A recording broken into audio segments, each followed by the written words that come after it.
Hello everyone and welcome back to Final Fantasy 16! Last time we left off, we did a couple of side quests in Sanbreque. Now we're going to go and break the crystal of Drake's head.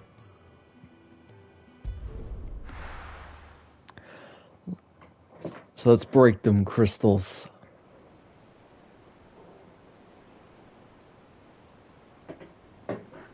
Drake's head.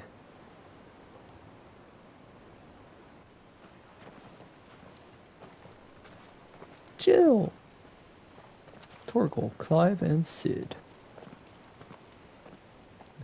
Three dominant swapped to a country. Assignment as seriously as you do. This bodes well.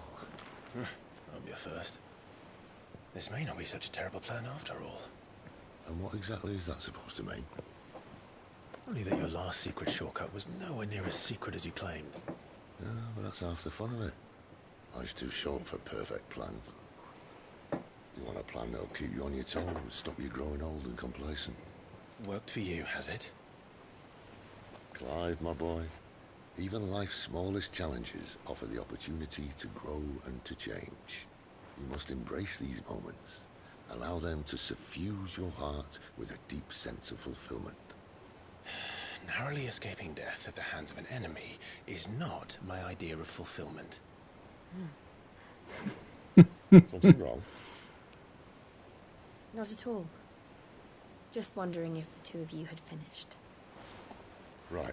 We make for the Mother Crystal's heart as planned. Destroy it and the whole thing should come tumbling down. And if the passage to the inner sanctum is guarded? Then we embrace the moment and use it to grow and change.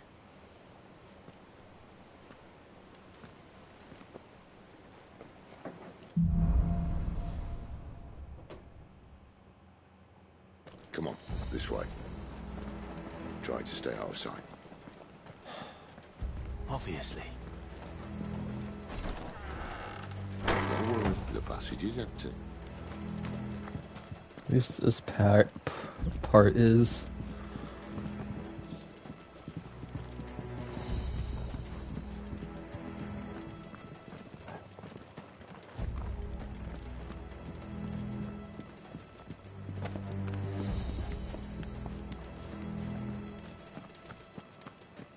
Ooh, treasure.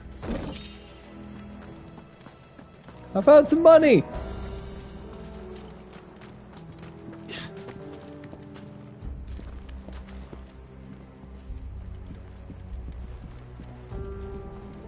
This sword looks so good.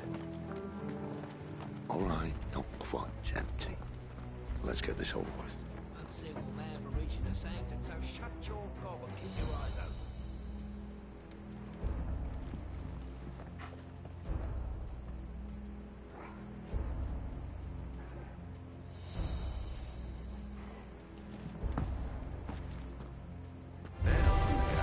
I swear this passage used to be secret. Of course it did. Perfect plans, Clive. Perfect plans.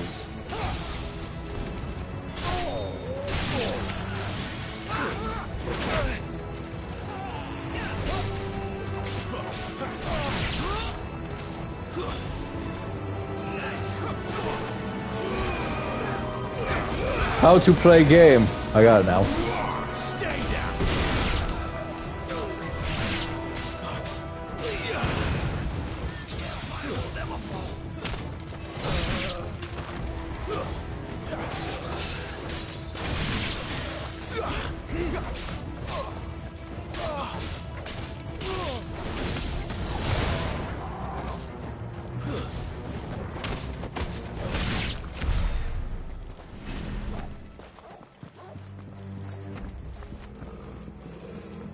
Took me a bit because it's like how to do dash again. Oh right.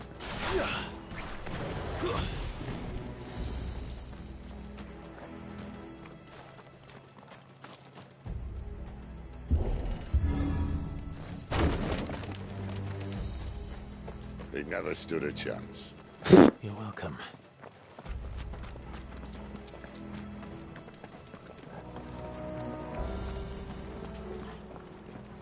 The main tunnel. That would be my guess. There are sentries everywhere.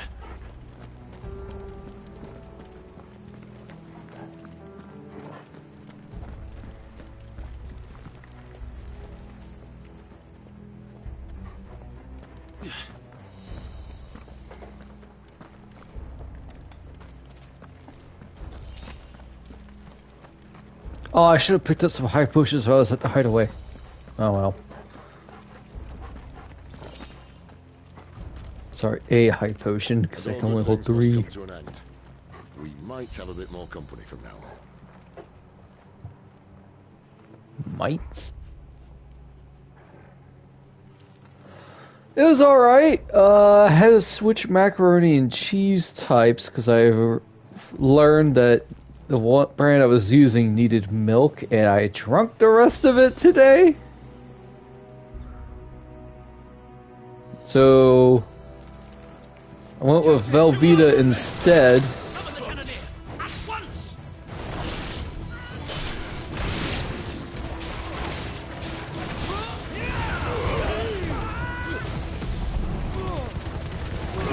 Alright, I have the charge.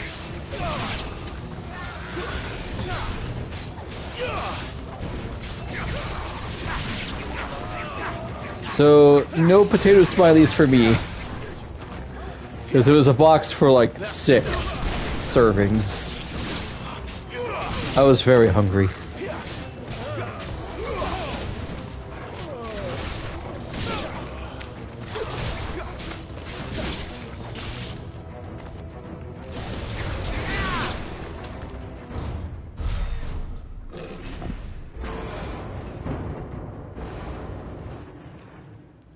Big guy.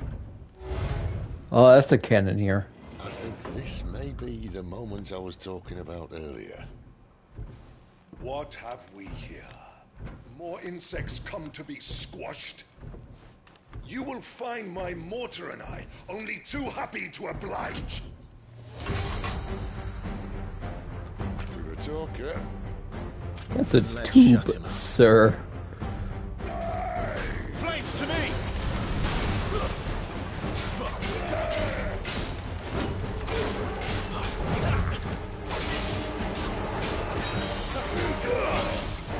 Not this time.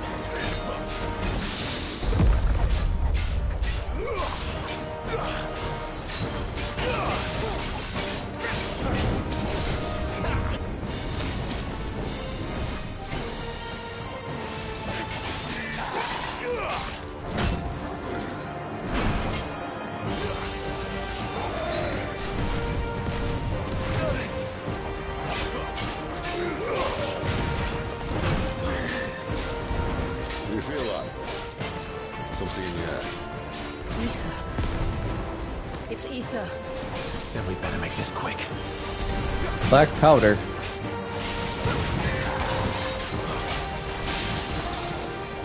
Wake, witch!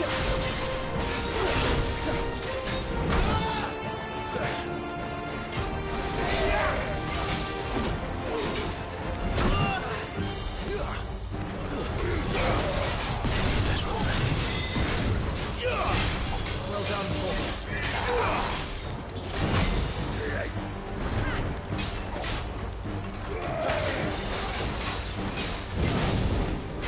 Too slow.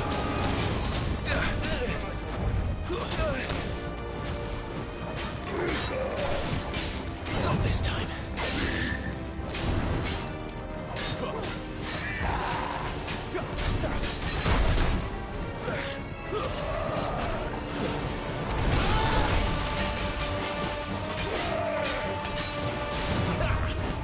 A little help.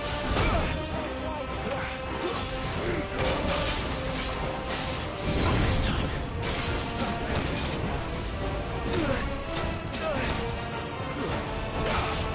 My wounds, boy.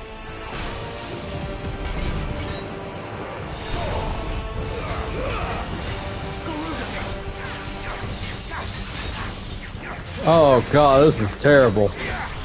That freaking cannon was blocking me. Why won't you die? Is he?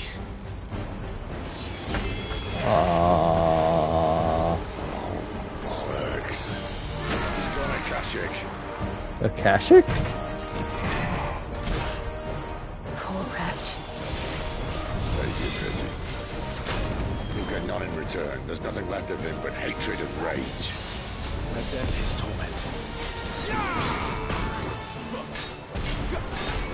Let's end this quickly.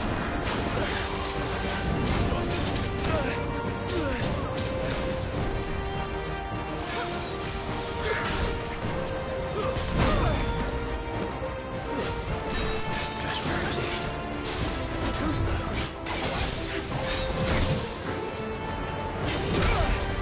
Man, I am being awful right now. Hang on 1 second. I'm tempted to restart this fight.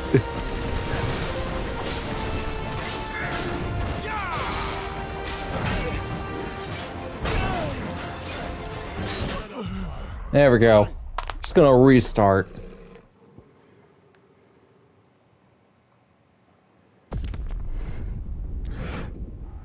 That match never happened. Poor wretch. Save your pity. You'll get none in return. There's nothing left of him but hatred and rage. Let's end his torment.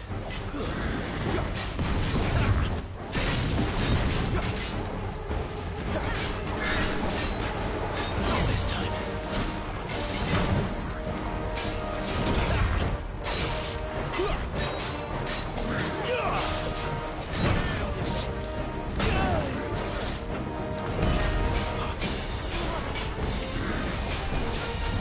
All this time.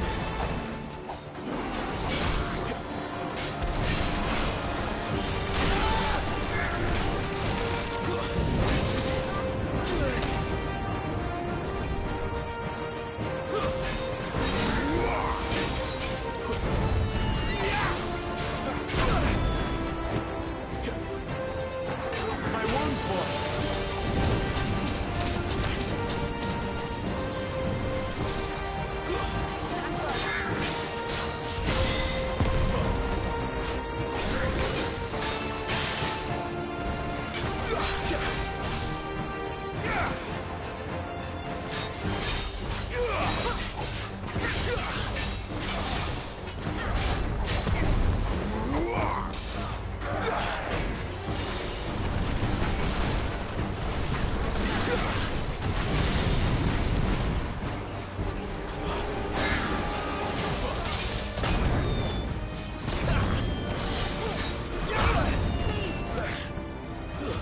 That's right. Toggle. Not this time.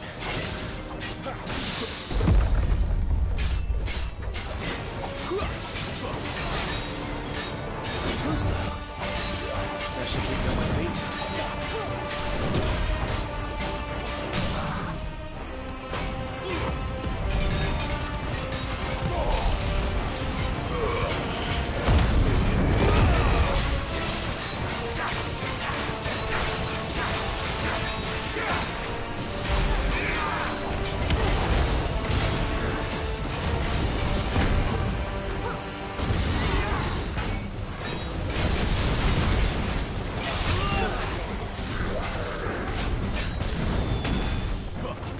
Flames to me!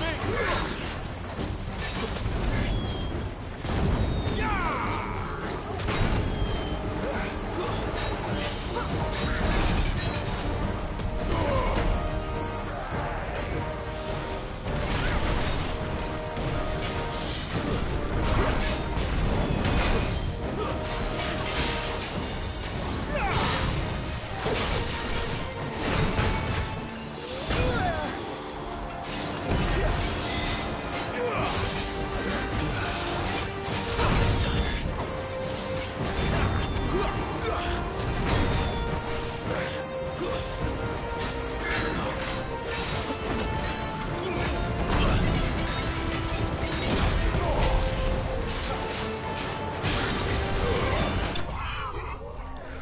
Yay, did it. Not as good, but you know what? We survived this time. Ooh. So what's Akashic mean? I'll never get used to that. Akashic or no, he was still a man. A man who drowned in ether.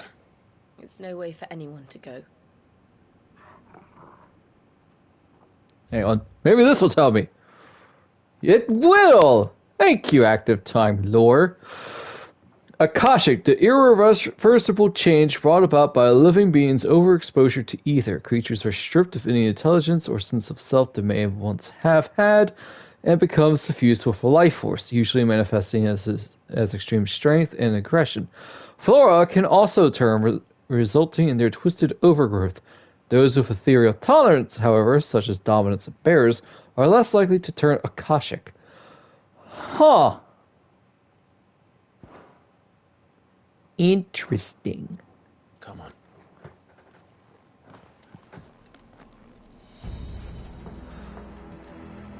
Once again showing... Death sentence in this place. Not that Sylvester cares. Once again, proving, oh, why are normal humans on top? They can't cast magic. They can now turn, we have learned, turn into Akashic.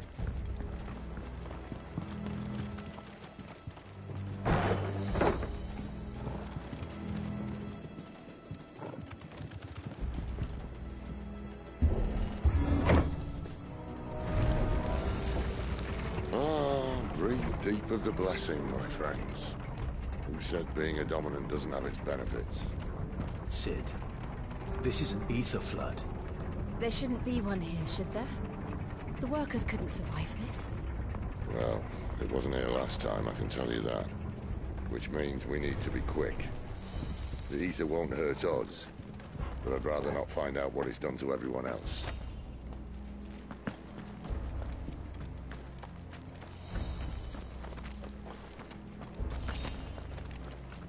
To blast mines.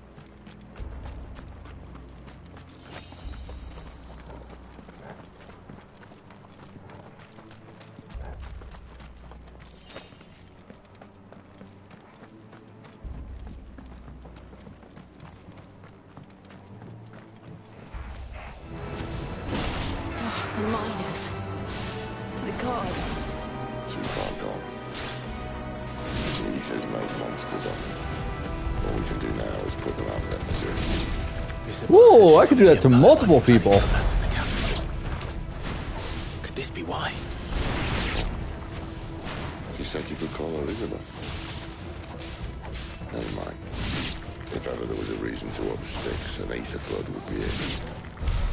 Me, those guards at the gate. They weren't there to keep people out. They were there to keep the Akashic in. Alright, enjoy your dinner, Caravan.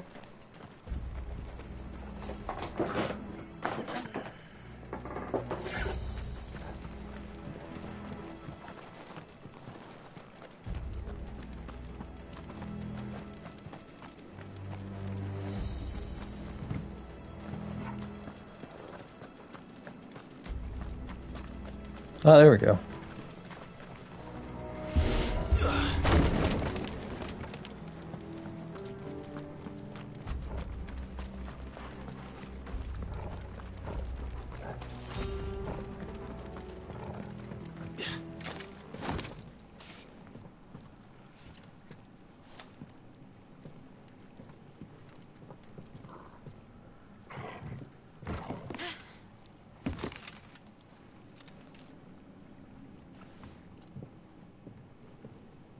Doesn't look that far. Right.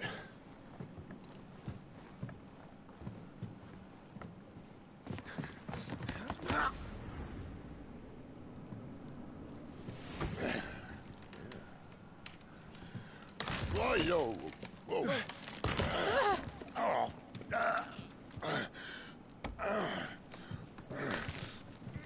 Some help. Hold on!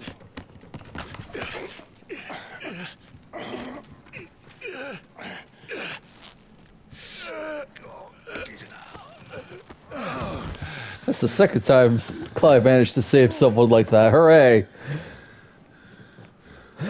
Not quite as spry as I used to be. Well, you are turning into stone, old man. Look on the bright side. At least you won't get lost.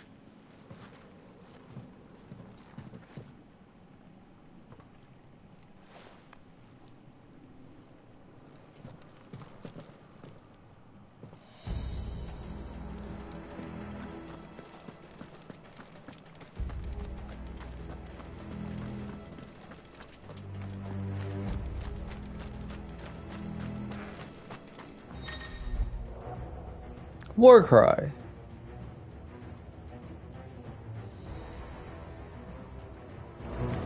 Fun.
To Gil.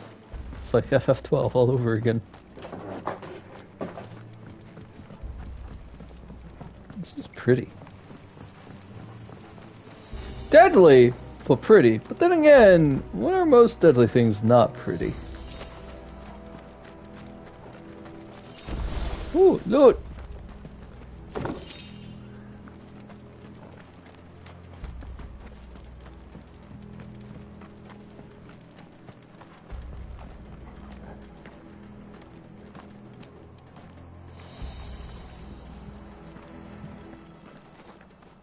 Jill, you coming?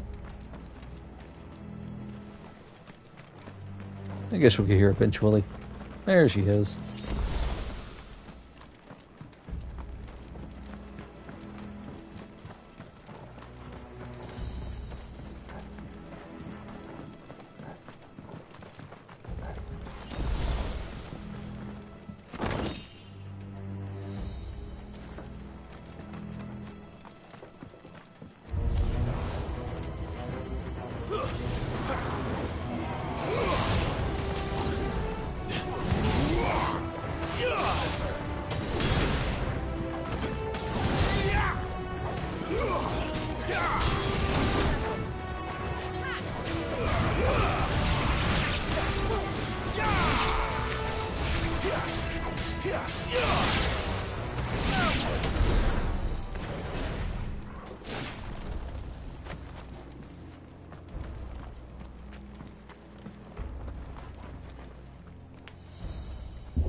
Oh.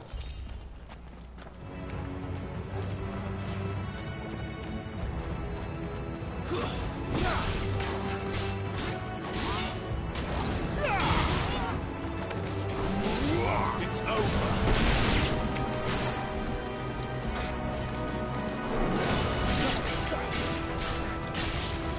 Not this time.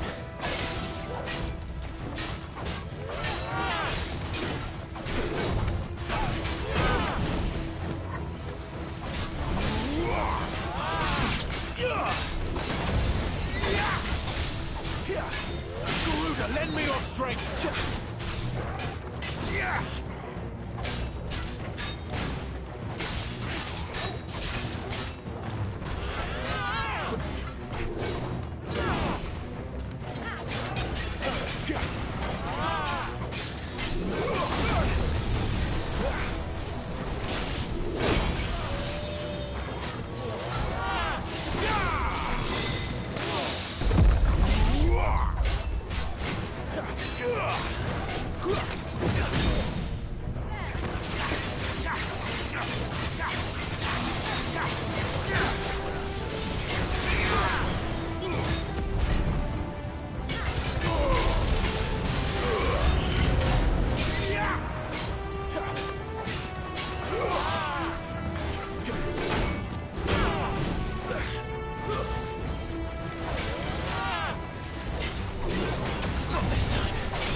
Booyah!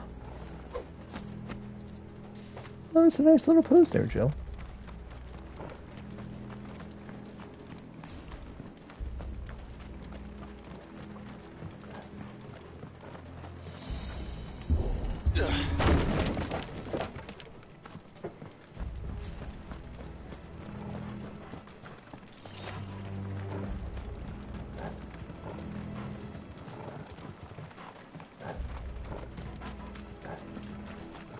I see they replaced that wooden door with something a little more sturdy. Coral sword.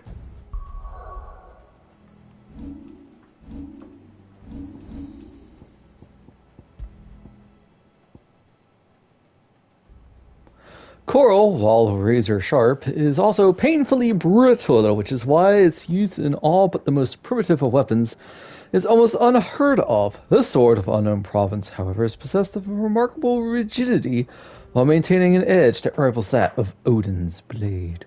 Ooh.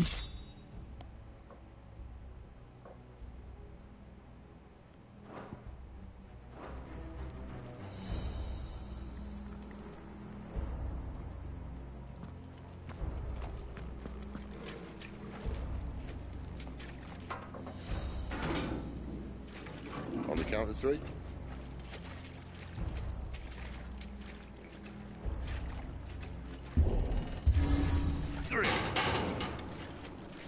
What happened to 2?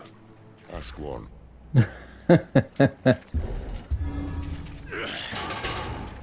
Once more. Aye, seeing as you're trying now.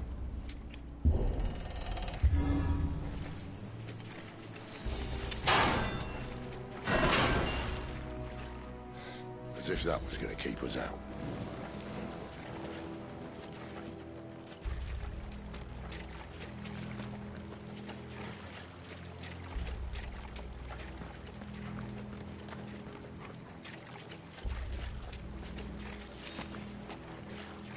The mother crystal's just up ahead. Is it? I can't see a thing. Well, unless someone's moved it.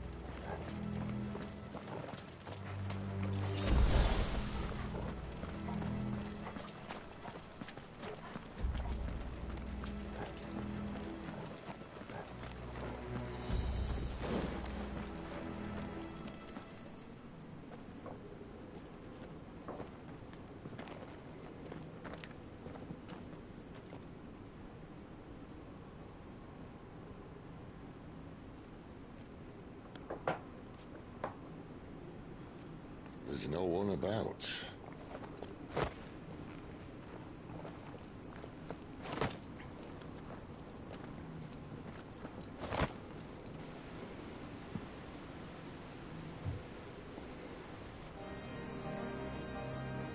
I knew Ready. it would be big.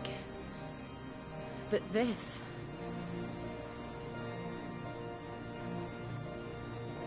There. That's our way into the inner sanctum.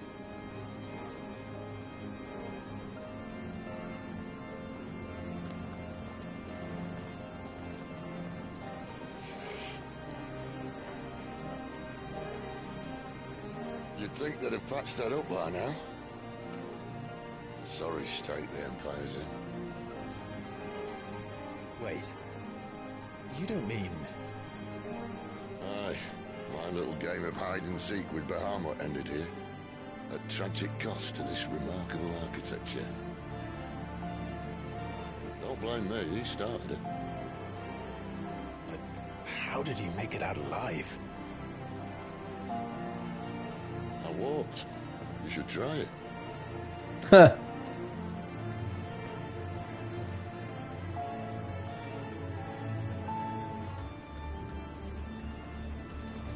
Path of the Goddess.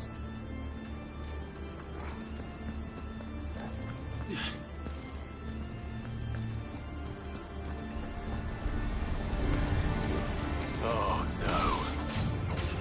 Them again. Is there something you two want to tell me? Maybe later. Stay down!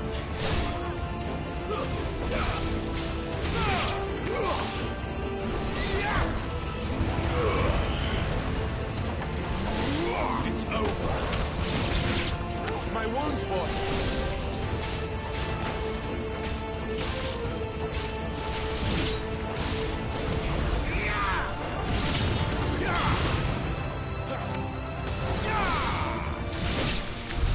But how could those creatures from Phoenix Gate be here in the mines? Two places connected somehow.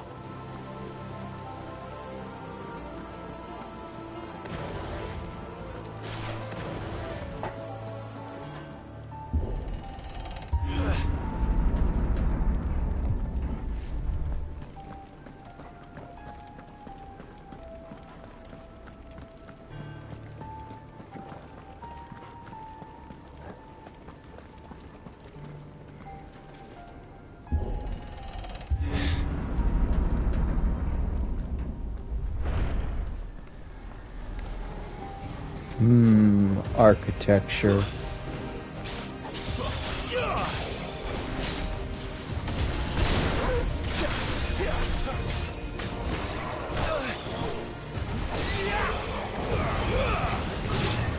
That's enough. All grouped around me, don't mind if I do.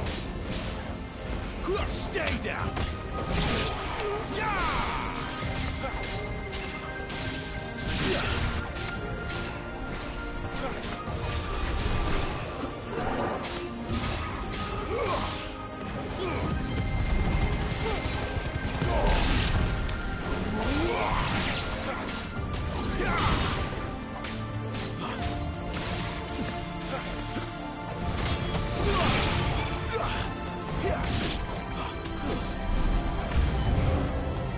New enemies approach. Oh boy, Lich.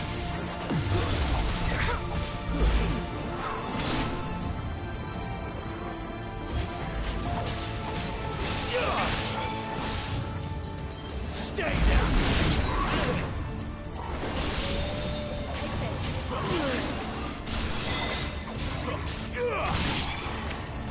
Too slow. Not this time.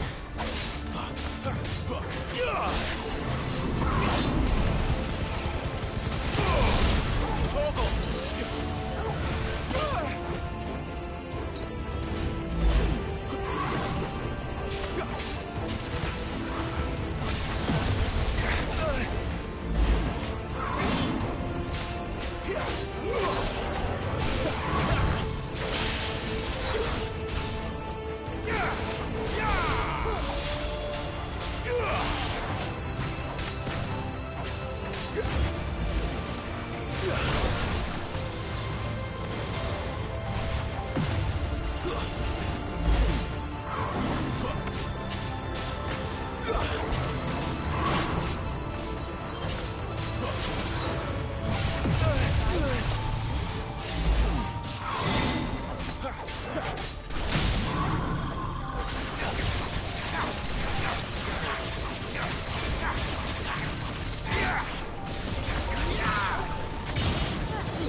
Not this time.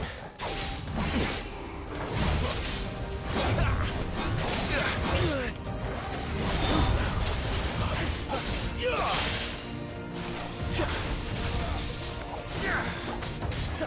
That's right. A little help.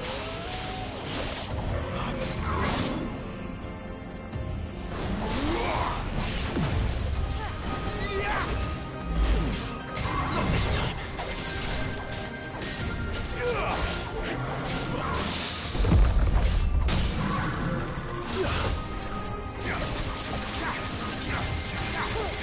Oh, I can do that in the air. That's cool.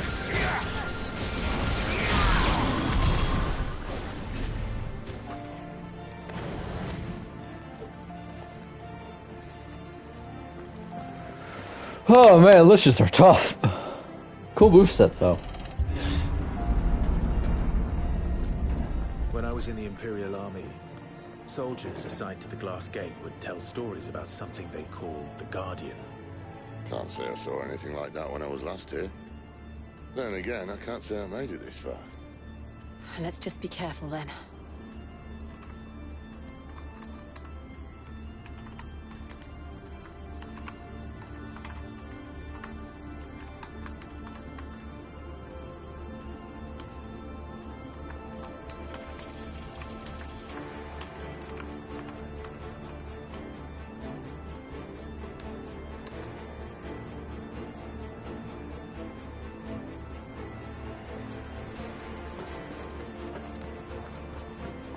Potion?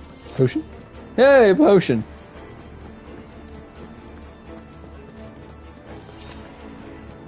Yay, another potion.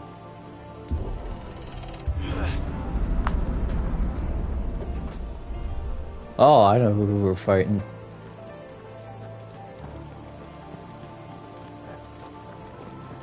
Yeah, this is pretty. I like the area theme too. It's very nice. Where did that come from?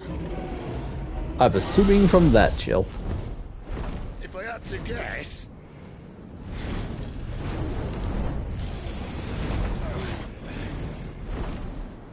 Poor beast. Another victim of the flood. Oh, so normal dragon turned Akashic. Oh, goody. Well, if it's a fight he wants. Ready, Clive? Always.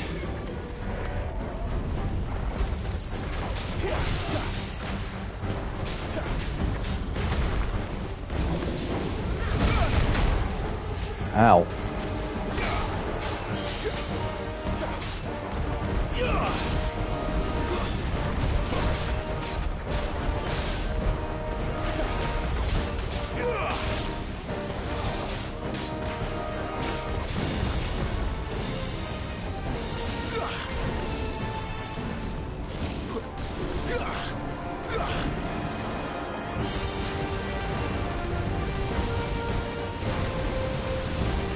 Whoa, hello.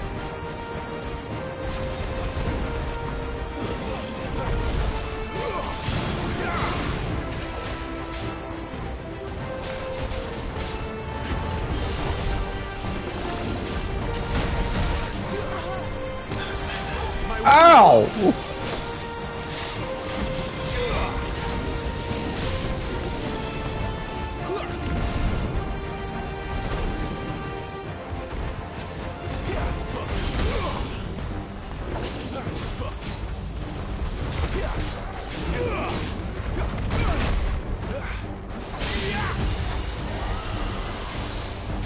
Ooh, wow, I grabbed by his throat.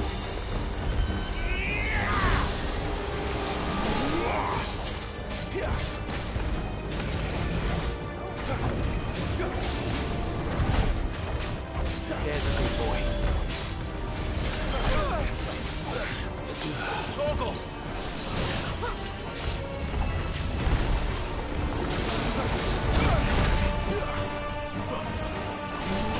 Yeah, that spin to win is brutal.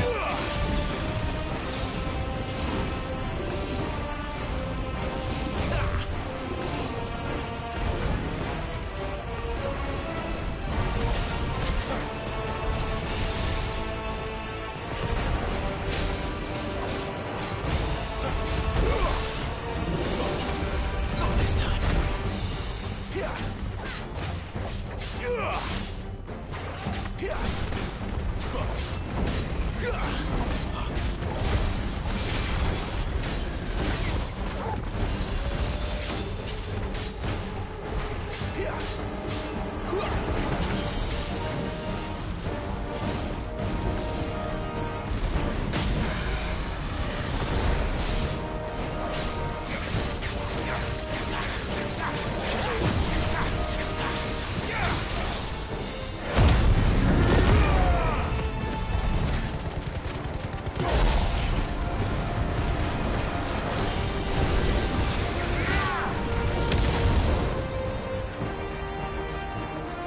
Where's he off to now? Clive, look out! Oh, hey, I know that move. That's from 14.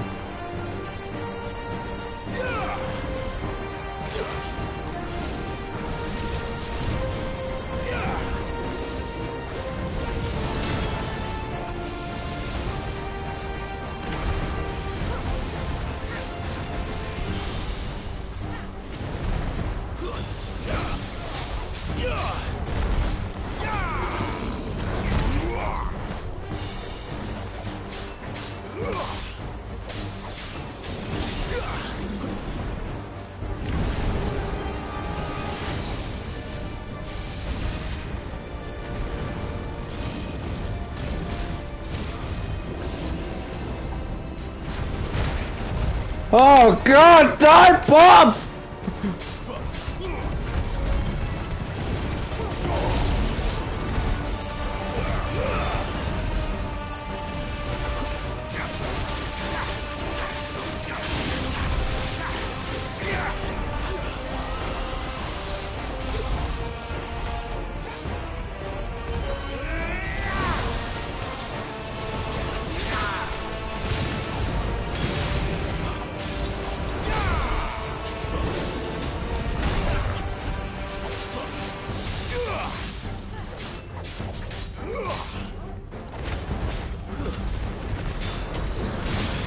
Not this time.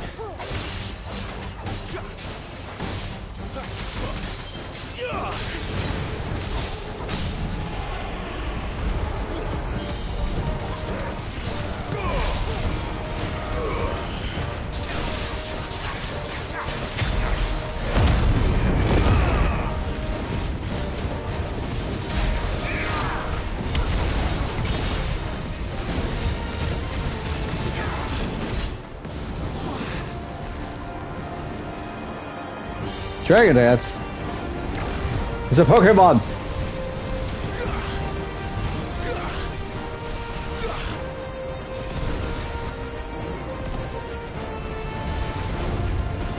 Woo! I'm impressed to dodge that.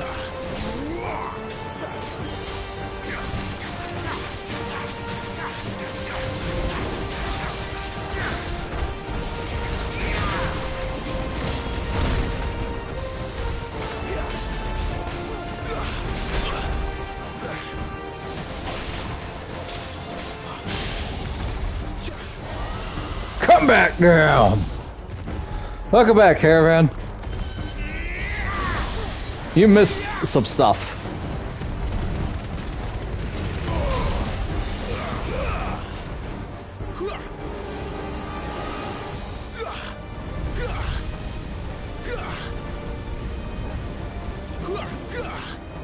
I know that move. That's from 14.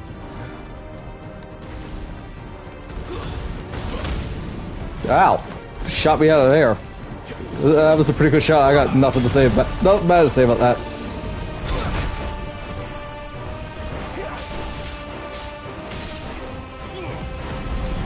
Mother! Hang on.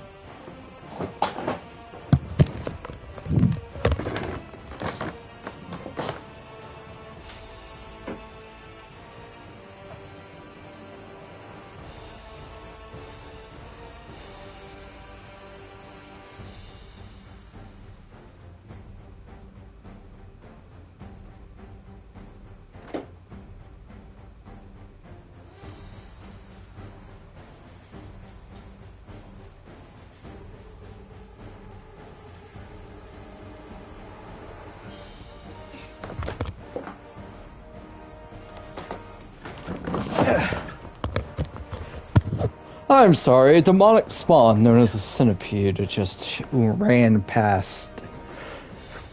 I tried to kill it, but it disappeared. Up to the dragon fight? That's cool. I'm sad you missed the one line by Clive and Sid when they cooked the gate down on 3. They said 3, kicked it. Clive said, "What happened to 2?" And Sid replied, "Ask 1."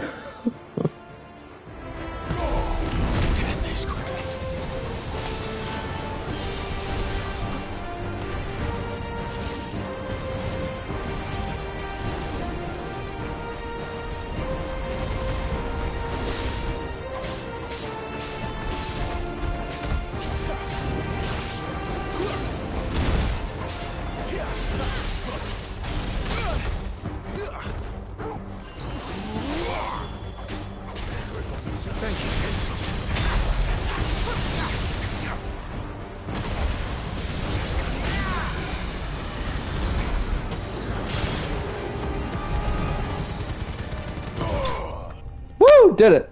That was a good fight.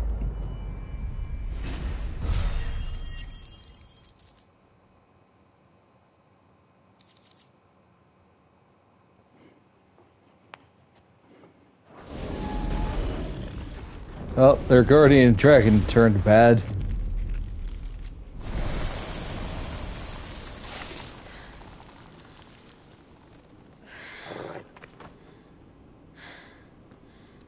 Are you all right?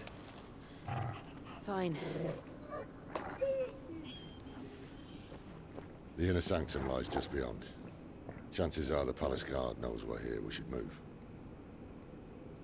Not that any sane commander would send his men into a place awash with this much ether.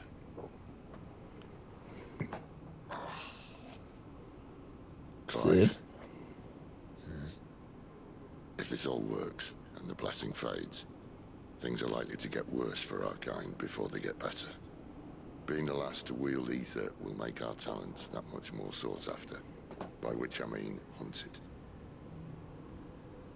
I just hope, in the end, they'll see that we didn't have any other choice, that it was the only way to get us to a better place. And here I was thinking I was the uncertain one. Luckily, 2 out of 3 of us have faith in you. Wolf. Sorry, 3 or 4. All starts here. Time to earn that menacing title. Sid the Vicious, was it? I like Sid. I like Clive, I like Sid, I like Jill. I love Torgal. Hang on.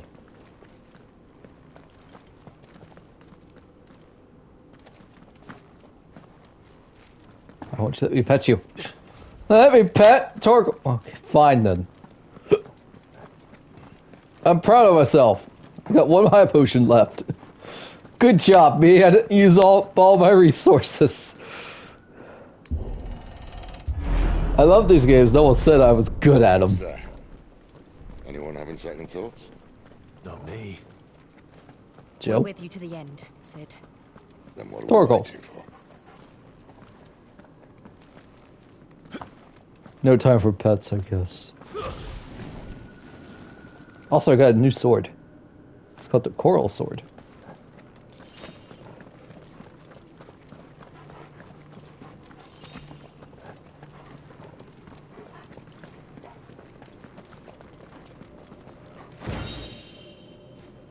Yay. Who puts 10 bloody hides in a treasure chest?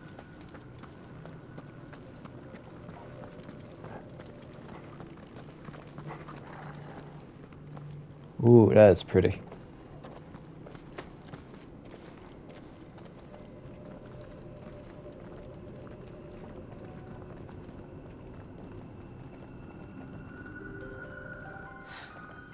It's beautiful. The heart of Sambrek.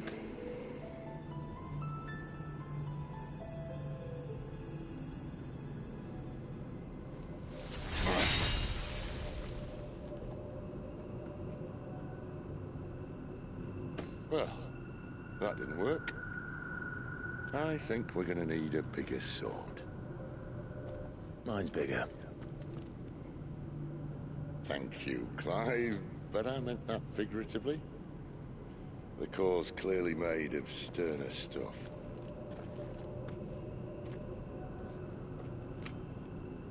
Tyler's going to have a fit when she hears about this.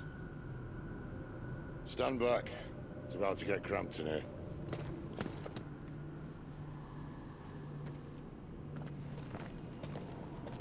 It's gonna prime and go remove and break it, heck yeah. Even if it is gonna turn them into stone a little bit faster.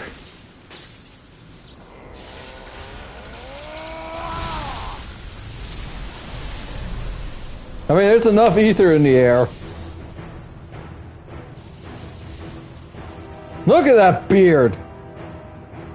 It's not as glorious as FF14's, but it's still pretty great. That's more like it.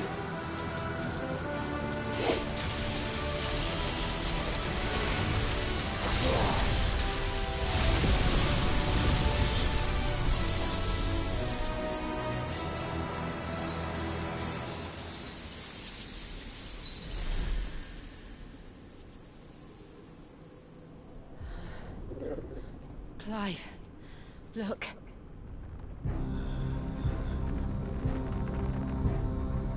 What is that?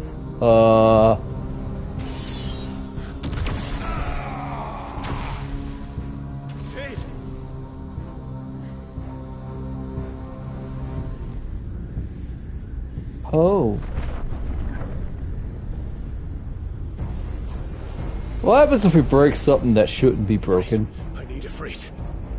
Here for it. Here for it. Here for it. Come to me. I can't do this without you. Here for it.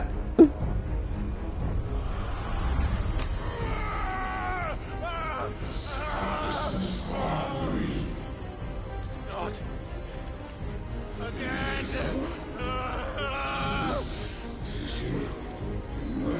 Where are you? Jill! Some help here!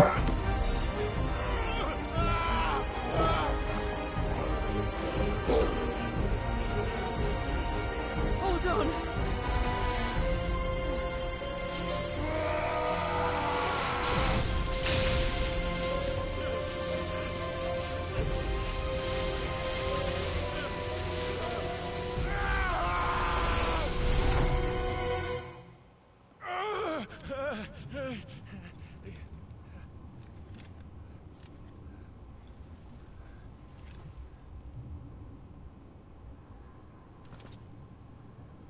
I don't have I only have one high potion.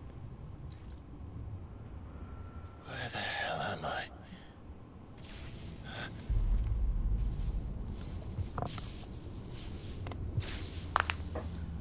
Dang, Sid.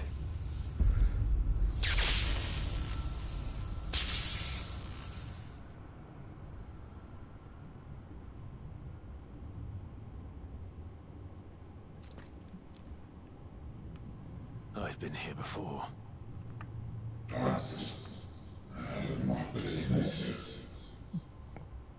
Typhon is in the Typhon of Ultros?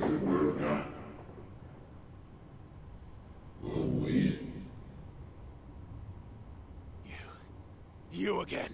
Where are you? What do you want? Is he going to do the Dante thing? Fuck. It's still alive. And by Dante thing, I mean pull his sword out of his chest. In this case, staff. Ironically, it's also electric, too.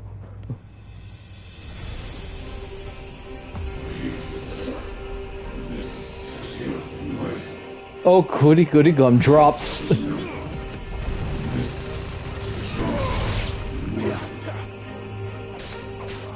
Get out of my head!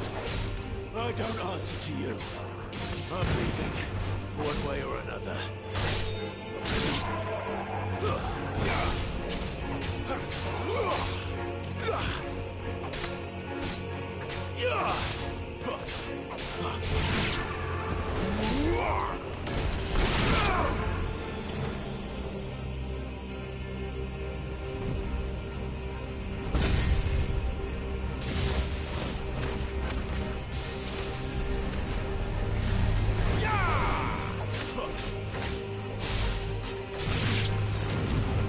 Don't stand in bad.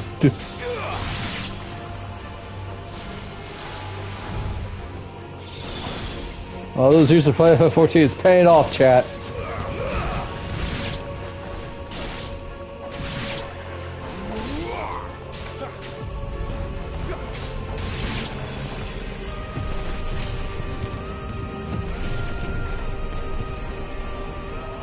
Man, Sid has him pinned against reality. Oh dear. Won't stand at that. What else can he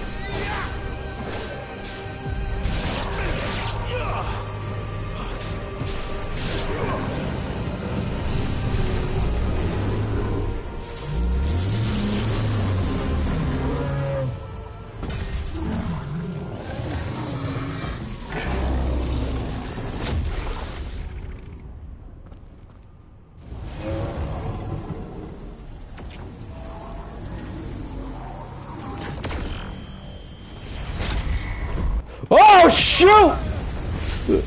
I hit the wrong button! I was expecting circle, I hit square instead! Hey, my sword matches my outfit. Ow.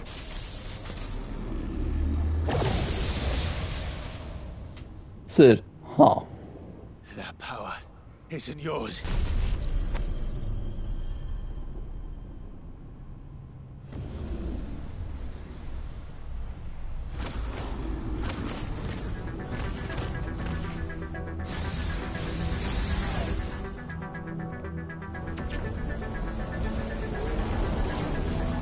But this is mine.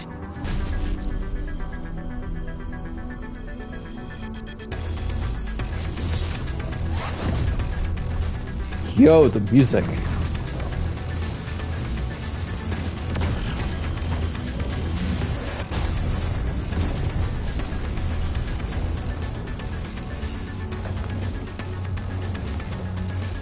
Oh, now you come out.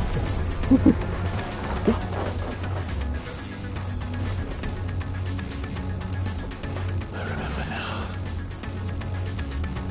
I had a fire. I am it.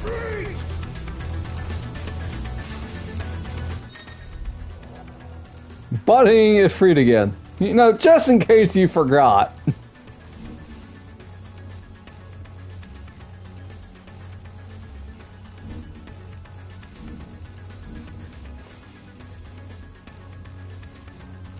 Ooh.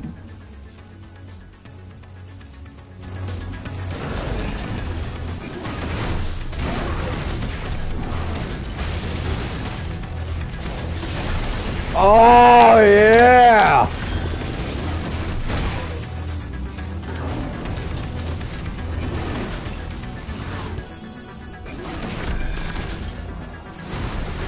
Oh man, chat, you know how Ifrit may have felt clunky against Benedicta? This does not feel clunky.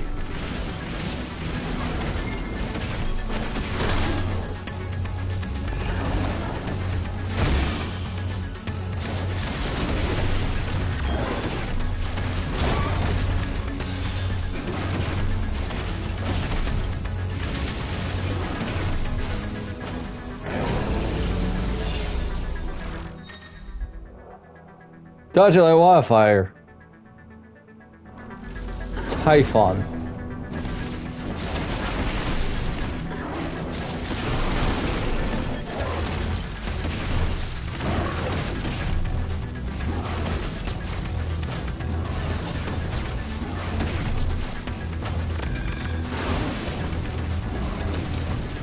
Oh, this feels amazing!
It's done.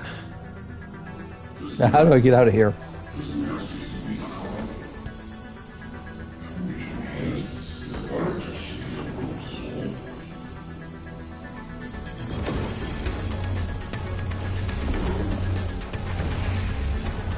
Of course there'll be more.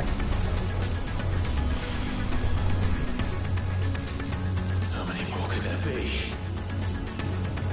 5, the answer to that is yes.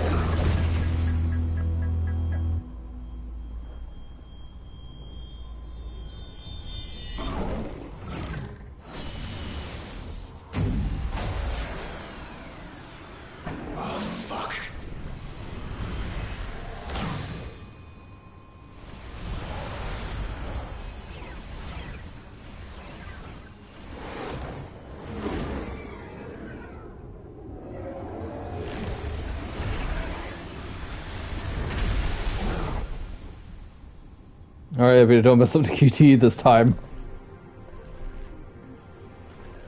Oh.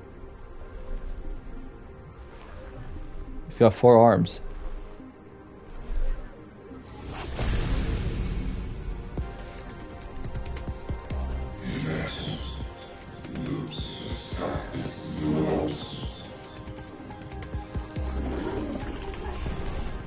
As you wish. What?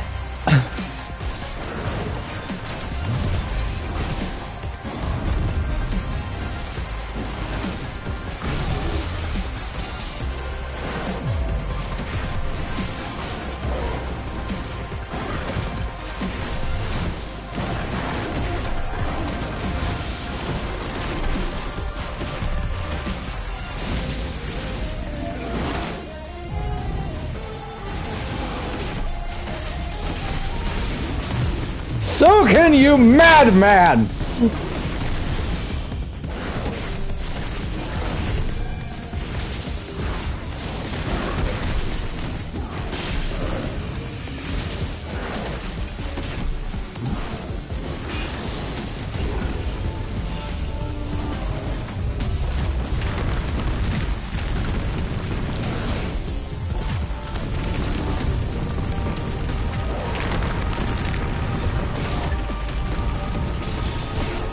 Just gonna heal up a bit.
Oh, I'm out of healing now.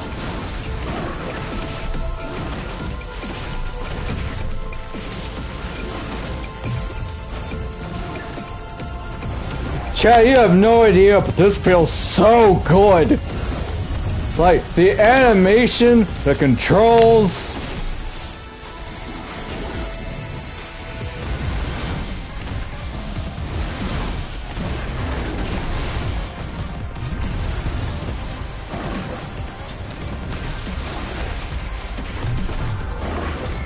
The fact that I'm nearly dying.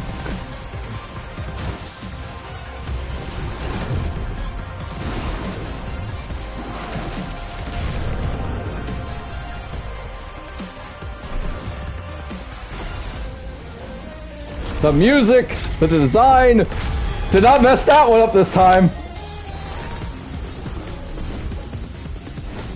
Oh wow, using his tail, nice.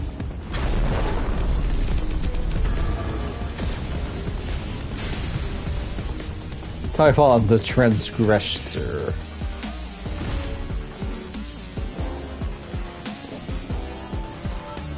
Oh, Ifrit looks so cool.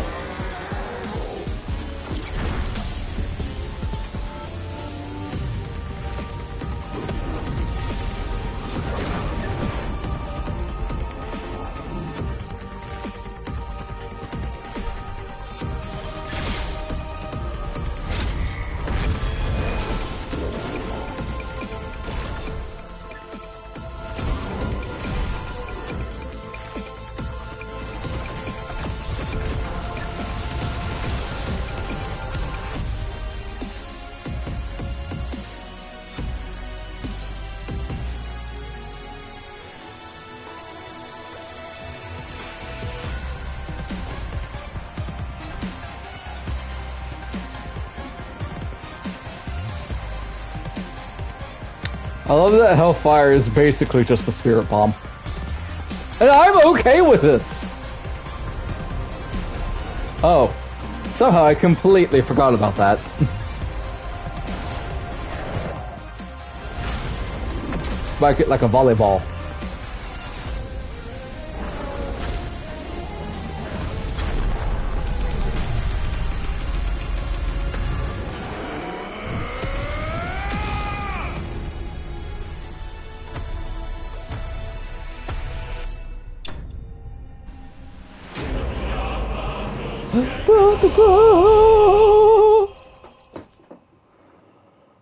Oh, that felt so good.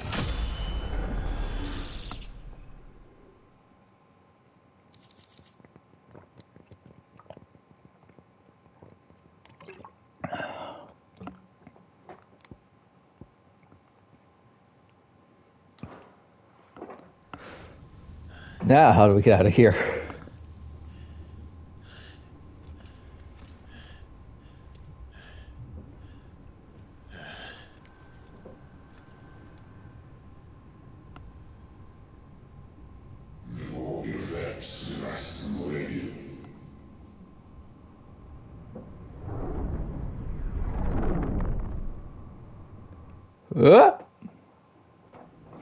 Alright, chat. Boss fight verdict. 1 out of 10. 1 being awful.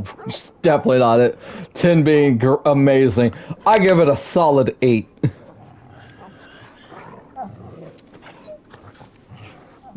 Either an 8 or a 9. How's Sid? I am tapped. Enjoy your nap. Well... This, it's only a scratch. All right, the hole. We'll find you a healer. Here. No, you won't.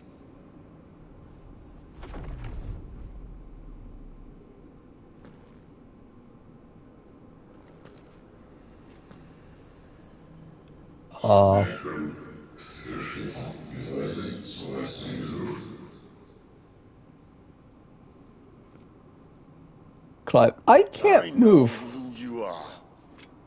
And if you think I'm gonna let you have him.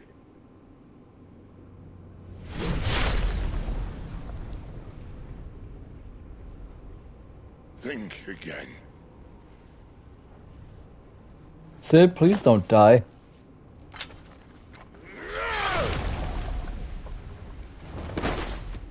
Sid knows what that is?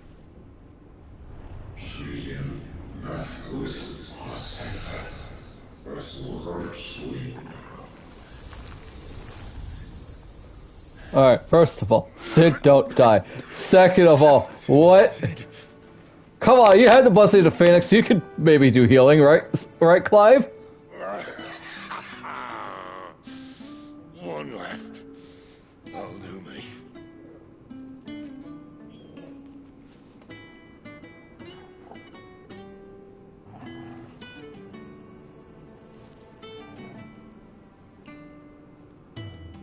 Try not to talk.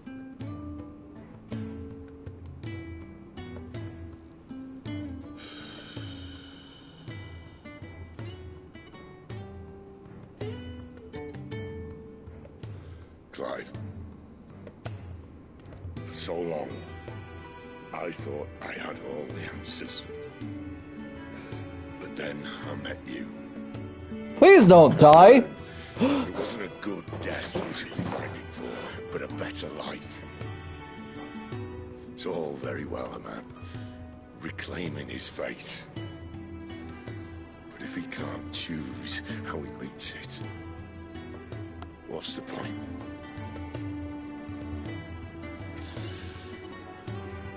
So, I made a choice.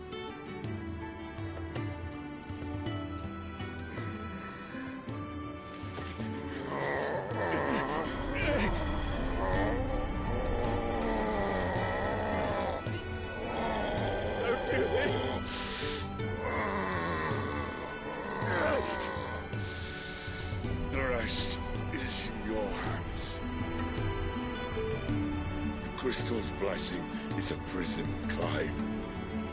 And if it's an outlaw the world needs to help it break free. Stop.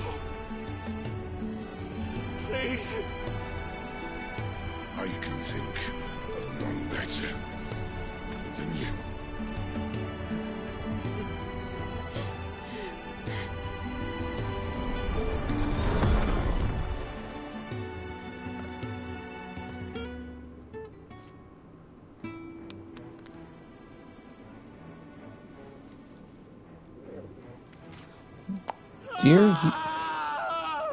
Dear Yoshi P. and CBU3, I hate you. Signed Evia, and probably the rest of the FF16 fandom.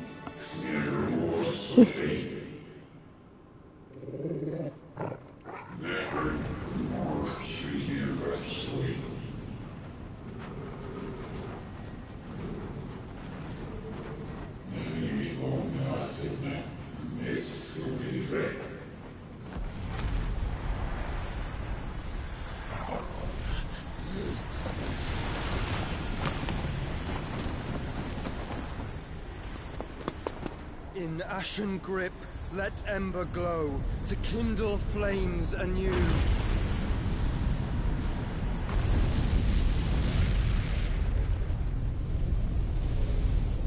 Hey, it's Demarcus. Totally not Roxas. Legally distinct Roxas. There we go.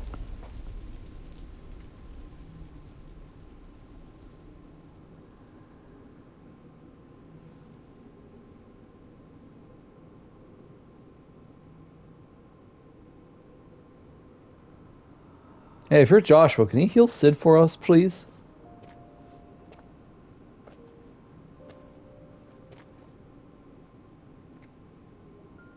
I'm sorry, Clive. Had I arrived but a moment sooner.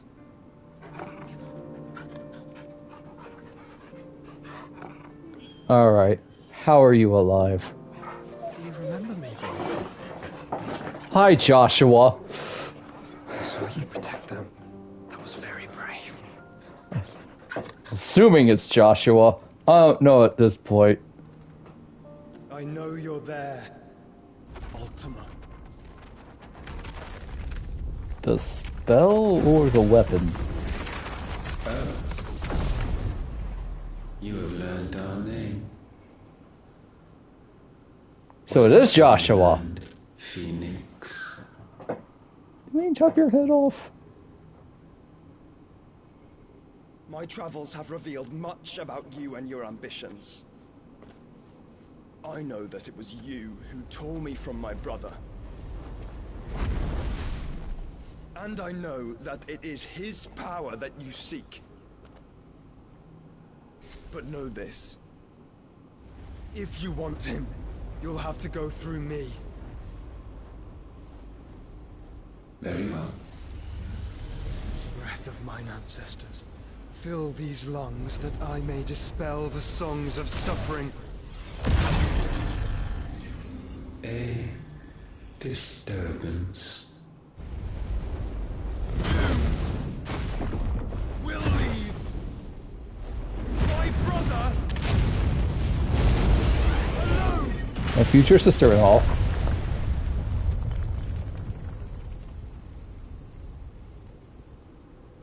This is getting us nowhere.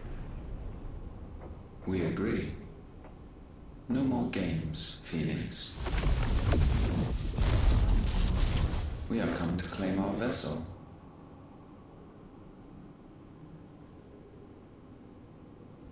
And I said no.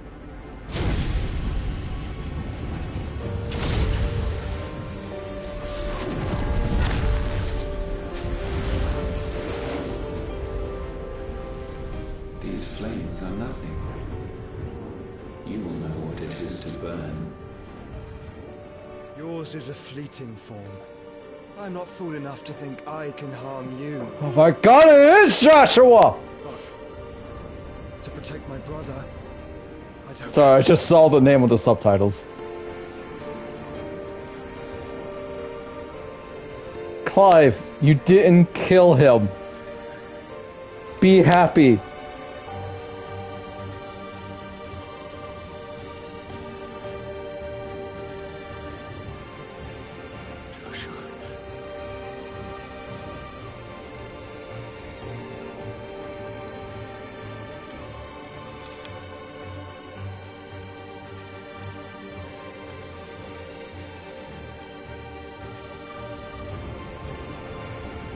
These are not flames of destruction. Have you forgotten already who I am? The immortal Phoenix. In theory, or whatnot, at least.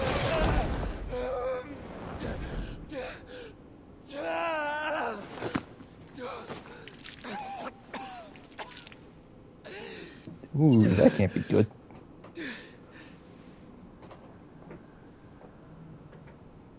Just try and get to my brother now. Fiend.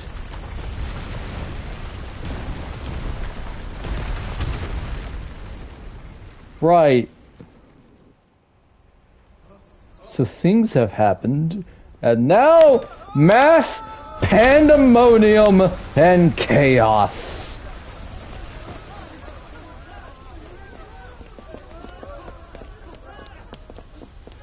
Suck it, Mom.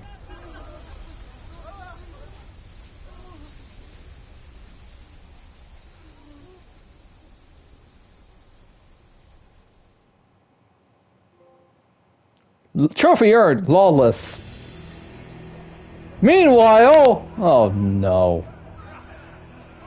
The hideaway. No! Not the chef.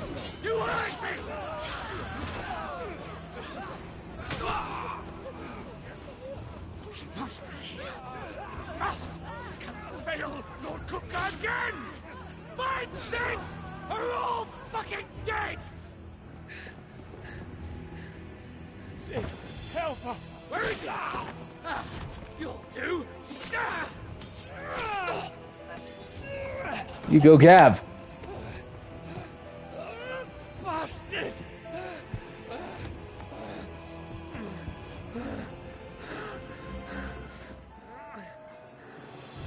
Gab, we've got to go! Not without this!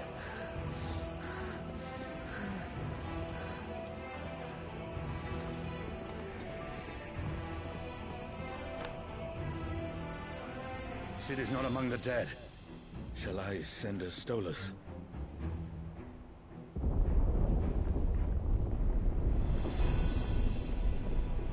That won't be necessary.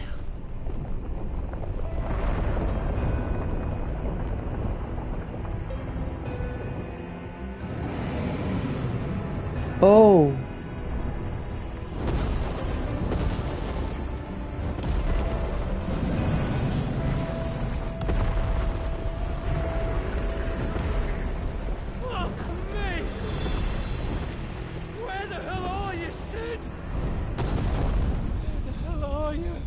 I think we told you where he was. Think eating Ultima was a bad idea? Yeah! Maybe! And if this wasn't alcohol, it would be right now at this point. The finest silks from the master weavers of Randalar. Come, feel its softness. Chocobo Make a nice steaks, gift for your chocobo wife. sausage, all from greens-fed farm birds. None of the old courses you'll find elsewhere. Here, take a bite. How did we get out of Sambrek? I've got peppers and peas, beans and beets. If it goes in a pot, I've got the lot. Calmatives, curatives, restoratives, Look all you unguents, like, sir. ointments, It's all poultices. fresh. Calmatives, Picked this very curatives, morning. restoratives, unguents, ointments, poultices. Calmatives, curatives, restoratives. Unguents, ointments, poultices. Might I interest you in a potion, milady? Perhaps a soothing salve to ease the aches of the road?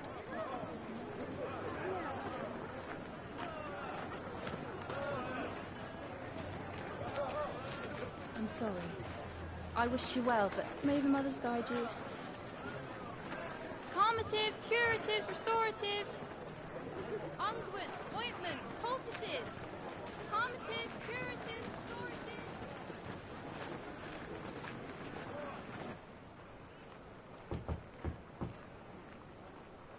5 years later.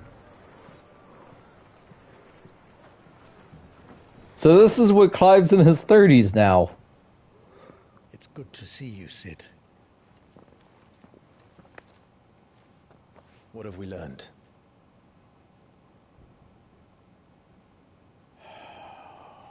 Wait, did we assume Cid's name? Locked up in an old courthouse on the edge of town. And I hardly need tell you who is there to make sure they stay that way. Also, Clive, your hair is definitely floppy even more now. It's a trap. And not a very good one at that. Another? What does he hope to gain from this? I'll have the captives free before nightfall. You do nothing of the sort. Our comrades didn't give their lives for you to get your throat slit in a god's forsaken slum. So those in the courthouse should be left to suffer. That's not what I said. I simply meant it doesn't have to be you who frees them. That's a good point.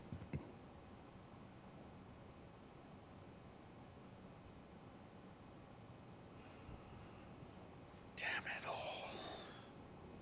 You're as stubborn as the old Cid was.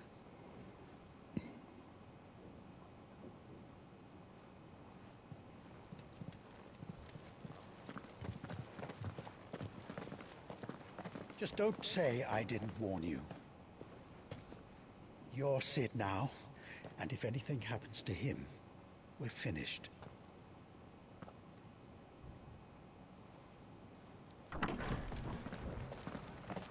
What about our disguises?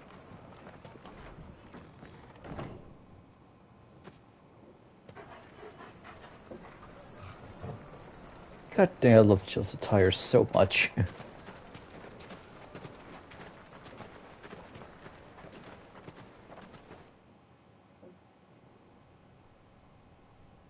Please, we don't know anything. You have to believe us. We'd help you if we could. But you're Ow. helping us already. Forgive him, my lord. He did not mean to offend. Quiet, you! No sign of Hugo. I'll wager he thinks as highly of his minions' traps as we do. Then this should be easy. Don't hurt us. I beg of you. Quiet means quiet, branded scum. Hey, look, our mark is gone. Wonder how that happened. Hi, I'm Cid. Clive Cid Rossfield. It's going to be all right.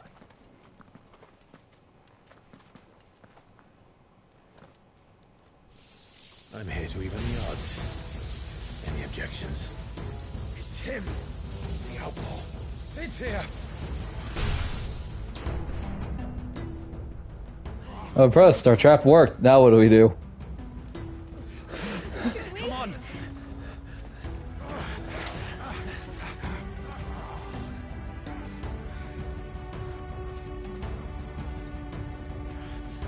Go! Summon the others! The bearers? Safe. The power of thunder.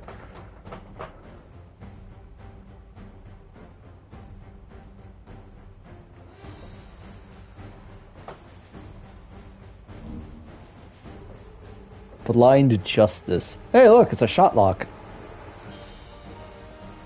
I wonder if that's what the KH team worked on.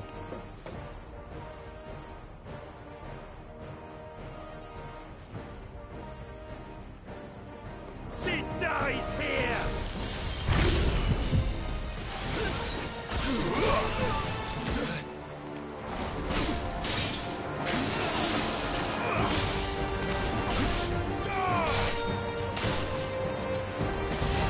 Finished. It's over.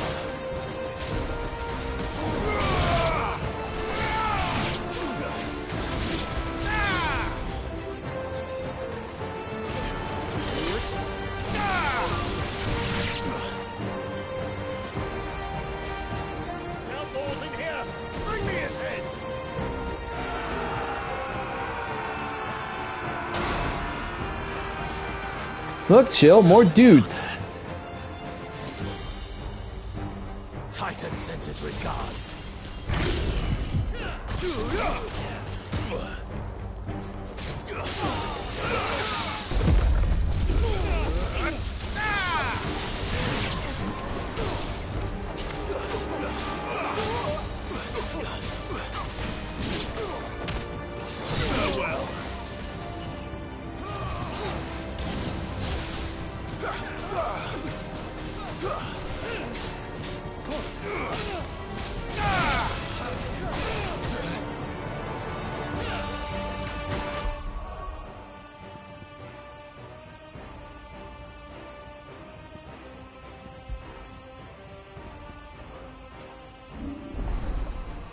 Ramu channeled. Ooh. Let's see what we got. Blind Justice. Judgment Bolt.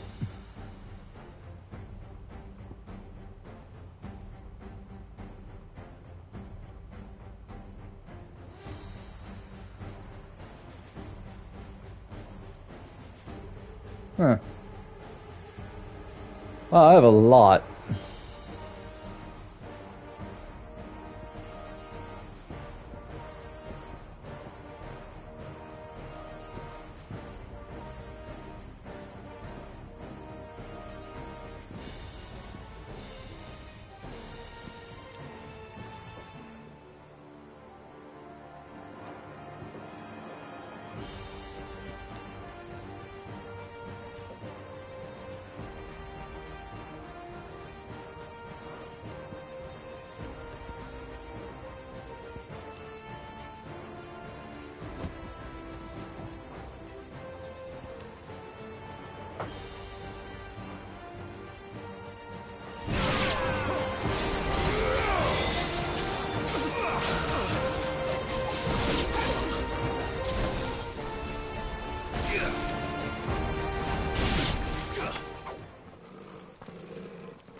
Enough of this! Let him play with the kitten!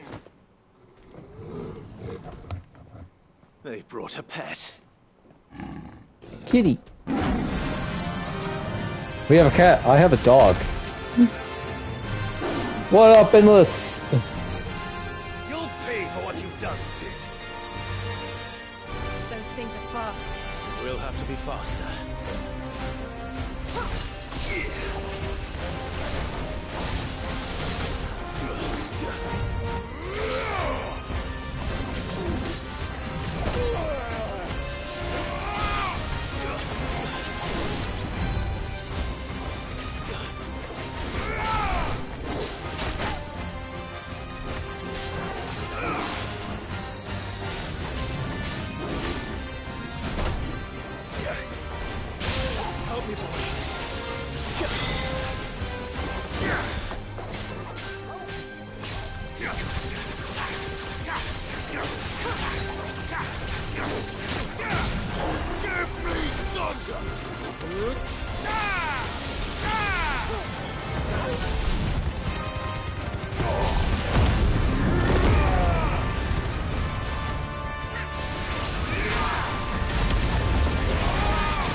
Power!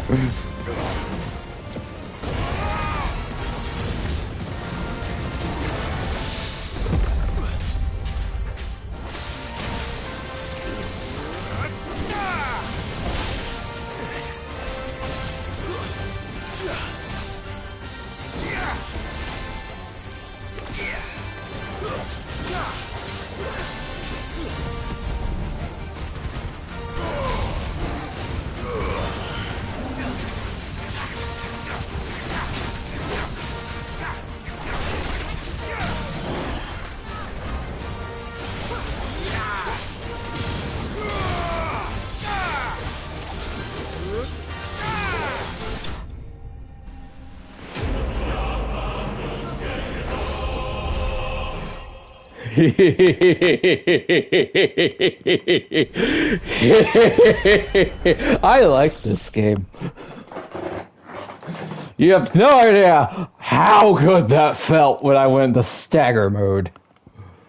Lightning Shard. The power of the icon removed made manifest. This shard of crystal tingles the palm and can be heard to a soft hum when held to the ear. Yeah, I am so glad that if one thing carried over from 13's experimentation was stagger time. It's an FF7 remake, it's in this. Oh, it feels so good. They'll tell Hugo. Good! Let them. There's been more than enough bloodshed for one day. I don't envy them telling Hugo. Yes, thank you, 13.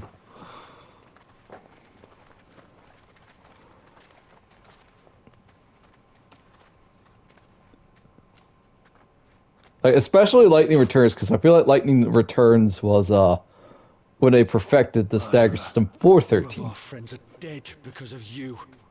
Do you hear me? They used us as bait. Bait to lure you out of your stinking hole, all because you couldn't just let things be. What are you even doing here? We never asked to be saved. Did you think we'd thank you? They'll never forgive us. We're all marked now.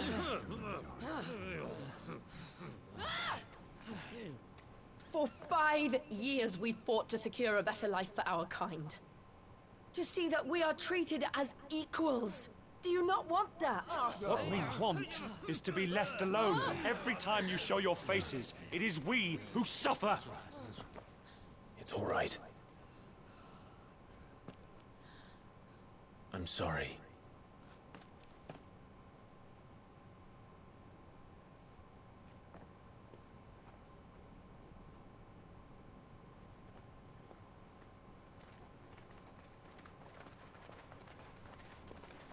Just leave us be. This is our home, and this is where we'll stay.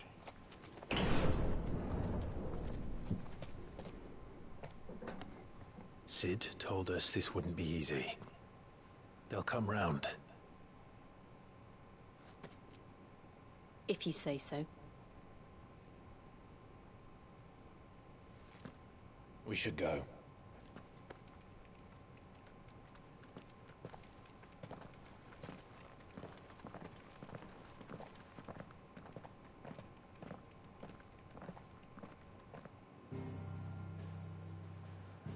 Boy, did I get a little power high when I fought that thing. Yes, don't mind me.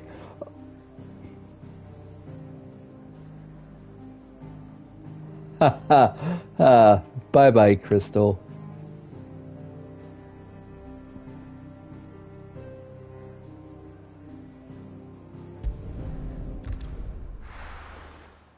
Oh, my evil laugh? Thanks. You should hear my psychotic, insane laugh. That varies all the time. Binumir. Central Storm. That night 5 years ago, we destroyed what for many was a symbol of hope. For a reason they'll never know. We cannot blame them for thinking us the cause of their misery. Though it's to give them a better tomorrow, they see only that we've made their lives harder today. Yet the boil must be lanced if it is to heal. You. I can't help but wonder if we've made the right choice. When We Sid don't know. said that he wanted to create a world where we were free. Free to choose our own path.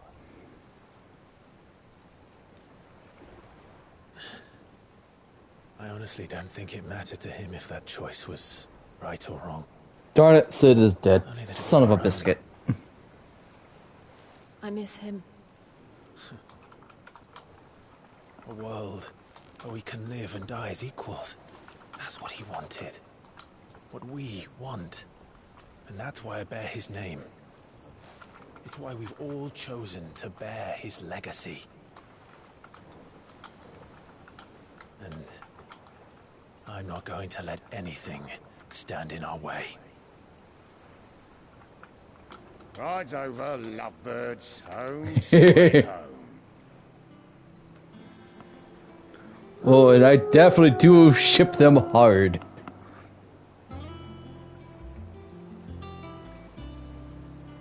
Oh, a new hideaway. Oh, makes sense considering what happened to our last one.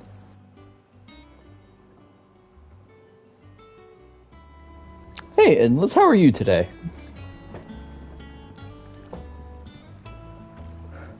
I got up thinking I was going to go to work. Body's like, no, go back to sleep, you fool. You need rest. I'm like, okay.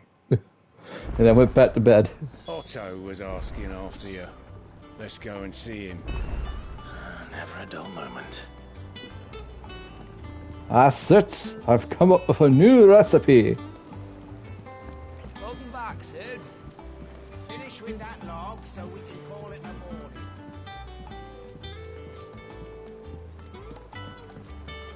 Again? I seen schoolboys swing harder.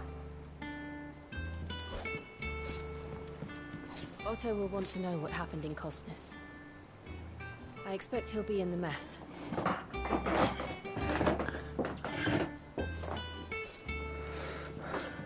Yeah, next Friday I'm not going to work at all because it's going to be the fan fest for FF14 and I am looking forward to it.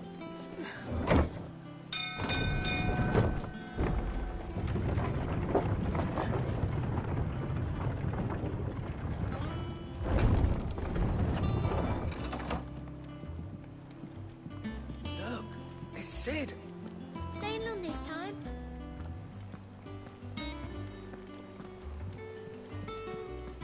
Clive. Is everything alright? Hortense.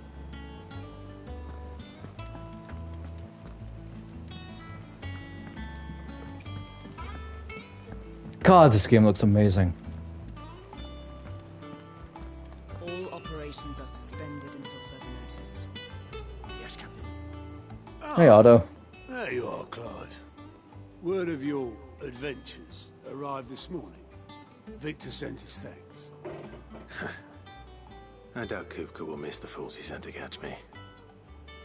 Not a single one of the bearers we saved showed any interest in coming with us. No one seems keen to join hands with an outlaw. Any news while we were away? None worth mentioning. Gav's still off keeping an eye on the Republican army. Should be back any day now. Understood. If anyone needs me, I'll be in the map room.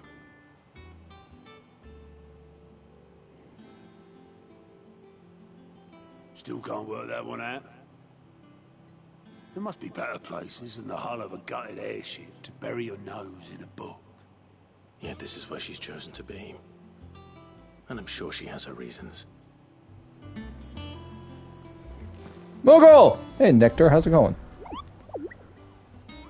All in good time, my fearless friend. All in good time. Kupo.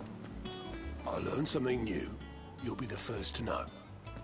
Now off you go. Speak to Vivian in the map room. Hi. I trust I'm not intruding. Back from your mission? I'm beginning to think your habit of surviving cannot be attributed to luck alone. One might say the same of you. I like her character design, and it's probably because you have silvery hair. You know that only 4 attempts have been made on my life, and none was especially memorable. So, to what do I owe the honor? Could it be that you've come for one of my lessons? Is that so hard to believe? Very well then. Shall we start with the state of the realm? To absolutely no one's surprise, Mr. Happy, huh? at the mercy of armies and outlaws. Well, mostly armies. Though that's not for want of trying, is it, Clive? But the real question is, how did we get here? For context, Mr. Happy is a FF14 content creator. He does more stuff than just 14. Long though Sanbreque's dominion over northeastern But, Storm has endured, recent days have seen the Blight wrest ever more land from her grasp. For which reason, she has continued to wage war on her rival across the strait, hoping to claim less blackened pastures. But Odin would sooner pawn his sword than Waloed relinquish Ash. And the Empire pays dearly for every blade of grass bent beneath Sanbrequois boots. Little wonder then that Sylvester set his sights on the Crystalline Dominion, an altogether easier target, possessed of no less ether. It was 5 years ago, while you were busying yourself with the destruction of Drake's head, that the Empire made its move, subjugating its theretofore neutral neighbor. A nation which could legitimately claim to be the center of the world. Certainly, there is no better place to stage an army. From there, the Holy Empire's reach spans the Twins. The non-aggression treaty was the only thing keeping them in check. But if they truly broke the pact without provocation, it is only a matter of time before others reply in kind. Is that black stuff the Blight? Wow, no wonder it's been an issue. The Dhalmekian Republic, the Kingdom of Waloed, and of course, our friends in Yaran. Who will be left standing, I wonder, when the last drop of blood is spilled? Well, yeah, Mr. Happy has a podcast called State of the Realm. You were born in Twinside. Do you not fear for your home? Oh, dark clouds are wont to gather over the Dominion. Yet in spite of it all, she has ever endured. And when the storm has passed, I am confident she will remain. Now, as to the matter of payment for today's lesson, complete a simple errand for me and we shall consider ourselves even. Even? Right. Return this volume to old tomes in the shelves. Tell him it was adequate. I suppose it wouldn't hurt to visit our resident historian. You remind me of Cecilia in Witch, and I am all for that.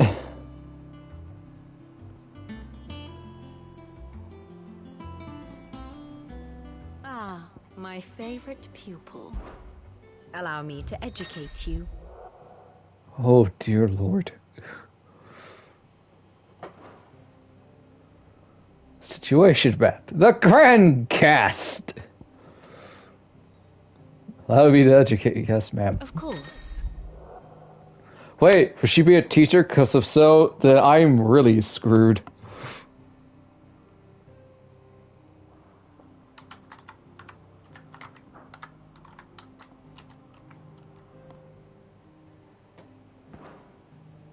Hang on, I need to spell her name.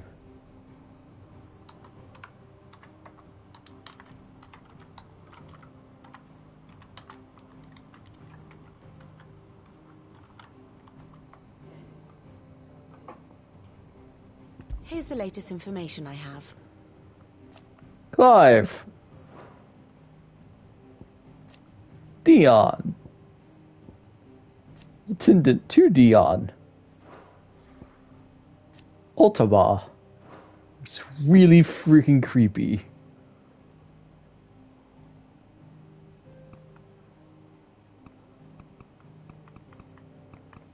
Ooh.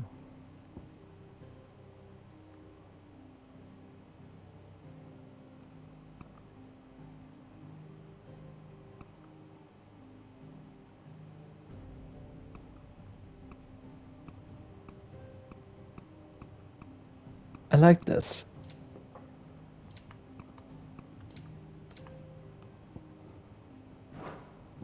One must understand one's place in the world.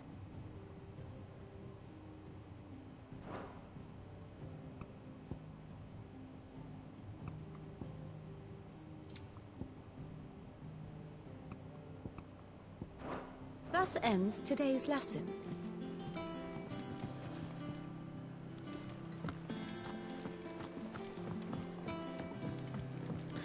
Who's ready for me to read more lore?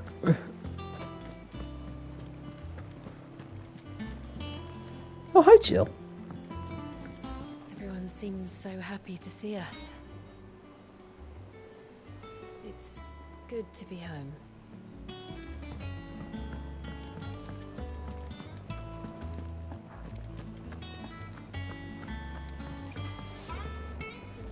Hey, Blackthorn. What'd you need? Ask what past 5 years. You've forgotten already. Because I haven't. It's a right pain in the butt getting this place into shape, especially with the mess we were in. Not that it was anything new for those of us who put the old hideaway together. Still, that don't mean I intend on doing it again. Things here ain't too bad. I suppose I've got a decent hammer, a decent anvil, and a princess that knows his hammer from his cock. Oh, and the furnace is alright, and all thanks to old Sid's bellows. The gods only know how I'd keep the coals hot enough out here on the mere without them. Not with bloody crystals, that's for sure. No, I reckon you won't find a forge like this one anywhere else in the Twins, and I count myself lucky to work it. Thanks for keeping me on. If you need anything, you give us a shout. What's that for you, dear? 11 bolts. From heaven on high, far did his bolt fall, for to deliver justice. Not bad, if I do say so myself. Dressed to the fives. Trophy earned. Anything else? Ooh, scimitar. If you told me you could fire a forge without a crystal or a bearer before I came here, I'd have taken you for a madman. But no, here it is. The secret's in the bellows, you know. They're Master Sid's own design. The other Master Sid. Yep.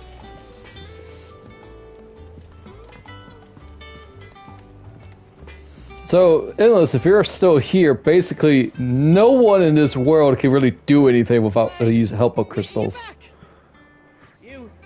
Yes, I did! Goots. We've a fine selection of tonics and tinctures. Oh, perhaps you'd be interested in some new accoutrements. Gear. You're trying, you know what? That's all that matters. Well, don't just stand there gawping. Oh. You have a fake eye. Has it really been 5 years since we left the old place? How time flies. We're all waiting to treat Sid to a hero's welcome when Kupka's lock turned up. Now that we knew it was them, they just poured in like a plague of rats, cutting down anyone and anything that stood in their way. Blood and bodies everywhere there was, and a voice crying out for Sid to save us in the midst of it all. I'll never forget those cries, try as I might. Promise me you won't let anything like that happen again. Promise me that, come with me, Sid will save us. Well, you won't hear me complaining. It's even roomier than the old one was. Got my own stores, my own little counter, and thanks to you lot fighting the good fight, plenty of demand for me wares. The only drawback's the constant bloody racket. If it's not Dories and Otto barking their orders, it's Blackthorn and Bardolph. His name is Bardolph, banging away day and night. Still, if a pain in the ear holds the price I have to pay to be Sid the Outlaw's partner in crime, I'd say I got myself a bargain. Please give me items. Ooh. Automatically charges magic spells and maintains the charge until cast. Increases limit break generation by 3% when dealing damage. Increases limit break generation amount by 6% when taking damage. So if I have both of these attached, it basically improves it by 9%. Neat. Elixir! We all know what this does. Oh, that's 20k. You'll not find a better price than that. It'd better all be here. Come again. Or don't. I'm not much bothered either way. Meave. 10 grand for everybody? How am I getting on? Oh, about as well as you'd expect of a barmaid pouring sour ale for penniless outlaws in the middle of the Deadlands. And it'd be worse than that if Molly here didn't make the best stew this side of Stonehere, even if it is mostly just yesterday's leavings. Don't tell her you heard that from me, though. Why would you go for a drink? This better be a good drink, good lord.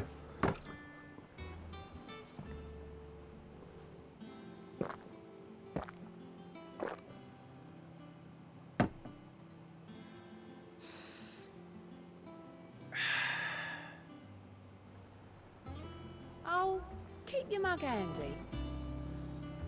Does that one have... Have we any more knuckle pies? Our terms.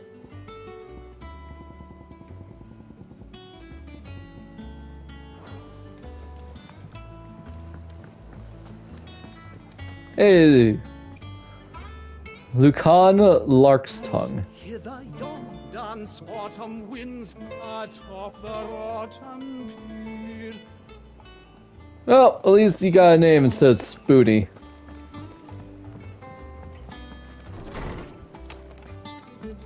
Oh, wow. Mithril, mineral most mighty. Introduction. Mithril is a material above passing hardness and luster, and it is these two qualities for which it is valued by the weapon and armor smiths of the realm. However, there's a third quality of mithril that sets it apart from steel or shell. Its durance. While even the finest steel may be melted by dragon's fire, becomes brittle in frigid climes, or turned to rust if not regularly and rightly oiled, mithril is, once made, eternally unchanging. In this volume, I will explain how one might go about making, shaping, and employing mithril in one's work. Old Tome said the hideaway is built inside an airship. Said it was called the Invincible. Hey, I know that one. Wait, which one are you talking about, 3 or 9? If it's 9, we may have an issue. What's up, Harpocrates? Now that is a name I have not heard for a long time. So long, in fact, I had half forgotten it was mine. Welcome home, Clive. You were missed, as always. I believe this belongs to you. Vivian asked me to return it.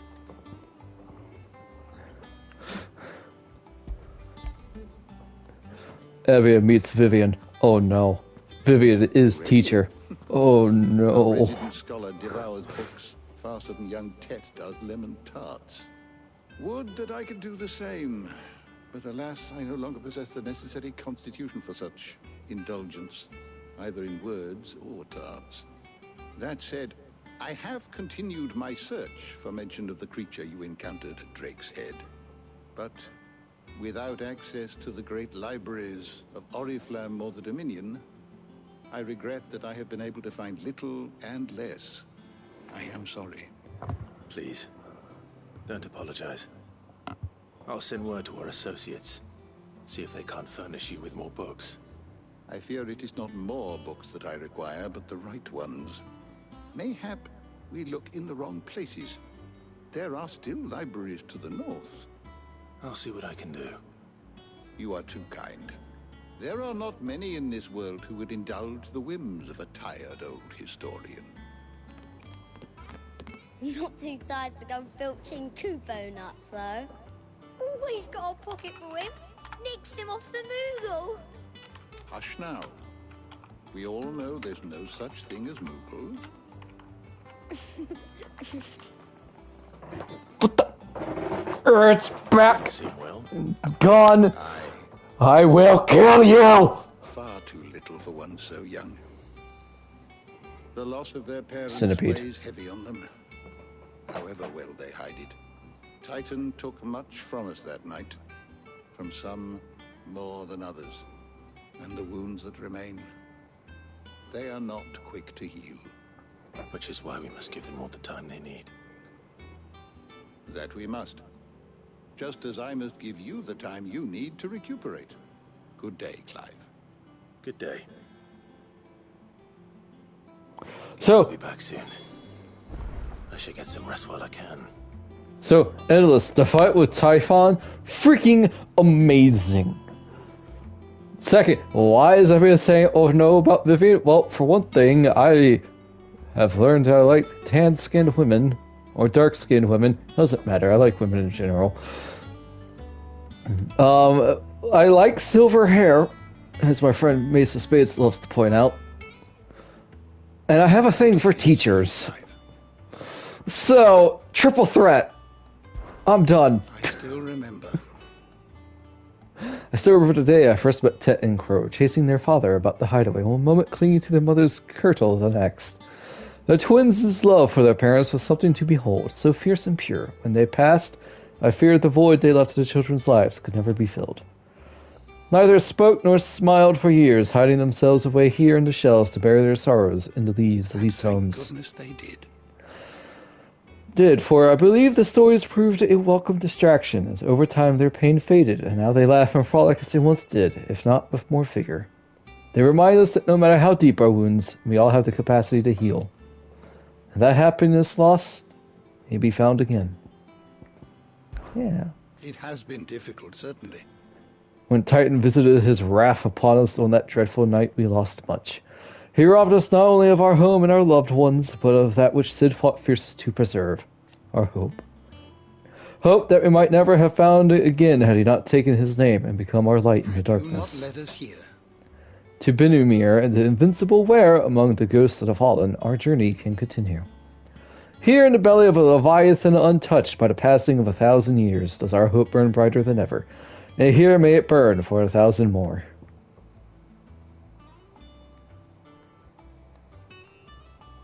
Yes, I appreciate smart women. I'm not that bright, but you know what?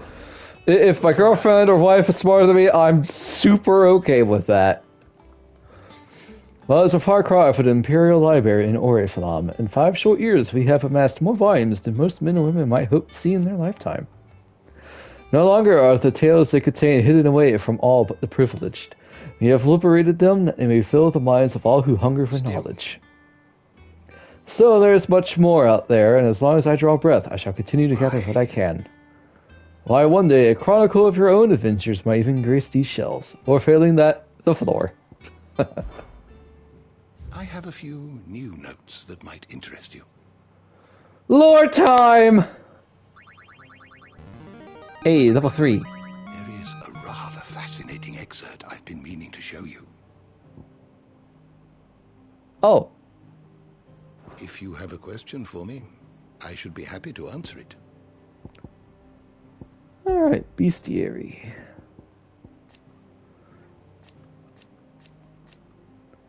Ramu, dominants of the icon, most often emerged among descendants of the Motes of Thunder, a tribe who once dwelled in the lands of Central Ash, the lands that the Kingdom of Waloed now lays claim to.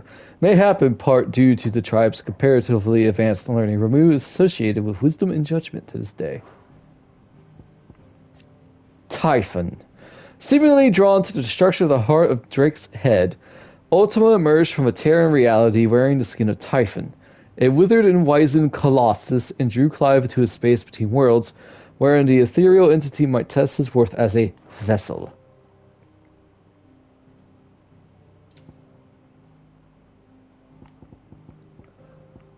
Vultures.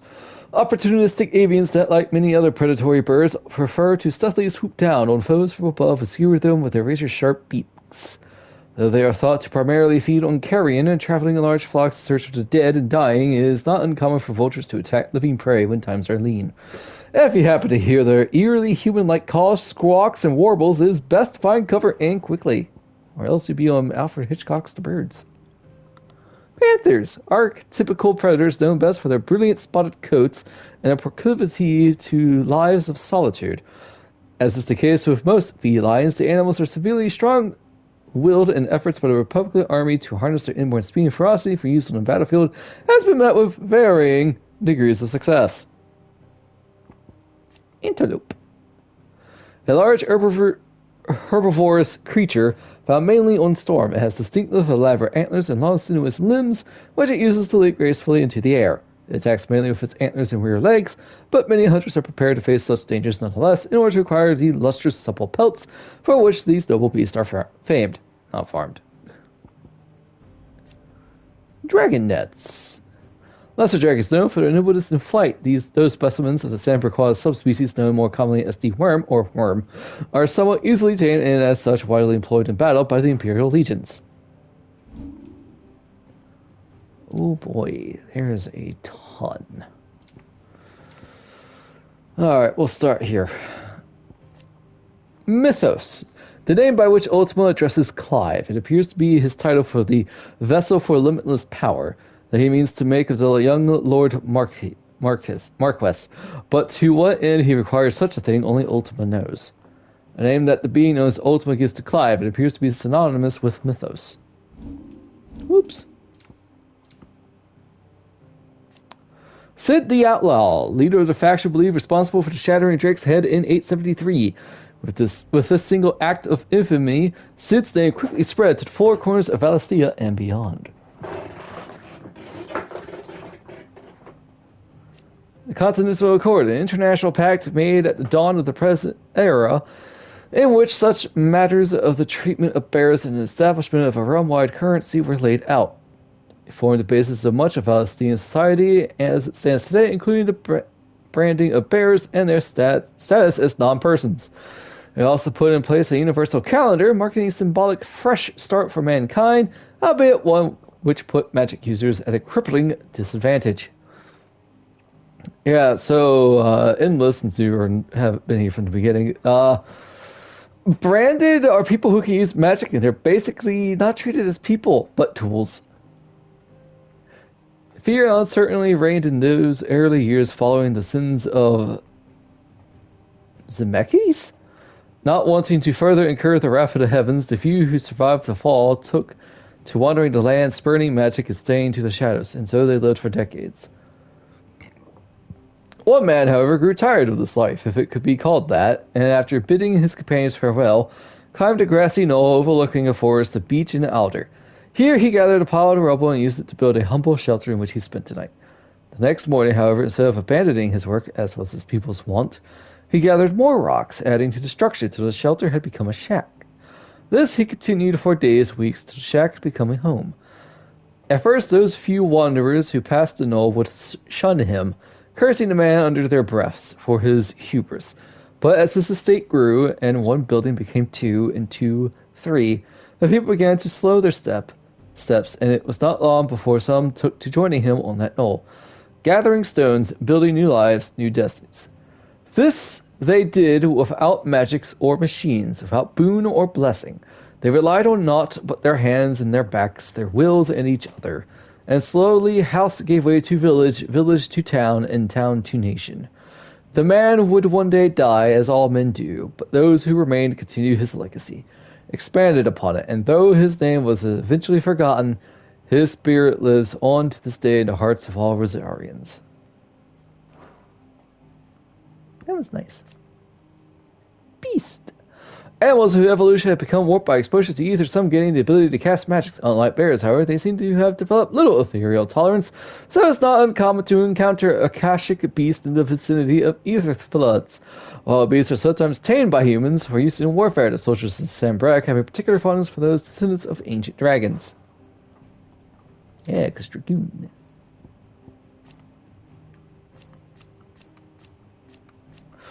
Priming does not require a continued draw of the ether. It is rather maintained by the constant channeling of the vast quantities of ether imbued within the dominant's own body. This allows dominants to remain primed even when they enter the etherless Deadlands, but also results in the crystal's curse taking a heavy toll on them with every act of priming. Oh. So they can do it, but in the Deadlands, but if they do, it's worse. What, the branded? Yeah, because they're treated nothing like humans. They are literally tools, and the more magic they use, if they use magic too much, they will literally turn to stone and die. Last Friday we did a side quest where a nobleman of Sanbreque told us to go help his son who was being attacked by a wolf. Turns out, son was not in danger, and the wolf was there to kill Branded for the son and his father's entertainment.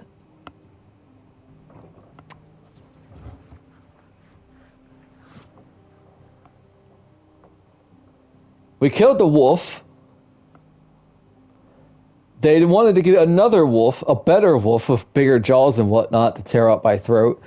Said wolf proceeded to kill and eat them in the background. We didn't see it, but we heard it. After that, we met a little girl who was asking us to find her pet for her, saying that if she treated her well that day, that she would be allowed to pet her soft fur. Well, we found a dog barking at barking at something at a windmill. And when I was walking up, I'm like, I don't think we're looking for an animal, chat. Sure enough, it was a branded woman who turned to stone and died. And the little girl walked up, said, "Oh my god, I can't believe that she died already. I only got you to use a little bit of magic, I swear. Now I have to beg Father for another one. But he won't give me one unless it's already turning to stone." Ugh. And Clive, who just got done threatening a nobleman, by the way, proceeds to put the fear of God into a 5-year-old child. I'm like, oh boy, we're going this dark. A lot of people have said that they had issues with people of color not being in this game and being represented in this game. Yoshi P gave his statement. It was not a great statement. And now that people have played this game, they are now actually okay with them not being in the game. That's what I've heard. Yeah, I can see why. This is great news. Yeah, I know, right? My thing with game worlds is that, sure, representation is cool. It's neat. You don't see a lot of different ethnicities inside video game worlds. Especially ones based off of more or less real life, like Call of Duty and whatnot. But when it comes to like fantasy games or sci-fi games that are completely 100% made up, as someone who runs several D&D games, I'm going to be honest with you. Coming out with ethnicities and color for people did not come to my mind at all. To me, in that world, they are just people. There are no blacks, there are no whites, there are no Caucasians, there are no Hispanics. They are just people. Now, there are several dozens of different races in the world of D&D that you can or don't want to use. But that's a little bit different. That's just race. In the end, regular human is just a regular human. Here's a point. I believe Leek plays a black person named Heroes. No one has said anything. Why? Because he's just a guy. He's a guy who heals. And if he goes down, you guys better hope you have a potion. Anyway, slave masters, those who own and manage bearer slaves. A bearer must always obey the orders of his or her master and are largely forbidden from acting independently, even from speaking without express permission. When it is necessary to relinquish supervision of a bearer, such as when dispatching one on an errand, masters will often affix the emblem of their house or business to the slave's clothing, that they are not mistaken for an escapee. Oh, so that's what the badge is for. Alright. The men and women of the present day want to repurpose these ruins for their own uses. Both the village of Lost Wing and its hideaway in Binumere, there you go, being built around the wreckage of a fallen airship. The Mother Crystals. Though the people of Valistia rely on the crystal mine from the mountains in their everyday lives and flock to the ether-rich lands around them in pursuit of their blessing, Sid posits that it is in fact the Mother Crystals and their ability to draw ether from the earth that is the reason for the Deadlands' advance. The few who learn the truth are hunted down by those in a position of power. Those who power rest on their control of this crucial resource. The brightly shining convolution of shards that sits at the center of each Mother Crystal. When a heart shatters, so too does the mountain around it. Since time immemorial, sanctuaries have been built around the hearts for the worship and protection of those irreplaceable treasures. Sacred chambers in which the hearts of the Mother Crystals are enshrined, believed to have been created before the time of the Fallen, they retain a portentous air even now, long after mankind has forgotten their significance. Though the penalties of illicit trade in crystal are severe, with demand far outstripping supply, many still dabble in the black market. Magic barriers. Some dominants have the ability to call upon a part of their icon's power to summon a ward, a non-impervious barrier that no magic nor matter can cross. However, its maintenance requires a continuous channeling ether through the summoner's flesh, taking a heavy toll upon them. The larger the barrier, the greater the burden. Ethereal tolerance. The ability to resist the effects of ethereal exposure. This is higher in bears than dominants, allowing them to survive concentrations of ether that would turn any humans who lack their gift. Some animals, including chocobos, also have natural resistance to the effects of ether. But one of the many reasons why the birds are so beloved across the twins. Pulls the concentrated ether that form from the land's surface, though thought to be caused by an imbalance in its diffusion beneath. Though ether is usually invisible at flood level concentrations, it takes on a blue glow. Those with a natural ethereal tolerance can survive exposure to a flood, at least for a short time. But most living things will eventually succumb to its effects, losing their minds and turning akashic.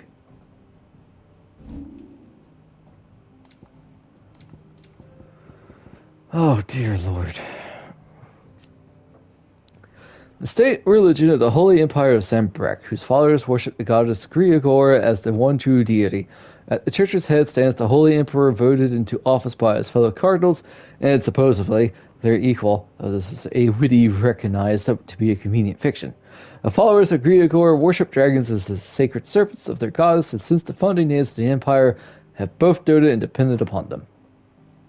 Bargain. Their dominance Bahamut.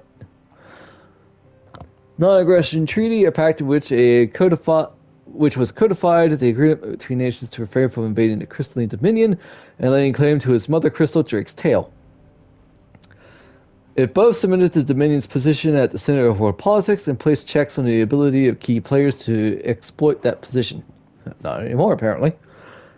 The Strait of Otha, the narrowed channel to the north of the crystalline Dominion that separates the continents of Storm and Ash, with Sanbreque to the west, Willow to the east, and the Dominion to the south. Its shores are never short of soldiers or political tension. Don't live there. Crystalline Dominion. A once independent state straddling the continents of Storm and Ash, its capital, Twinside, is built on the tiny isles of Ark from which its mother crystal, Drake's Tail, rises after Drake's Head was destroyed in 873. Oops. Totally intentional. The Holy Empire of Sanbreque declared Twinside its new capital in defiance of the long-standing non-aggression treaty. While controversial, the move, carried out by Prince Dion and his Knights Dragoon, proceeded mostly unopposed, largely due to the Dominion's lack of a dominant of its own with which to intimidate the interlopers.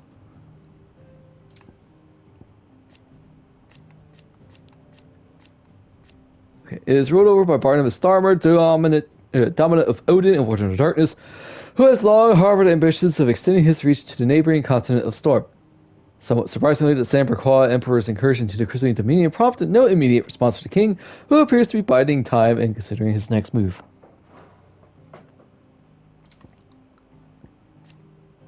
The Men of the Rock. Hugo Kupka's personal guard. On Kupka's orders, they ruthlessly gutted and destroyed Sid's original hideaway, vengeance for the brutal beheading of Benedicta Harmon. But Kupka's thirst for revenge is not yet slaked, and it is with reckless abandon that he employs his minions to commit atrocities across the realm in a bid to drive Sid from hiding. Cost nice. Heard it's pretty nice. 'Cause yeah. A town located in the rugged northern reaches of the Damekian Republic, though it was once a thriving trading post, the coming to blight has served to both discourage travelers as well as drive off long-time residents. All that now remain are refugees fleeing from elsewhere, the black marketeers who prey upon them, and barely enough soldiers to keep the peace. Or rather, to pretend to when they're not being bribed to look the other way. Ah! So it's Ul'dah and the Brass Blades. Good to know. One second, chat. I'll be back. I used the bathroom and I need some more water.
Alright, I'm back.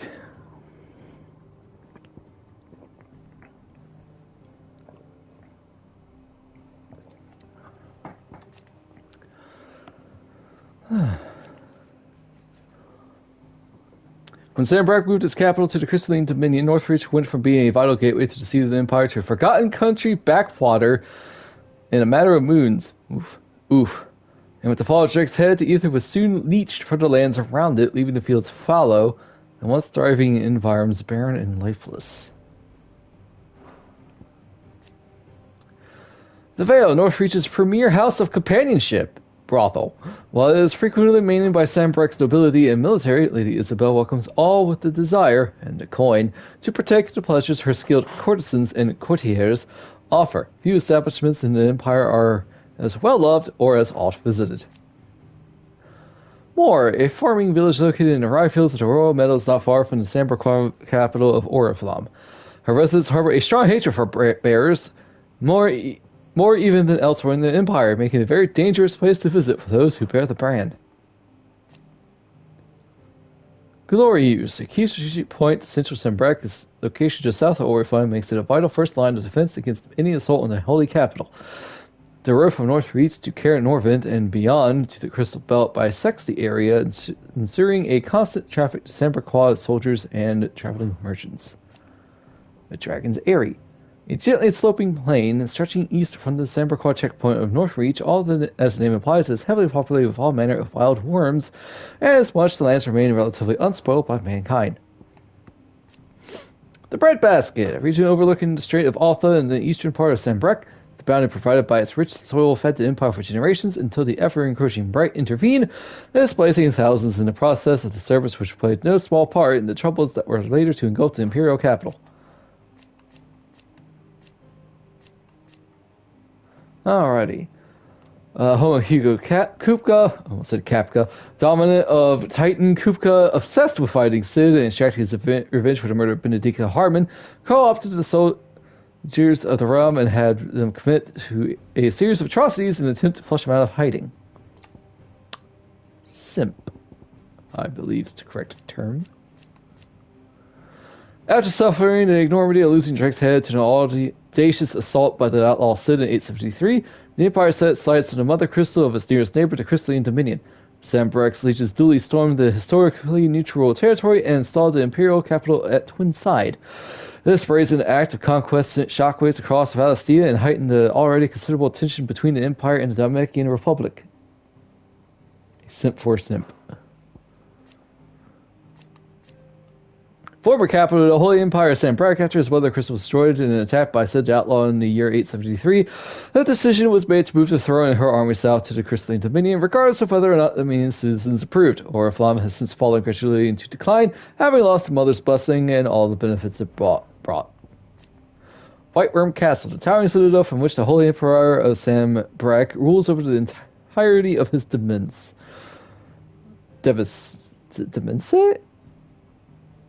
Country, with the mother crystal rising above it, the imperial capital of Oriflamme spread out below. This ivory edifice is truly a wonder to behold. I don't know how to pronounce that word. Screw it, country!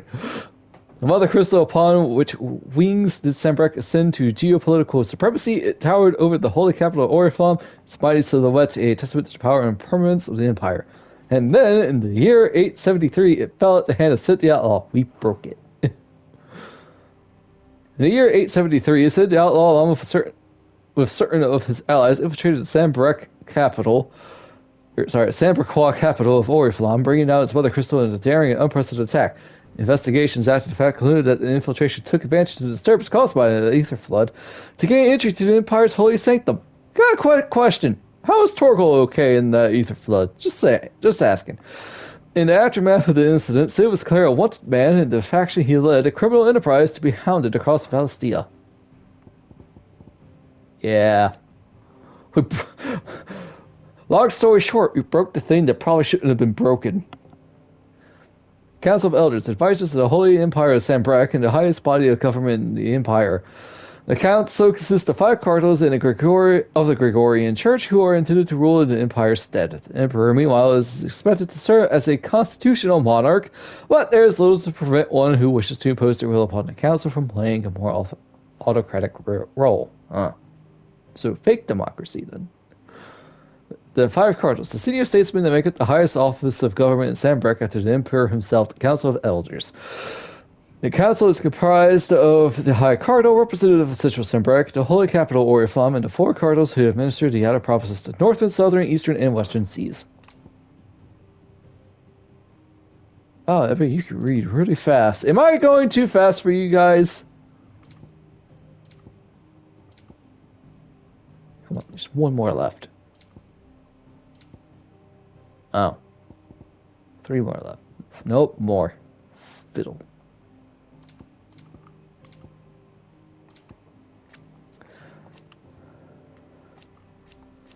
Alright, timeless that is until Cid and his disciples commenced their campaign to bring each one, starting with Drake's head, crashing down, spreading chaos and confusion throughout the great cities and nations of Valistia. Here, Cid and his adopted family of freed bearers from across the Twins made their home, as until the fledgling utopia was brought crashing down after its location was discovered by Hugo Kupka, dominant of Titan in the year 873, and by a single night the hideaway was destroyed, fewer than half managing to escape the slaughter visited upon them by Kupka and his men. The Hideaway, established under the leadership of Clive Rossfield, who took on the title of Cid after his former leader's passing, and Titan's destruction to Old Hideaway. Here, a community of like-minded individuals from across the realm have gathered to build a place where people can live and die on their own terms. Like its predecessor, it is built within fallen ruins, deep within the deadlands of Central Storm. Decidedly unlike its predecessor, however, it is located at the center of a lake, Benumere, across whose waters any invading enemy can be easily spotted long before their arrival. Benumere, a lake in the Blighted Lands on the southern edge of the former Grand Duchy of Rosaria, named for the dragon that some tales say created the basin when it fell from the sky. Fallen airships dot to its expansive waters like forgotten cenotaphs, leading some to liken it to a graveyard. Its remote location far from any trade route and deep inside the Deadlands, making it an obvious choice for Clive when faced with rebuilding Cid's legacy. Followed a hideaway, an assault by Hugo Kupka, dominant Titan and his private guard on the first hideaway of Cid the Outlaw in the year 873. The safe haven established amongst the forgotten ruins long consumed by the Blight was entirely destroyed, and many of Cid's collaborators and the bearers they had freed from servitude were slain. Whew.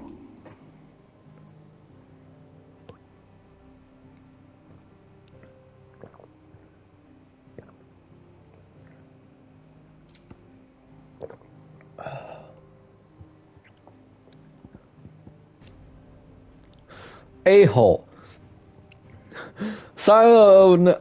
That's his name. His not mysterious watcher is A-hole. Scion of a lesser noble family in Dhameke, tasked by Hugo Kupka to trace the whereabouts of Cid the Outlaw, the man he believes slew Benedict Harmon. His investigations led him to Eastpool, where he overhears Clive and Gav's conversation and follows them back to Cid's hideaway. Medicine girl. Or for a girl who pays for her bread by making and selling medicines. First and foremost are the 5 cardinals who make up the Council of Elders, second only to the Holy Emperor and the Imperial government. It is his role to lead the council in governing Sanbreque in the Emperor's stead, and providing the latter does not overrule his decisions, his authority is absolute. Emperor of the Holy Empire of Sanbreque, who won his throne at least partly by virtue of his son Dion having awakened as dominant Bahamut. One of pair of young twins who assist Harpocrates in a hideaway library, or at least are tasked to. In practice, he spent most of his time reading books and teasing tomes with his sister Crow. Though their parents are both bears, Tet was spared that burden. Alas, he was not spared the tragedy of losing both his mother and father when Cid's hideaway was laid low. Same thing, but girl.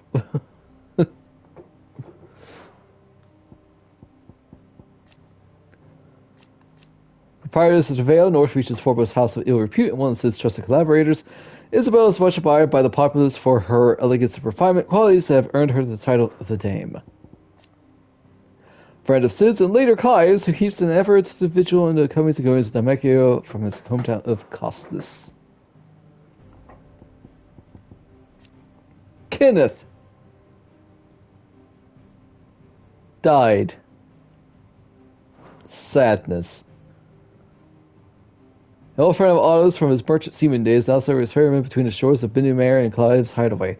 Knowing him to be a trustworthy and tight-lipped fellow, Otto invited him to join their cause after Sid's death, that he and his trusty skiff might help them build and operate their new hideaway in the lake.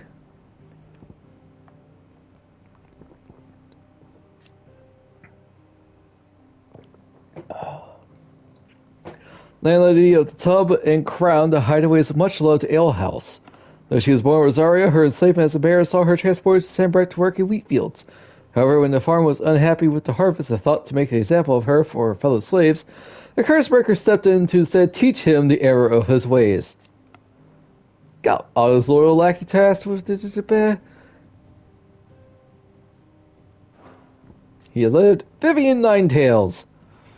Oh. A scholar and strategist who makes her home in the hideaway, analyzing every shred of information that comes in from the wider world in order to divine the disposition of the realm's armies and those who lead them. She offers her insights to Clive that he might better understand the lay of the land. The moniker Ninetails, of which she herself is fond, was gifted her by her fellow scholars in recognition of her ability to speak at length on almost any subject. I love her.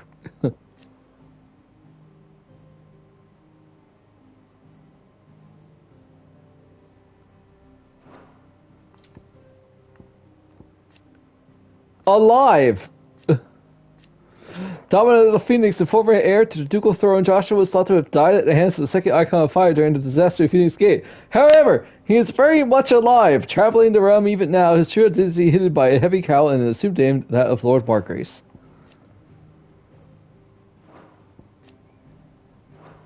Best boy. Sad he's dead.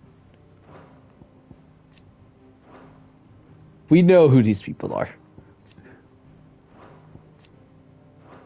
There we go. The door to the shelves shall ever be open. Whew.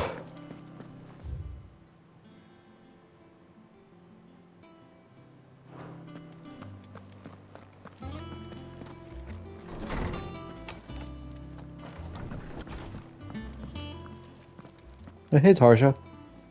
Not back a blink, and you're already off solving everyone's problems. I've yet to do a side quest yet, ma'am. As well with the scowl. I'd had that brand for so long. I'd forgotten what life was like without it. What it was like to be myself. And it's all thanks to you, Talia. The scalpel did most of the work. Ah, before I forget, a rider was here with a letter from Gav. Otto left it on your desk. Otto stole us. All right, I'll have a look. And then you get some rest. Yes, Doc.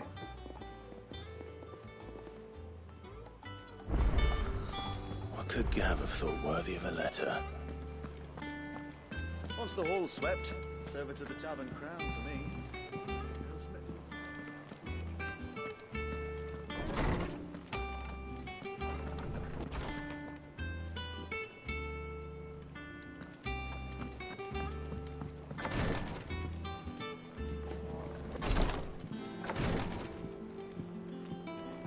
So what, me and Jill share chambers?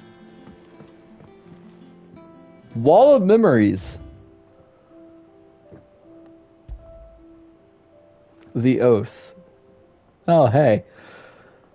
Created the day Clive pledged his allegiance to Cid, this crystal shard transfixed with twin daggers is a powerful reminder of a promise made, a friendship forged, and a legacy inherited.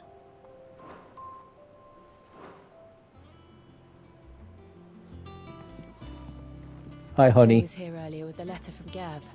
He left it on your desk. Yeah, but they were raised like siblings, though. Yeah, but they're not related, so it's fine. Hate that trope, but in this case, I'm super okay with it. The Republican army marches on the Empire at Twinside, and the men of the Rock have been summoned to the front. Something big is brewing, I reckon.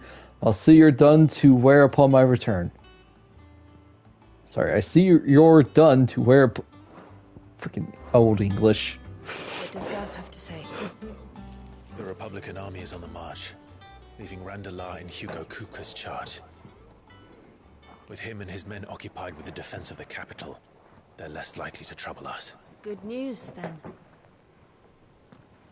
It's more than that. This is our chance. The one we've been waiting for.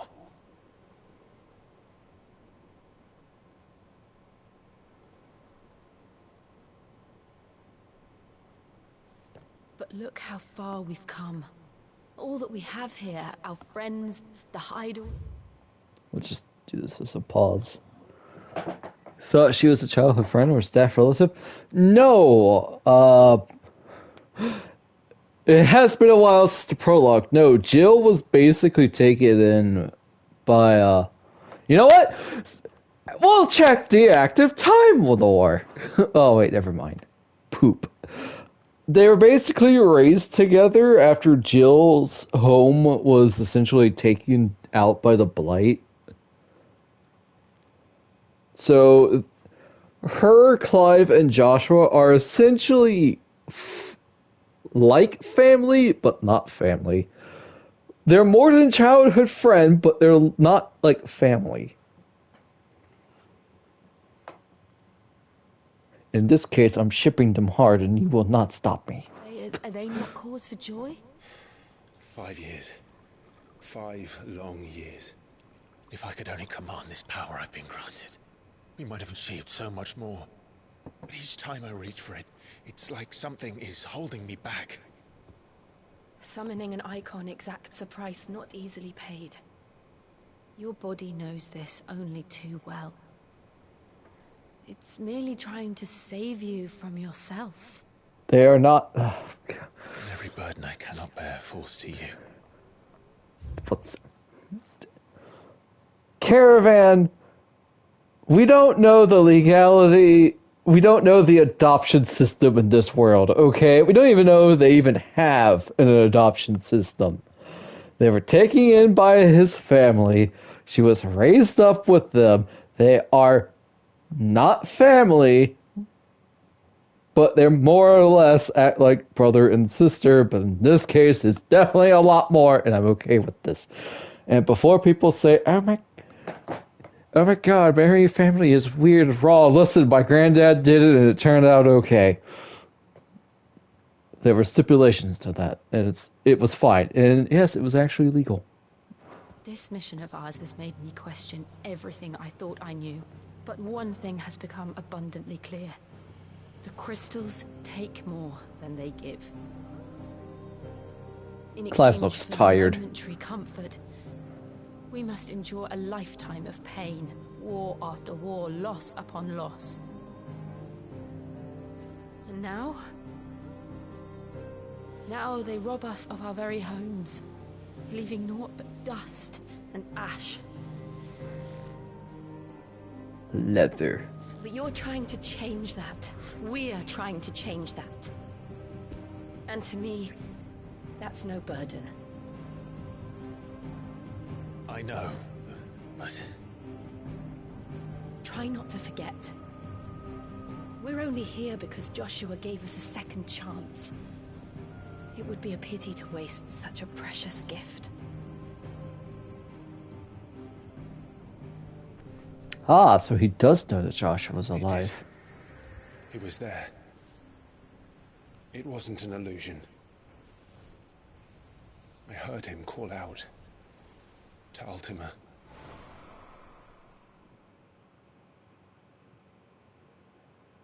You go, legally distinct Roxas. If Joshua is still alive, he'll be looking for that thing. I mean, it's presumably inside of him, so he doesn't have to look very far. Do you think he will ever come back? He just has to look at his reflection in the water. And we must be ready when he does.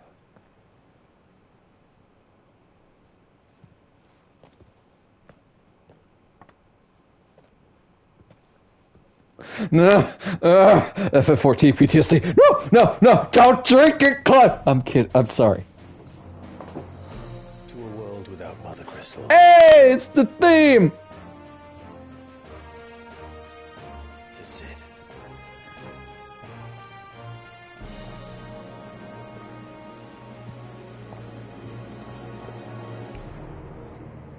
That goblet's not made out of lead, is it?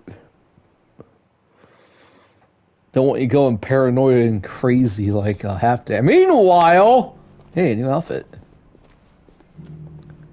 Northern Territories. Oh, hey, this is where Jill's from.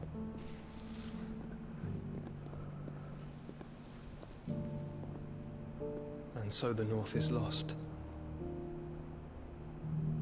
I knew that the Blight spread ever more swiftly, Your Grace.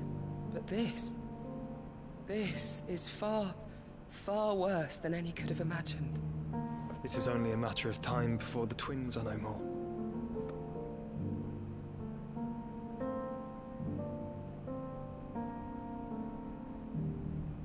The world marches ever closer to its end, and here we chase shadows. Tell me, brother, are our efforts in vain?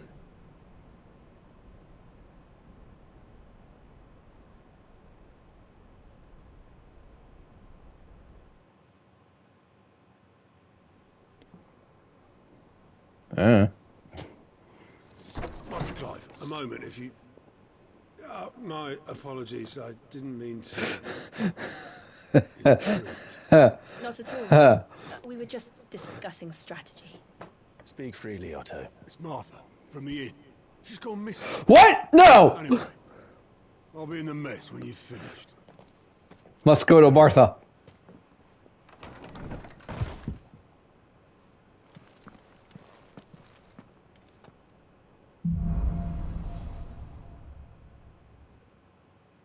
What would make Martha leave the rest? Triangle body. Something has happened to Martha. We need to speak with Otto. Clive's man boobs. Jill's just staring at them.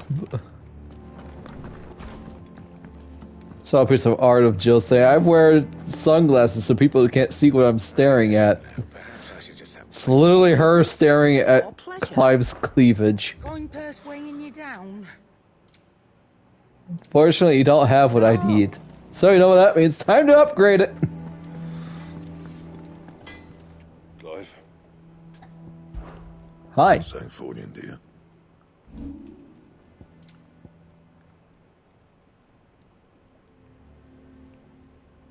The heck do I have equipped already?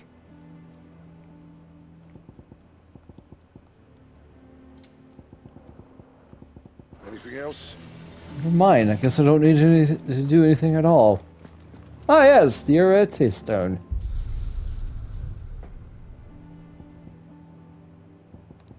Stage replay.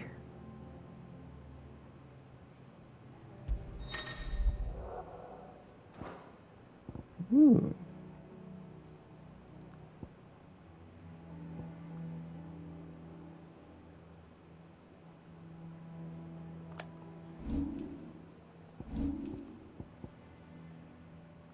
Can I pick what to fight again? Because I would love to do Typhon and show Endless.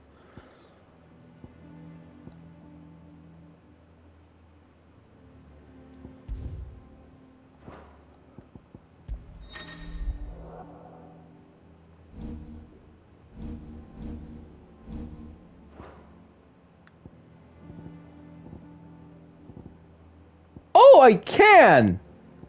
Hey, Endless, do you want to see the fight against Typhon that I talked about? You know what? We'll do cutscenes at one.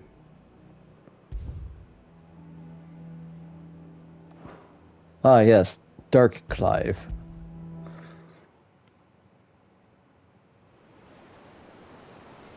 It's literally us fighting against a dragon. Darn it.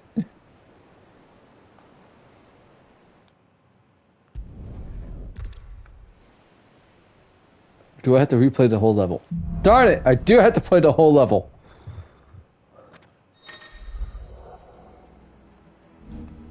Come on, this way. Nope.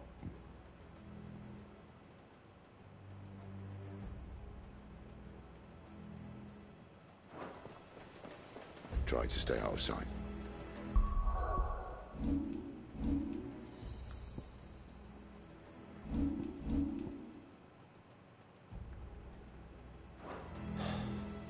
Obviously.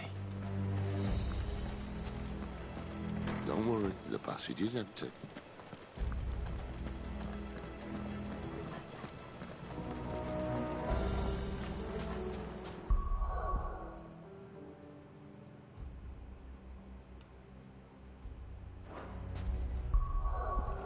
Oh, wait. There we go. I figured it out. Darn, it doesn't look like I'll be able to fight Titan. Or Typhon. All of Virtue, maybe?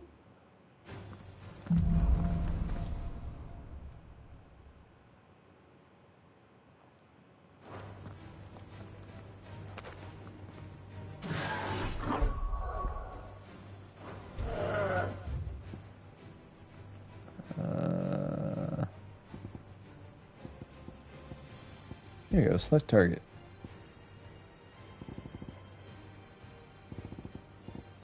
Ah, yes, a lich.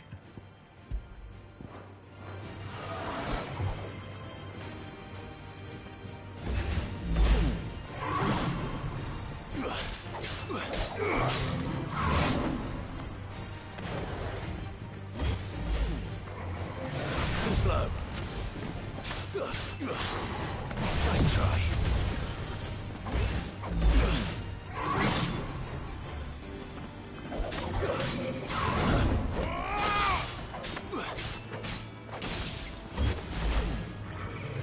Too slow. Nice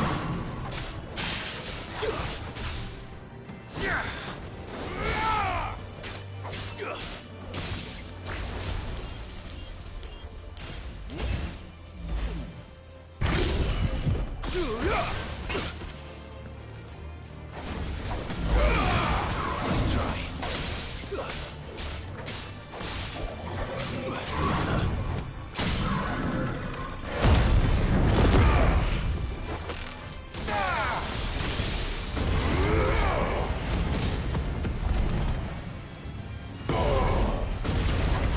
There you go, I messed up on that one.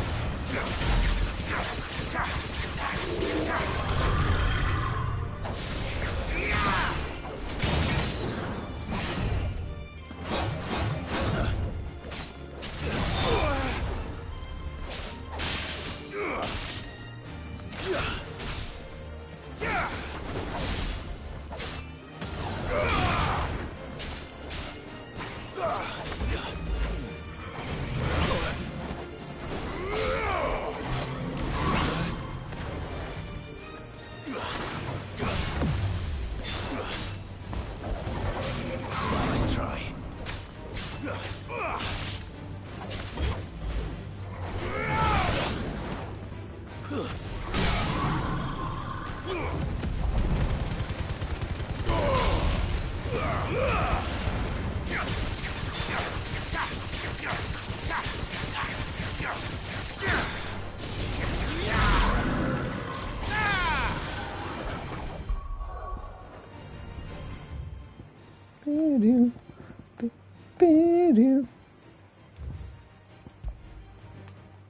Okay.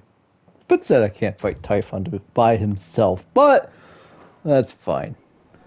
Do we have any side quests here? Nope, don't look like it.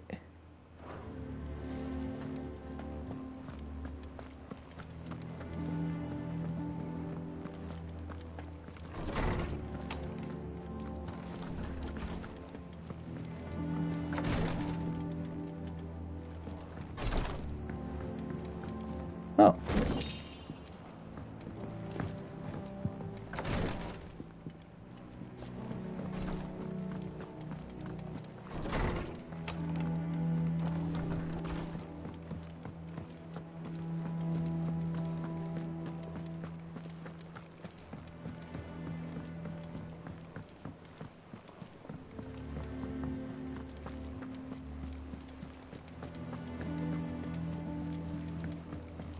His leather squeaks.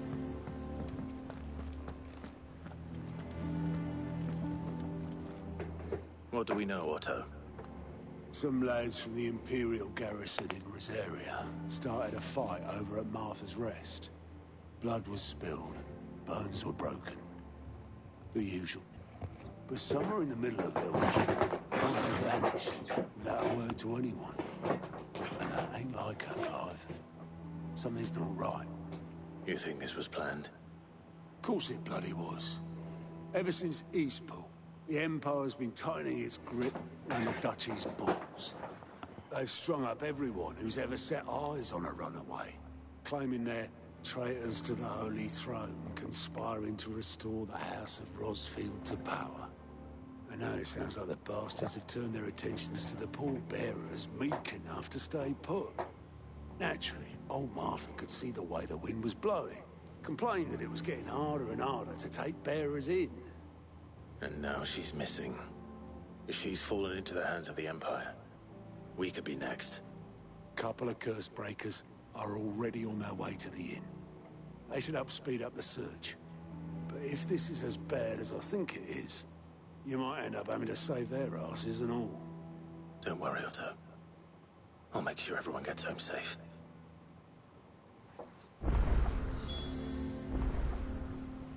Now we have new side quests.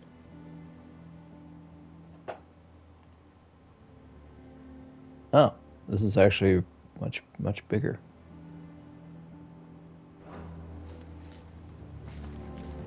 Clive, Sid. Cole and his men left earlier.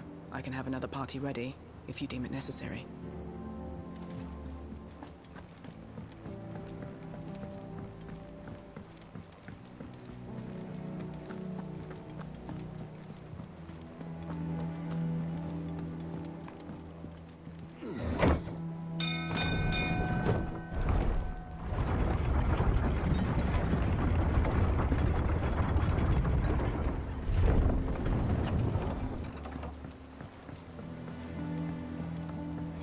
Welcome back, Sid.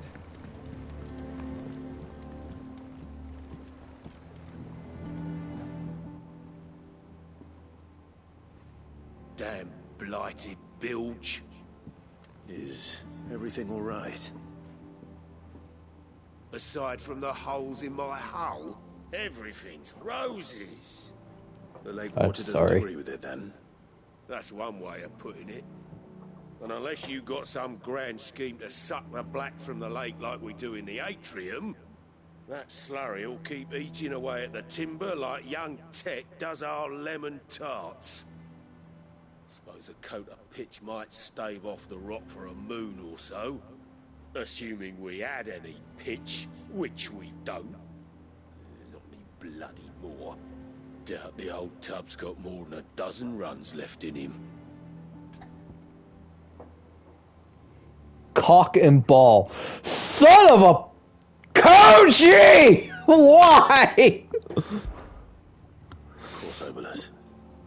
Your skiff is our only means. Without it, we'd be lost. Well, I'm glad someone round here sees it that way. To make pitch, you need pitch trees. But in case you haven't noticed, live trees are one of the 1,000 things sorely lacking in the Deadlands. Now, I'm not so unkind as to ask you to fell a faraway forest and lug the logs back here to the mere, which is why we'll be needing a suitable alternative. And it just so happens I once heard the thorny pitchers of Curltail Falls cover themselves in a sticky wax to trap birds and beetles and whatnot. Might be enough to tide me over. Sounds easier than felling a faraway forest. That's for certain.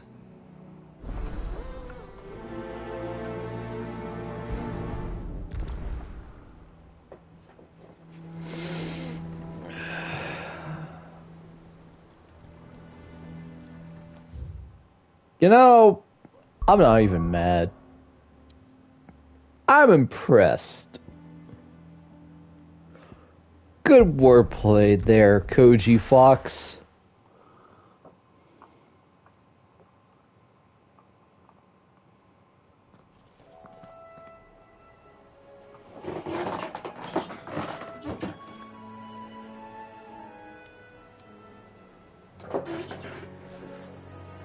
See, his real name is Michael Christopher Koji Fox. He is 100% American, but his dad, who was stationed in Japan, kind of liked Japanese culture a lot and wanted to give his son a Japanese name, but the family said no, so he snuck it in as a middle name, so everybody just calls him Koji. Easier than felling a forest, I said. Trees don't have teeth. You'd be surprised there, Clive boy.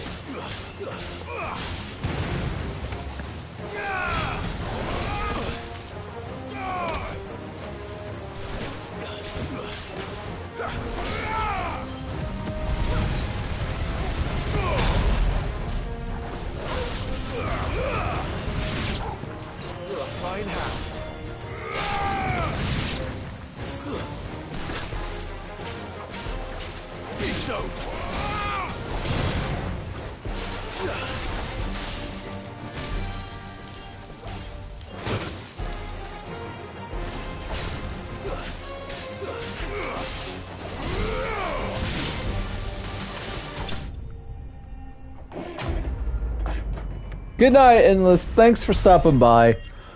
Hope you liked what you saw with FF16. Pitcher wax. Sticky substance found in a pitcher of a carnivorous plant which thrives in the Rosarian lowlands. I can't imagine Obelisk needing any more than this. Time to head home. Lowlands. Lowlands away now. Favorite she's shanty in Assassin's Creed Black Flag. Hands down.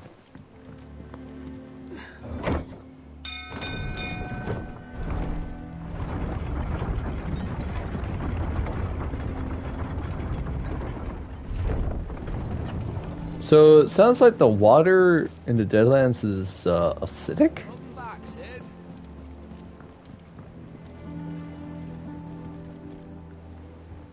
Well, did you find me some wax? I Find did. is one way of putting it.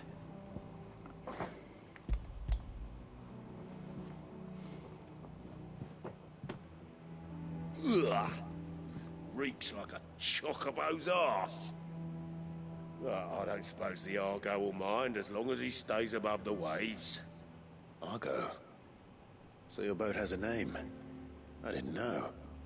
Yeah. Same as me old man.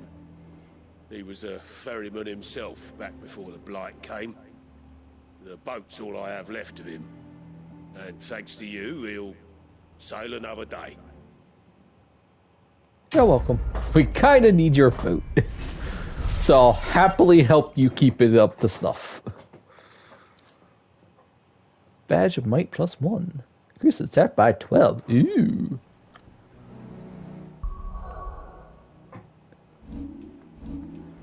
More power is necessary. Wait, can I stack these? I can.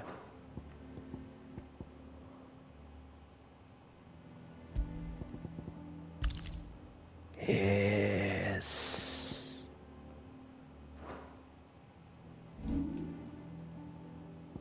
Man, I honestly, this is one of the things that I really don't like about myself. I don't know what to spend points on in skill trees.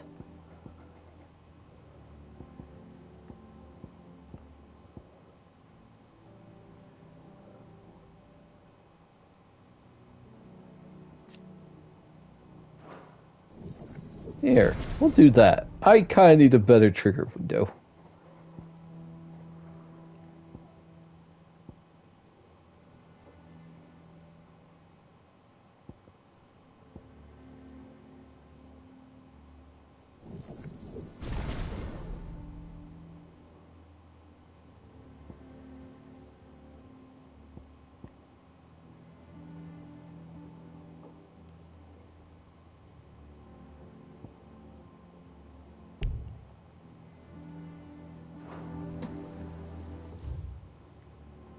The other side quest?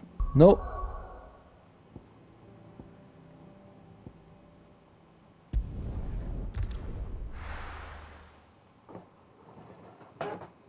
Let's get it on. What happened here? Come on. Oh. We need to find the others. We're best off staying where we are for now, I reckon. Let's get you to a physical, shall we?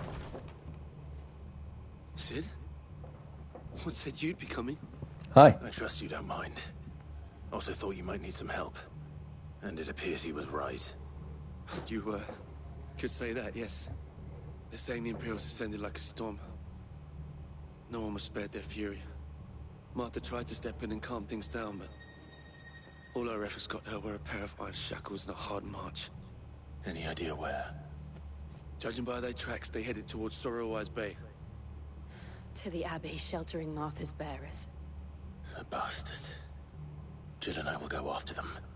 You take care of the people here. We will. But, before you go, one of the locals heard something. He said the soldiers were talking about a culling. I don't know how big this is, but it doesn't sound good. Be careful out there, Sid. You do the same. That really doesn't sound good.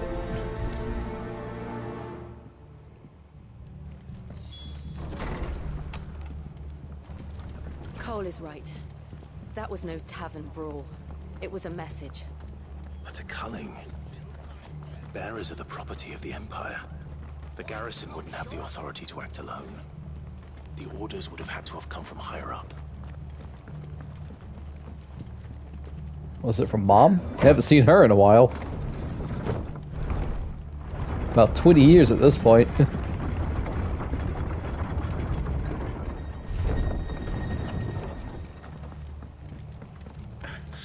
If those horses touch it.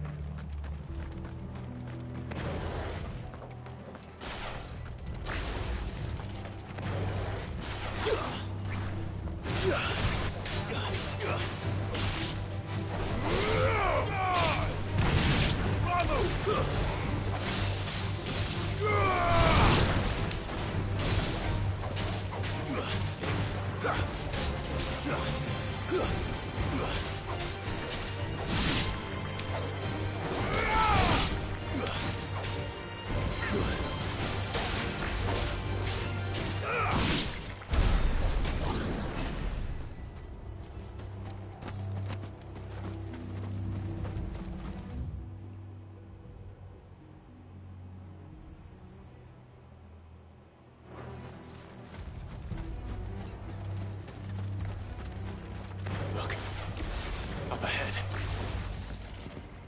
Martha? Hey, Martha! Are you hurt? Don't worry about me. It's them at the Abbey who need you. You have to do something. Tell us what happened.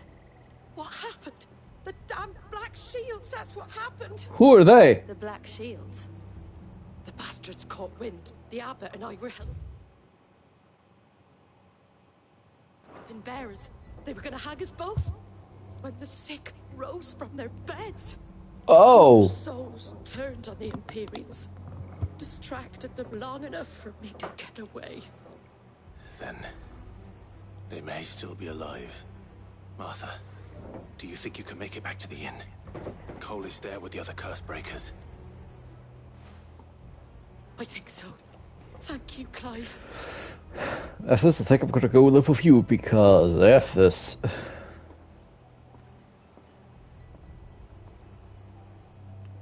Black Shields. Is this some sort of twisted joke?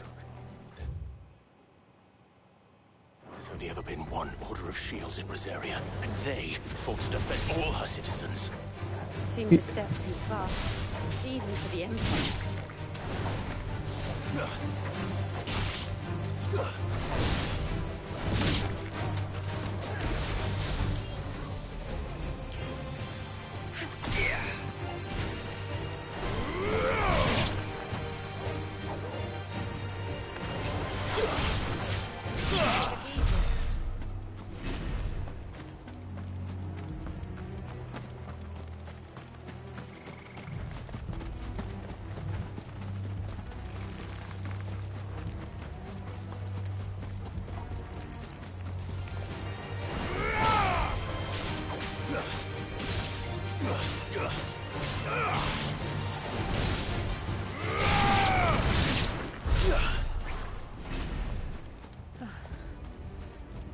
Are we too late? There might still be someone inside.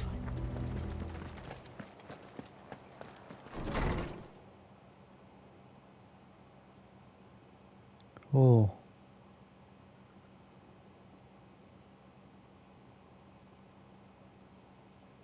No. Damn it. I thought you lot were all spent. Murderers. Fantastic. The bearers to this. We got some anger issues to work out. These two aren't turned. That bitch of an innkeeper must have sent them. Colluding with the enemies of the Empire is a serious offense. And for their crimes shall they be punished. Such is the law. To dwell in darkness that we may purge the night and welcome lasting dawn. On these our swords we swear. How dare you speak those words? Have you no honor? Clive. This won't take long. I think Clive is understandably ticked.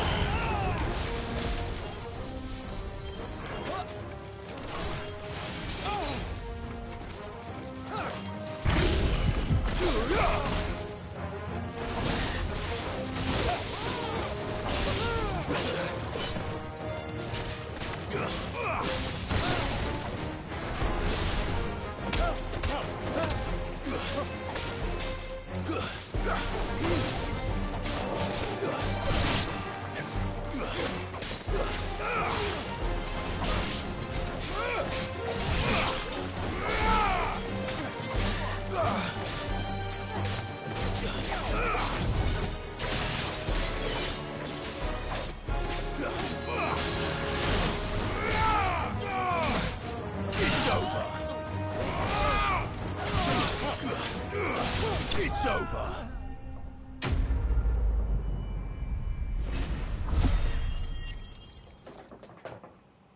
Take that.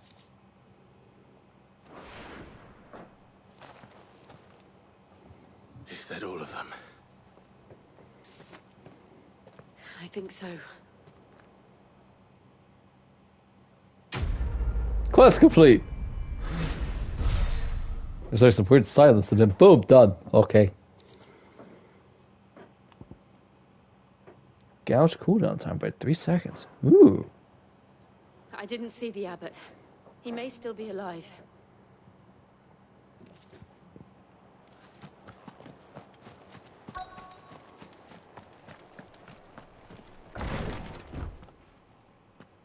Nope. Found her. Oh, he did. The abbot.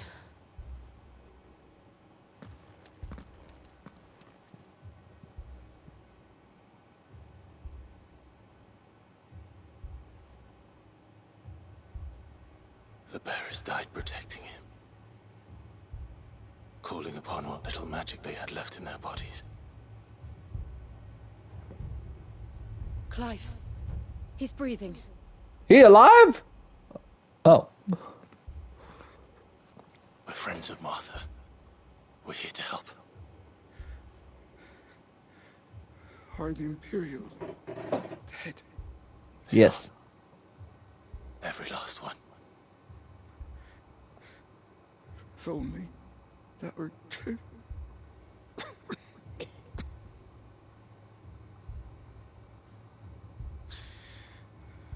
The Black Shields will return. The Cullings will continue.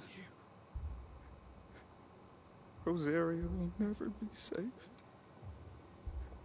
unless we save her. Tell Mother to beg Sid's aid and tell her this wasn't her fault. I shall. Sid, Where are you? Sid! In here! We found a survivor! Clive, No longer a survivor. he's gone.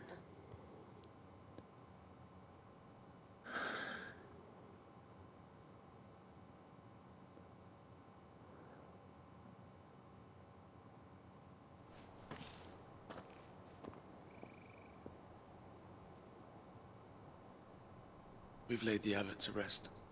But the bearers... they didn't need to die like this. No, they didn't. But it was their choice. They knew the fate that awaited them and chose to meet it on their terms, fighting for those who fought for them. Martha said they rose from their beds, threw themselves at the Imperials so she and the abbot could escape. I've gathered the bearers' remains. We should consign them to the tide. There's a drawbridge not far from here. Radix Jump. The currents there are swift. If the abbot were still with us, he'd have taken the dust there himself and performed the casting. I'll get someone to... I'll do it. Of course. Cole and I will remain here and see to the Imperials.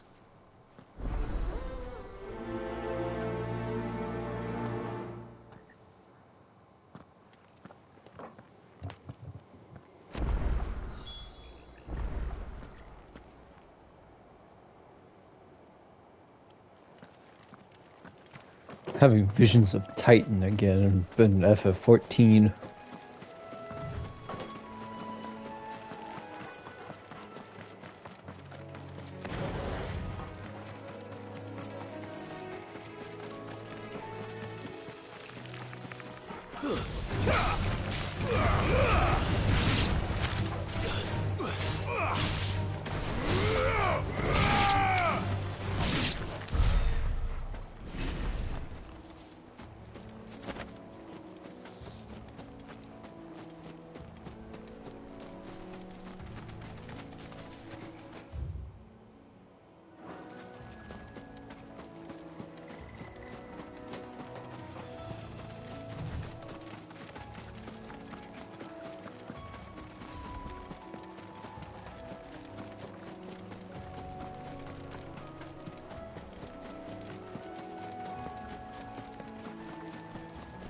An Airyman?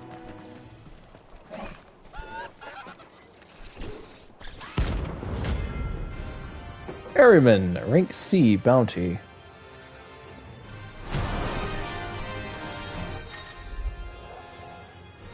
Torius Marks! Do you think it's spotted us, Torgal? What am I saying? Of course it has. It's a floating eyeball.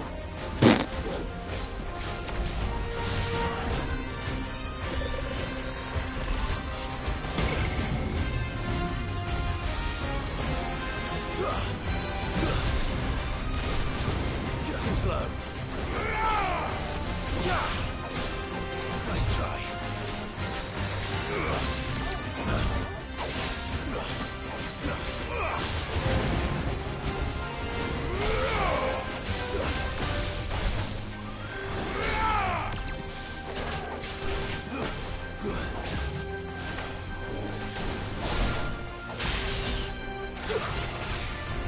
Oh man, right when it's eye.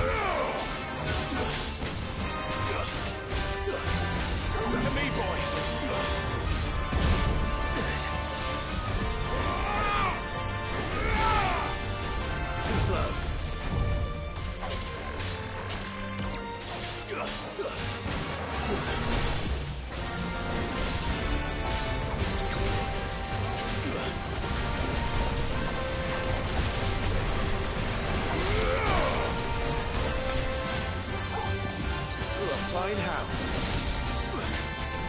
Nice try.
Woo!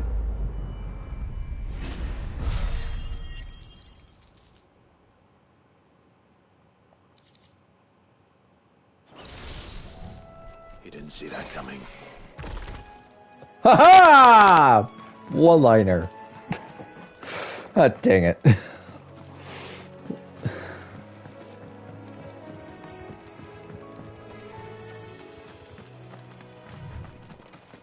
That must be the bridge.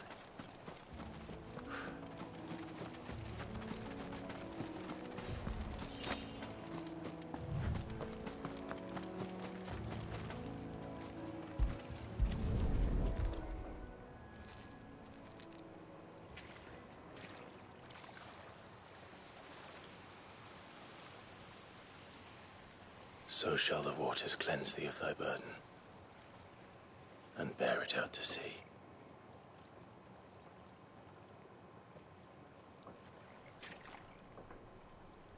And now they are truly free. I hope so. What of the Imperials? A pyre was made. It's more than they deserve. We should go back. Cole is worried about Martha. All right.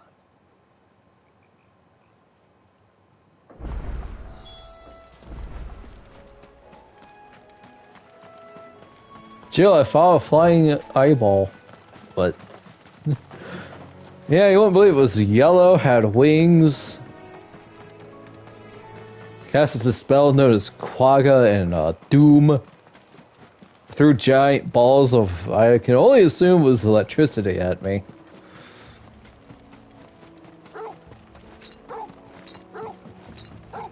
Wait, can I pet him now? Yay. After it.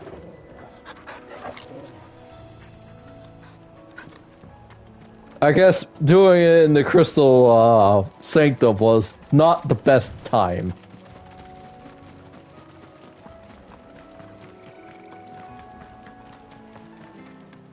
Thank you, Founder.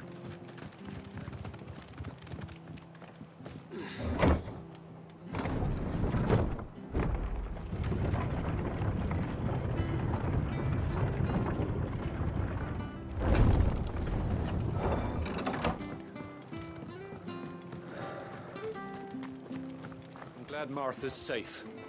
Both for her sake and the town's. This place wouldn't be the same without her. Oi, look sharp! They called themselves our countrymen. What are you after?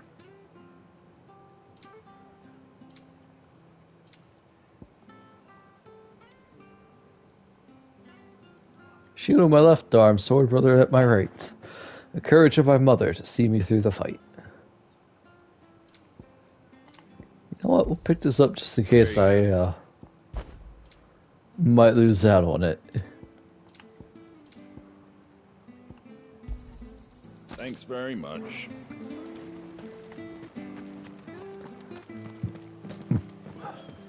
We'll return to the hideaway as soon as we've finished our ministrations.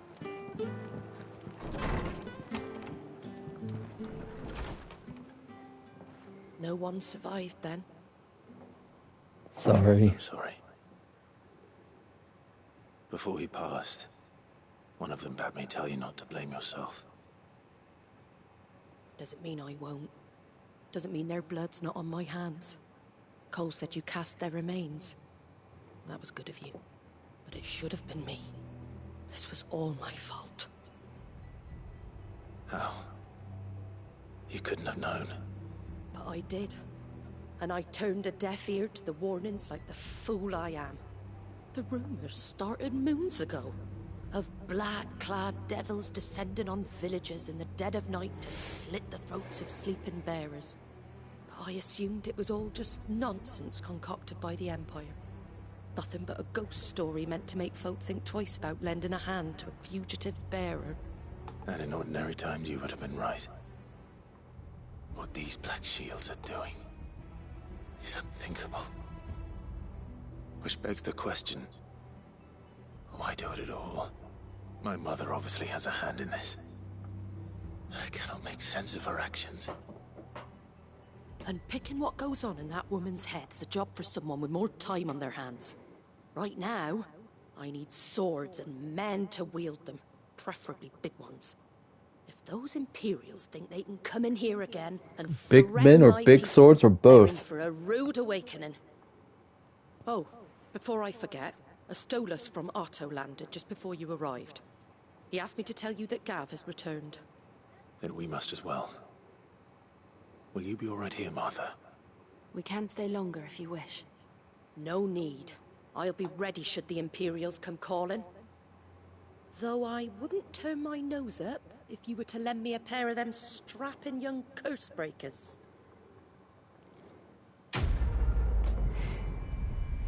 Are you talking about big men or big swords or both? Probably both. Those poor souls died to give me a chance to save others. I won't let their sacrifice be in vain. What in the world is going on? If you don't mind, Cid. I'd like to stay here with Martha. Just until she finds someone to guard the rest, that is. Martha's a stout soul, all right. Anyone else would be out cold after what she's been through.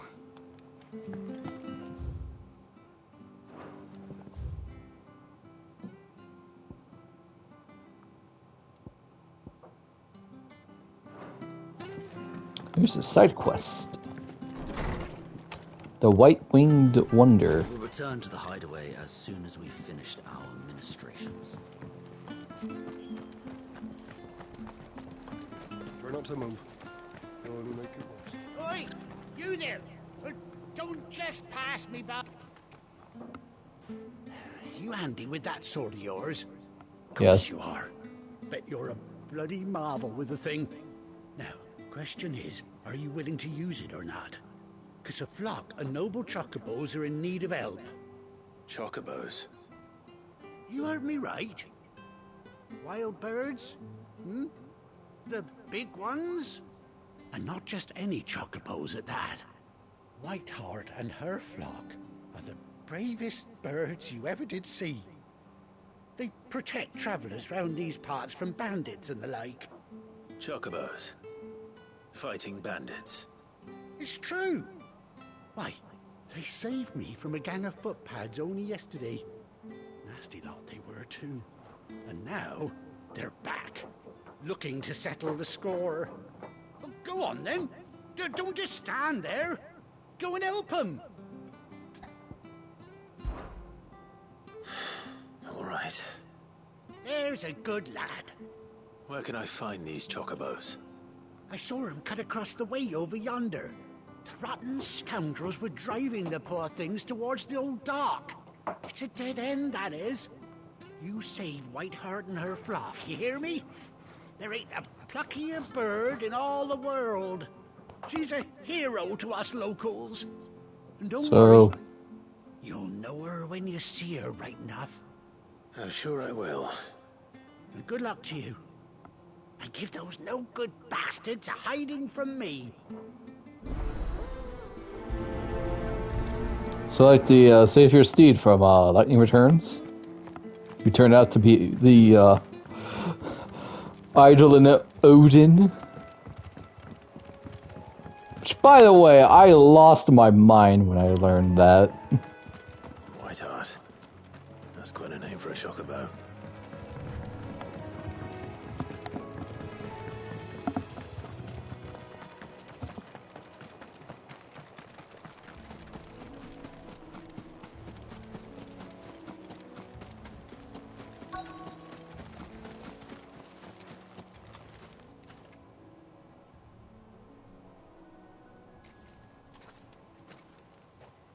A white feather. I thought Ambrosia was one of a kind. Speaking of brave birds. Ah yes, Ambrosia, that saved Clive's life. By knocking him out of the way and taking a rock to the face.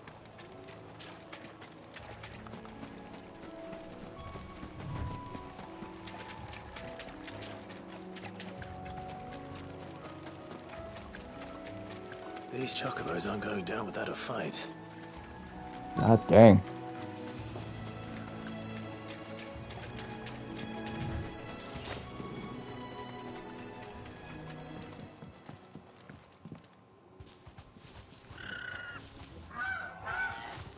We got you cornered, Feathers. You didn't think you'd seen the last of us, did you? You've been bad for business. But I reckon someone will pay good coin to mount your head on their wall.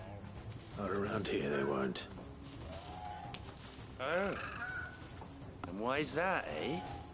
Because she's something of a hero in these parts. You hurt her, and I hurt you. Piss off. Or better still, how about we hurt you both? All right then. But don't say I didn't warn you.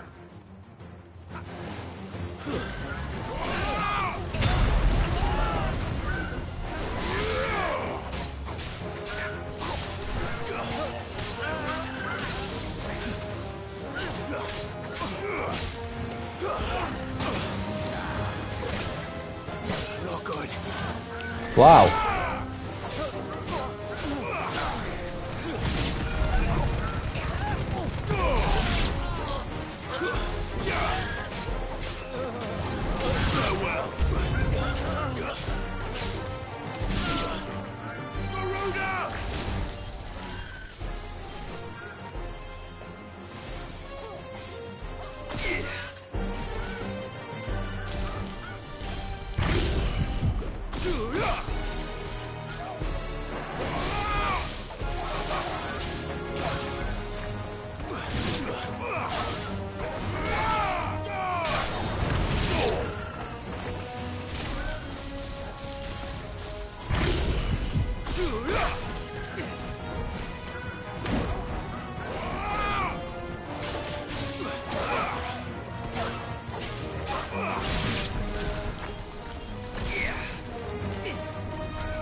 Woo! That damage.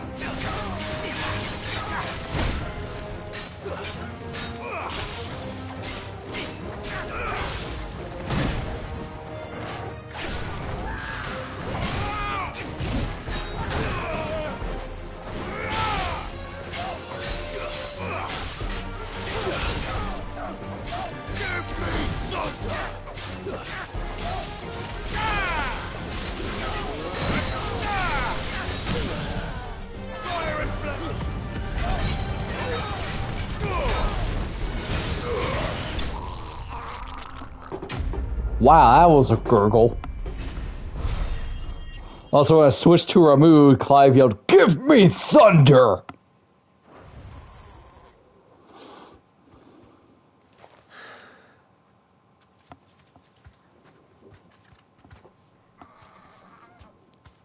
You're safe now. Hey, look, a bird with one Right eye. heart, I presume.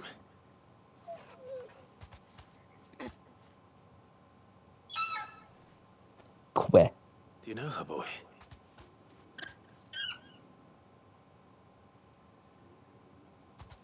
That scar. It couldn't be.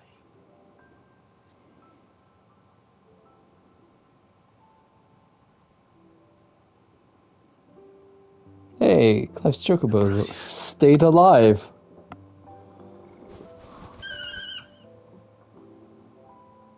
It is you. You survived.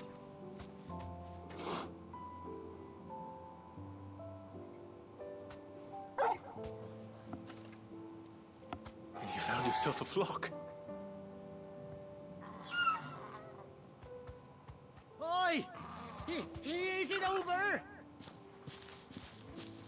thought I'd come and see how you were getting on. Oh, you sorted the bastards then. I knew you would. And the whole flock made it through unscathed. Thankfully they did. And not only that.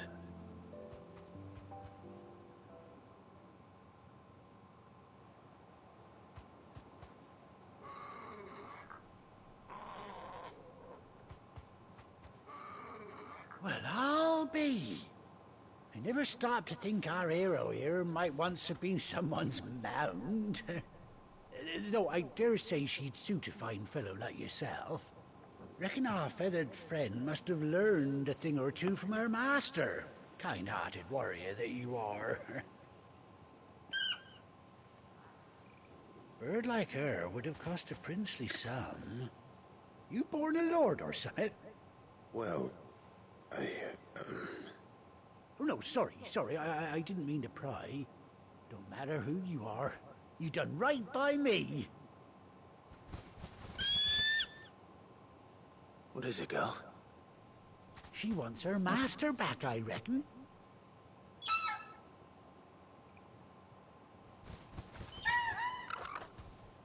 I mean, we could use some chocobos. Seems her pals agree. Is that it?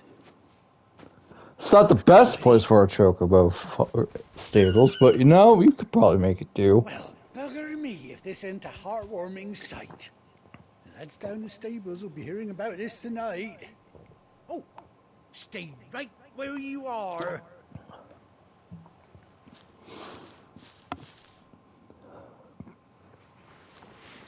I do believe we got ourselves our chocobo mount. Hooray! I was told, I've read that if you weren't careful, you would miss this, because it's a side quest. It's one of the reasons why, oh my god, they gave her an eye patch!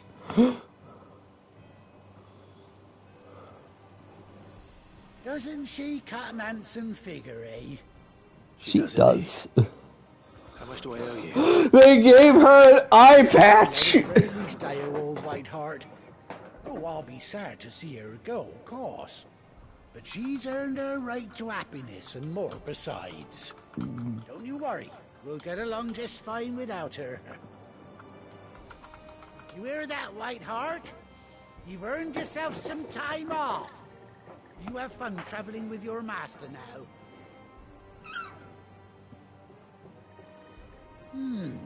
You seem awful familiar now I get a proper look at you. Oh my god, you are the guy.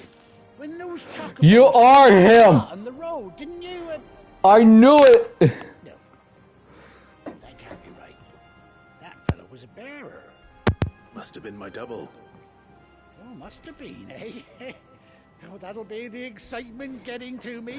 Silly I knew it was the chocobo guy! Pay me no mind. But you sound and look familiar. Best be on my way.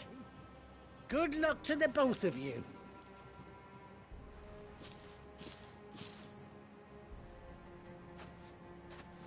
You take care of your flock for now.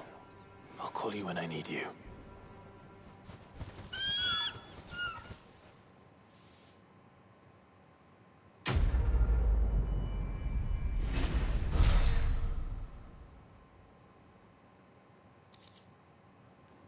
Ambrosia tack.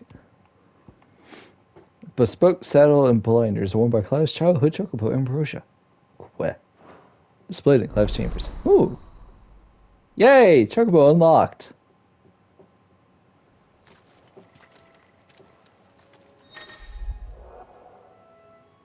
"18 long years, Clive has finally been reunited with his faithful steed.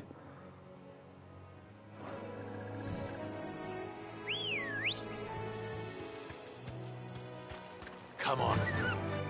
When you ride alone, trophy earned. Oh, hey, even Jill got a chocobo. Aw, she pet it.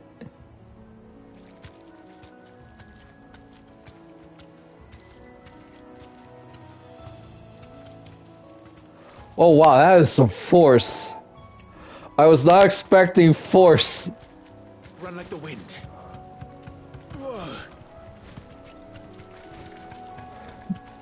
This controller's so weird. I like it.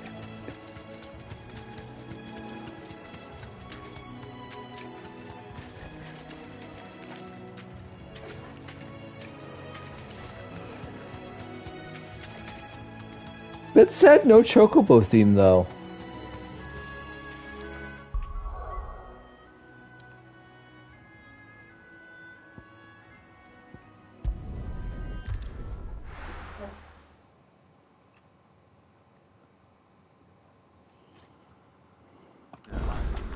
Where's Gav?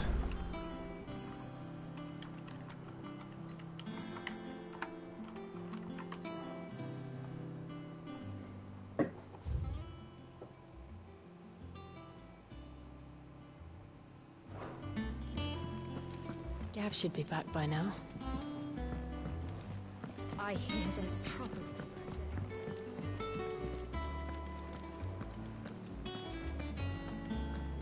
Hi, Gav. Ah, Clive! Oh, I've missed that scowl. Where's my report? What, no kind words for your old pal Gav? If it's kind words you're after, you're fishing in the wrong barrel. Now sit down, you fool.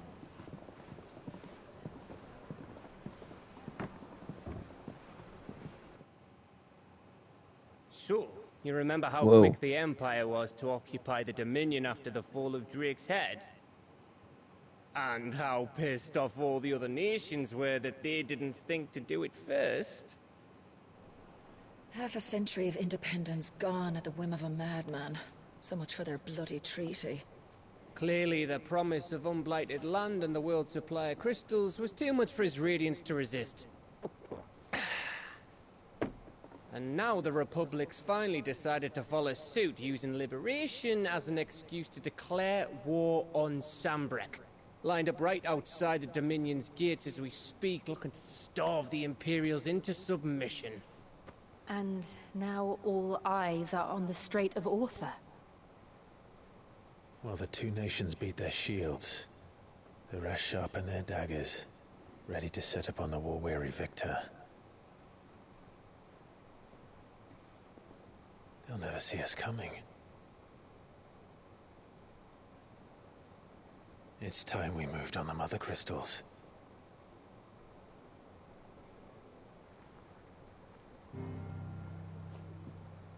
Four Mother Crystals remain in Storm and Ash. Drake's Breath near Ironhome. Drake's Fang in Dhalmekia. Drake's Spine in Waloed. And Drake's Tail here in the Crystalline Dominion. With the bulk of the Republican army marching to Twinside, Drake's Fang will be left exposed. That is exactly the move Kupka would anticipate.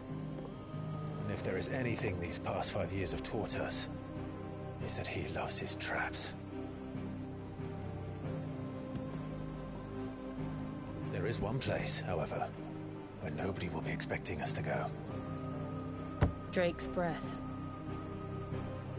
There's a shitload of sea between us and it, and I've never been much of a swimmer. I have an acquaintance in Port Isolde who may be able to help. Who's that then? My uncle, Byron Rosfield. Lord Byron Rosfield of the Seven High Houses, the trade magnate with holdings in over 100 cities. Wait. Oh my god! Gav never knew? And you're a Rosfield, of course. My uncle's name gave him his start in the world, but it was his acumen which earned him his fortune. Along with a handsome fleet of ships. Well, it's settled then. Just wait till he learns that both his nephews are alive. What are we waiting for, eh? Huh?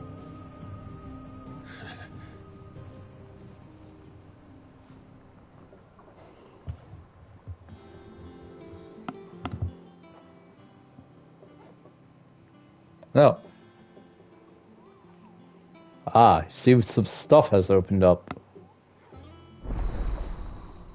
Otto's counter is now open.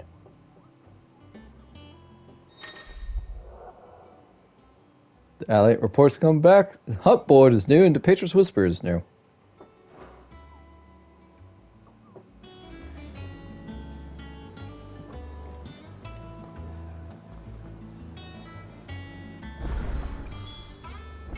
What are we waiting for, indeed?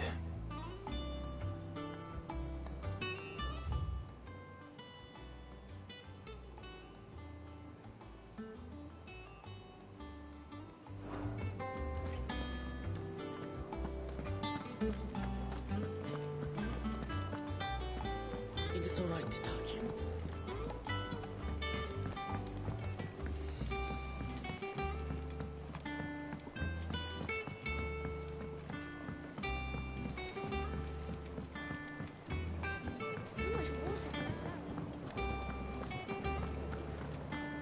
Yeah, about by plant. Well, for one thing, it was already on its last legs. But by Venus flytrap plant, Vincent died. Again, would like to reiterate, it was already almost dead. I just finished it all. Tongue here pulls the black from the lake water and renders it clear. You'll have to ask Mid if you want to know how it works, though. Oh, we have water purifier. Sid, I was hoping to speak to you. Is everything all right? Oh, yeah, it's just, well, as you know, we've been trying to grow fruit down here. It's good to know that something of the old hideaway still lives on. Martel's pride and joy. It was a sapling when she rescued it from the rubble, but look at it now. All our hard work's finally paying off. I took it on, you see, after she died, and now the fruit's finally ready to eat. And not only is it ready, it's actually tasty. Sweet as you like, in fact. She bred the bitter right out of it. Impressive. And welcome news to more than a few, I'd say. I thought this first harvest could go to the curse breakers, on account of all they do for the hideaway. You couldn't take them some, could you? Seems better them coming from you. It'll be nice being the bearer of good news for a change. Thank you. She always had a soft spot for that lot, see? And once they've had their share, I'll see to it that everyone else gets some. Here you go. Martel apples, they're called, in honor of her memory. Oh, that's Hear nice. that, Martel? Today's finally the day.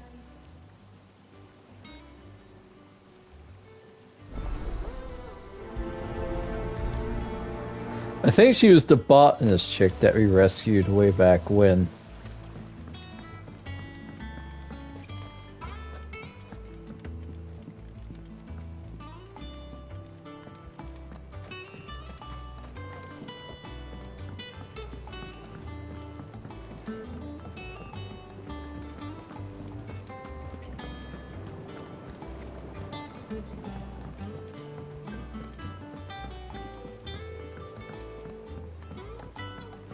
Did you come through the forge today?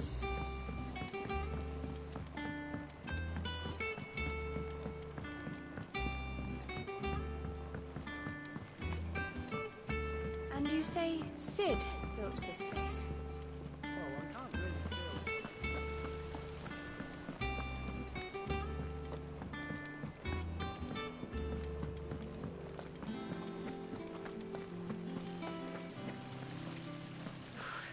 They say removing a brand is almost as painful as getting one.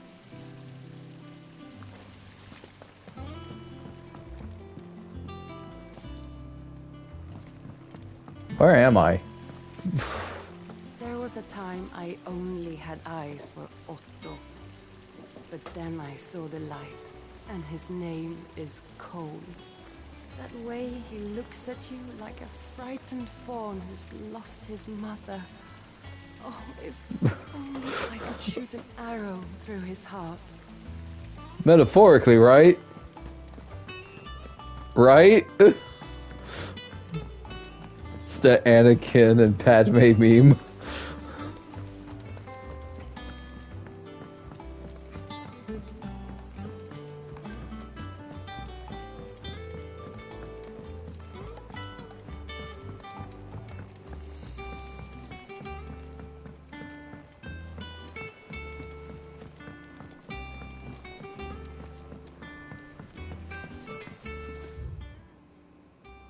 Off limits. That means you.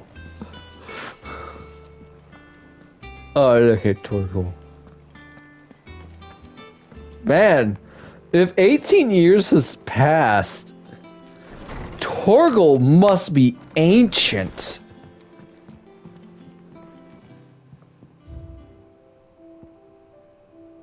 Ambrosia's Tack. A saddle and blinders crafted specifically for Clive's childhood chocobo, Ambrosia. Even after being separated from her master, the noble steed served the people of Rosaria in his stead, protecting the defenseless from the merciless, just as a good shield should. Have the black shields.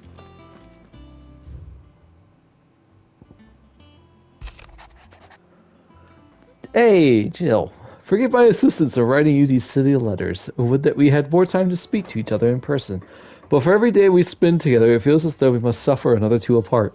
I am glad to hear of your most unexpected reunion with Ambrosia, or should I say Whiteheart. You told me once how your chocobo sacrificed herself to protect you that night at Phoenix Gate, and here, so many years later, we find she has spent her life doing the exact same thing, defending others. Some things never change, do they, Clive? Jill. Aww. Ah, young love. Oop, I forgot. That's just the balcony. Hop. Hop.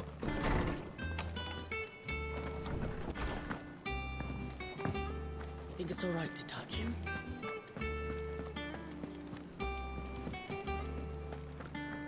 I assure you, he will not bite. I hear there's trouble in Rosaria. Yeah, these effing posers called the Black Shields. Fabian! You two look like you could use something to eat. Here. Courtesy of Martel.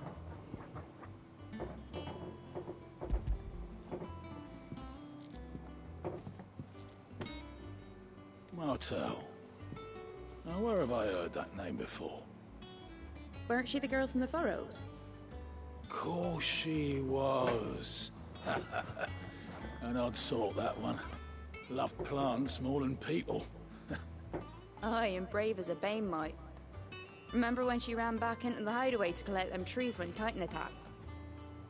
Wait. These aren't those apples, are they? Well, I'll be. She'd have been proud, and rightly so. Thank you, Sid.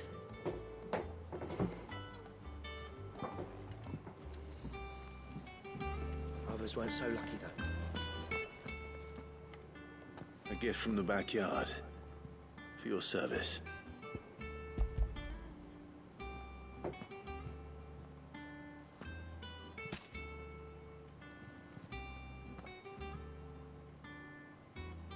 Blimey, these take me back. I haven't seen a hideaway apple since. Old Sid was the only one who could stomach the things. He'd nab them right from the branch, made Martel livid.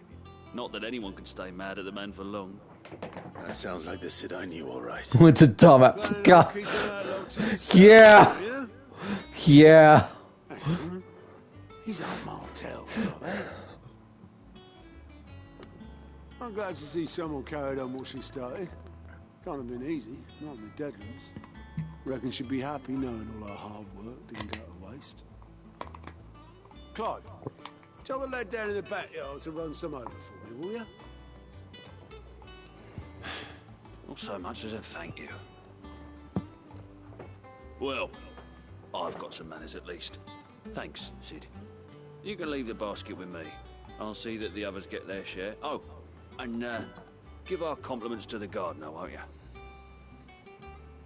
That was the last of the apples. I should head to the backyard and pass along everyone's regards. Without a ship to carry you there, Drake's breath might as well be on the moon. I mean, you got a lunar whale? Hey, goat. Clive.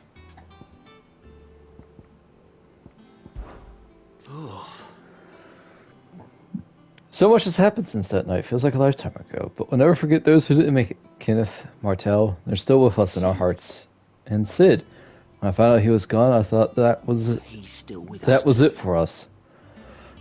But he's still with us too, with us and in you. You took his name and gave us hope when we had none.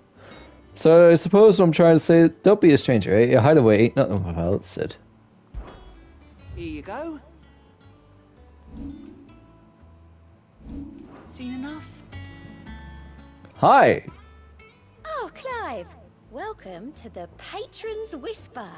Desiree? Patron's With whisper. desire. Does that mean someone else is taking care of our friend's donations? Oh, no. That's still me. It's just Karen has her toll. Blackthorn has his hammer. I thought a new name might liven things up. I still catalogue every item that arrives, in addition to setting aside those tokens of appreciation the sender has specified are to be presented to you personally. Would you like to see if we have any? Words are immortal. They live on in others. And if the words are your own, so too will you. Do you know who told me that? It was Jara, in our last lesson before Titan came. It stayed with me ever since his passing and inspired me to become what I am today. I imagine we survivors all have a story like that, of someone who remains with us even though they're gone. Business is busy. On top of my regular duties here at the Whisper, Otto has piled countless other tasks, from transcribing and sorting Stolas reports to pinning needful missives. Not that I'm complaining, mind. I enjoy writing. I have ever since I learned my letters from Jara back in the old hideaway. I won't claim to have been his best student, though. That honor goes to Shirley. Still. Shirley? Surley? Shirley? Surly. Still, I like to think Jara would be proud of you too, were he with us today. Your benefactors are a generous lot. Completing side quest will earn Clive renown. So that's what I think. Inspiring nameless benefactors from across the Twins to donate money or items to Clive's cause.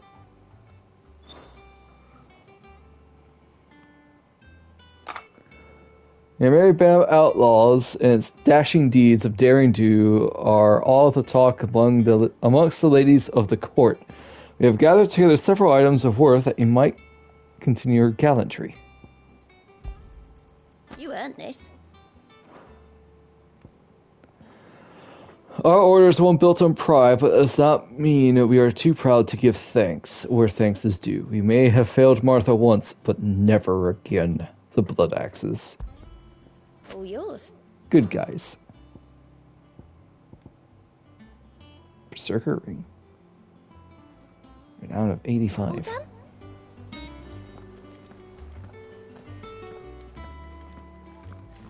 Hi, Nectar.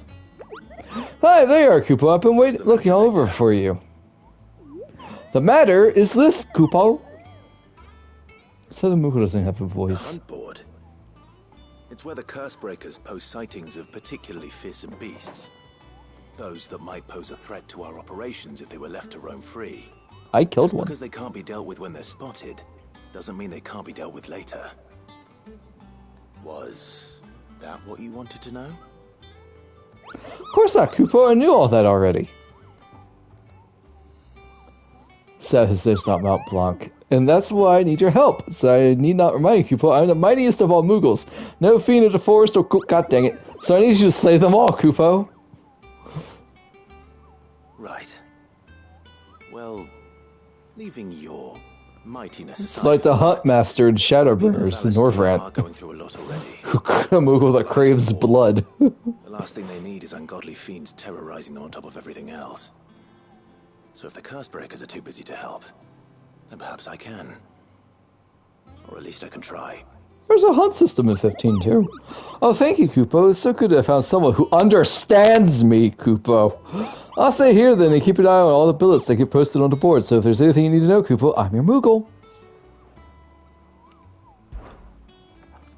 What do we got?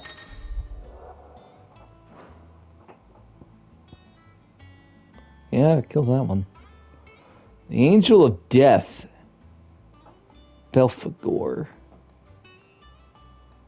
The Broken Hilts.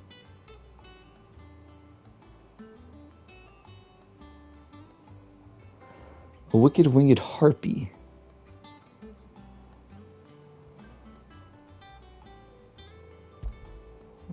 Clairview and Broken Hills.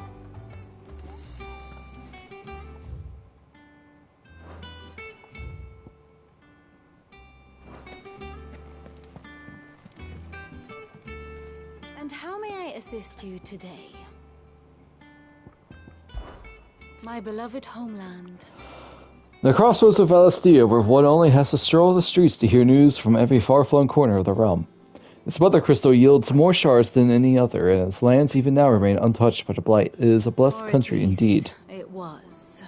Until Sanbreque elected to invade and establish a new holy capital upon Twin Sides' heretofore neutral shores. It pains me to see the land I loved so changed, and even more to know that I did not predict it. I knew that Emperor Sylvester had designs on the Dominion, but to abandon Oriflamme, the seat of the Holy Empire since its inception, seemed too audacious a move even for him. I admit. When I took up my professor's bonnet and began teaching at the University of Canberra, I did not think for a moment that I would one day count Sid the Outlaw among my pupils. Oh gosh, he is a teacher. Oh, triple threat for me. Hi, ma'am. I am here, please. But nor did I imagine that my fellow educators would have designs on my life. Oh, and we both know how that ended. Has it been a year already? They wanted to kill you. Why? Such is the peril of an overly inquisitive mind, I suppose. One is wont to uncover that which others would go to great lengths to ensure remained hidden. Were it not for you and our mutual friend having come to my rescue, my curiosity would have likely have proved fatal. But instead I was not only saved, but granted a new lease of life, as personal tutor to a band of outlaws, no less. Reputable fellowship. Than anything in the academic world, I assure you. One would think. My role was abundantly clear by now. I offer you and yours the guiding light of knowledge that of matters military and political, both past and present, I might illuminate your way ahead. For it is only by understanding that what has come before that one might steer one's way toward a brighter future.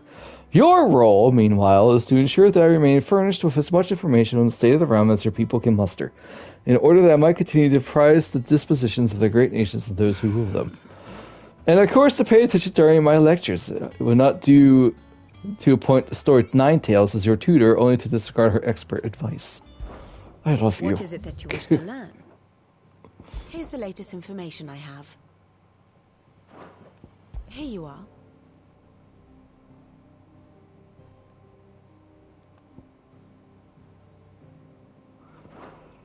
Thus ends today's lesson. Ebbia has a type. Yes, I do. Oh, hey, Tarsha. Once the Dalmegs have laid siege to the Dominion, very little will be leaving Twinside, including the many medicines distilled there. More than one type? Oh, really? Oh, really, Caravan? And pray tell, what is more than one type?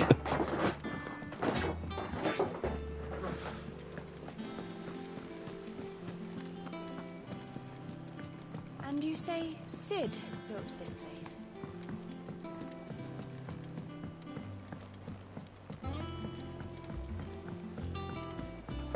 Because I'm gonna say...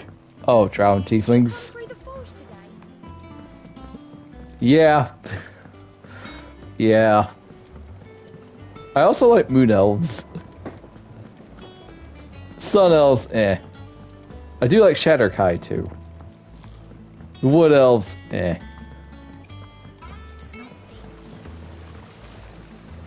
Hello. The Cursebreakers send their thanks. And their compliments. They were clearly very fond of Martel. They remembered her. After all these years. I suppose she was very kind, even to a tongue-tied lummox like me. You were one of the good ones, Martel. Because bad things happen to good people all the time. She put everything into her work. She wasn't going to rest until we had fruit sweet enough to enjoy. And now we do. When she died, I named a sapling after her. And now it's a full-grown tree. Martel lives on through the fruit it bears. And through you. Her dream would have died with her. Had you not kept it alive, that's something to be proud of. I didn't do anything really, but thank you. You're kinder to me than I deserve. By the way, Otto's expecting some of your crop. And I wouldn't mind some of it either, if that's not too much to ask. Of course not. I'll see that you're both well provided for. They like your fruit, Martel. Isn't that wonderful? I'd say it's about time we planted you some siblings, don't you think?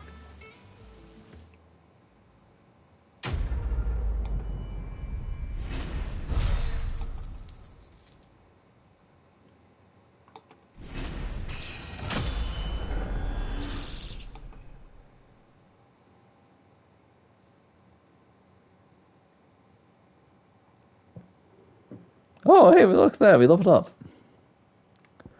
Martel apples displayed in Clive's chambers. Basket of slightly stunted, somewhat sweet apples grown from the blighted earth thanks to the dedication and perseverance of one woman, Martel. May she rest in peace. Still, we'll grow something worth eating one of these days, and when we do, you'll have first pick.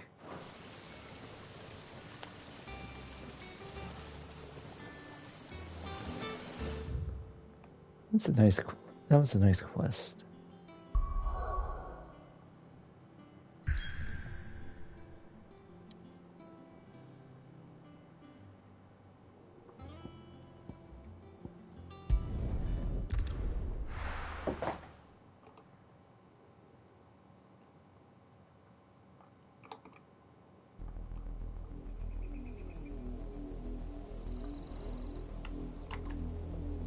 Southern Rosaria. Do you think it was wise to leave, Gav? He didn't seem pleased. I needed his eyes and nose in Dhalmekia. I'm not about to let Kupka take us unawares. Besides, he has a knack for that sort of thing. That he does. And wasn't it Sid who said that matters such as these are best left to dominance? Especially should one of his beloved opportunities to grow and change present itself.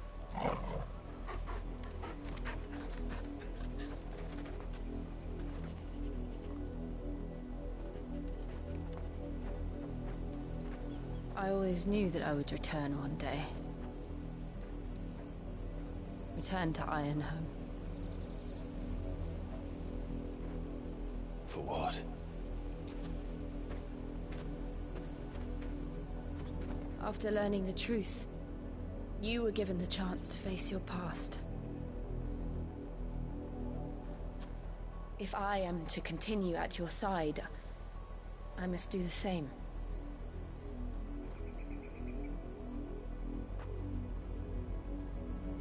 We will face it together then.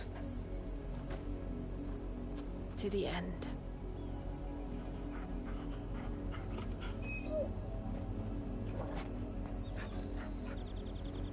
Come on.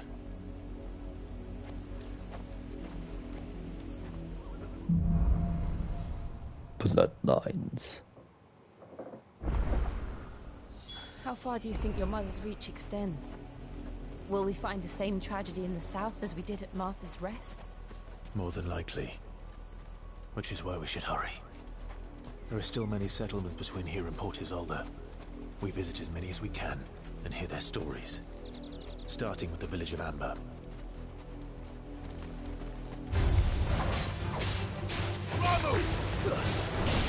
Stay down! Ooh. Farewell!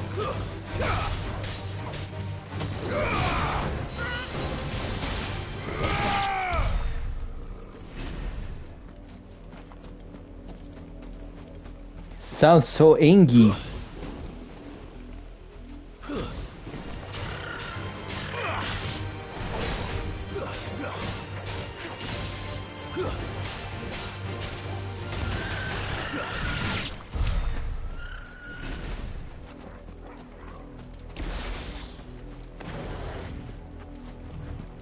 Yes, I'm well aware I just said angry instead of angry.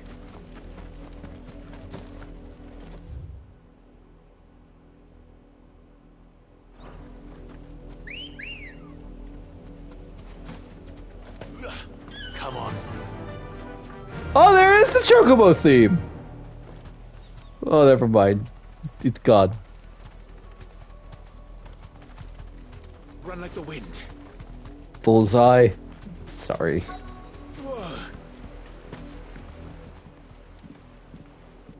Run like the wind, Bullseye. Justice is what it is. Lord Elwyn would never have stood for this. Quiet, you! Thought they were loyalists. Jill, look.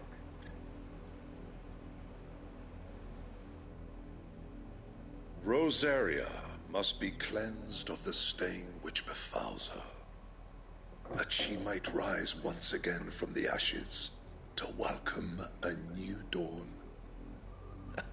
'Twould be a pity to make examples of you all, for the transgressions of but a handful. Of course, your lordship. You shall have our full cooperation.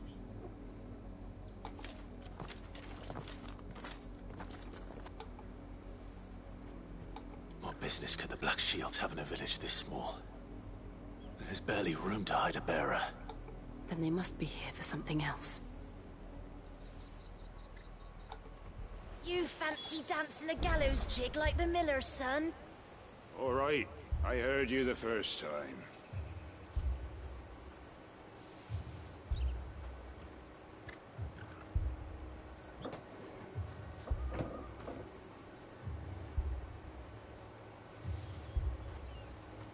Oh, yes.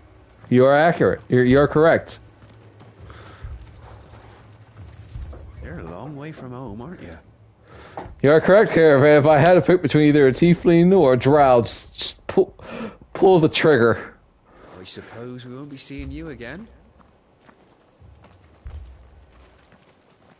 Ah, yes, a youth.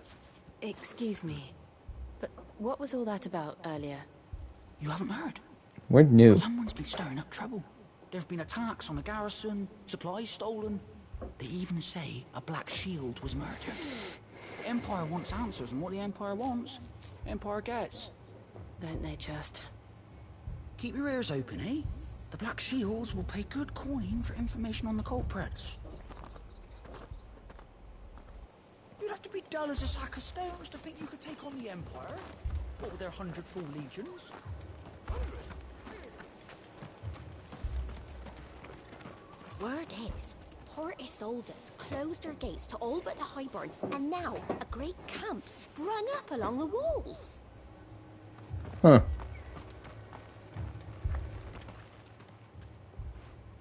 You seen them, didn't you? I'm sorry. The Black Shields. Just now. You seen them, didn't you? At least I think they was a Black Shields. Can't say I ever saw one before. Was this the first time they visited the village? What do you think? Amber's the arse end of nowhere. And they thought we might be harboring firebrands. If only we were. I might have turned them in and become a Black Shield myself.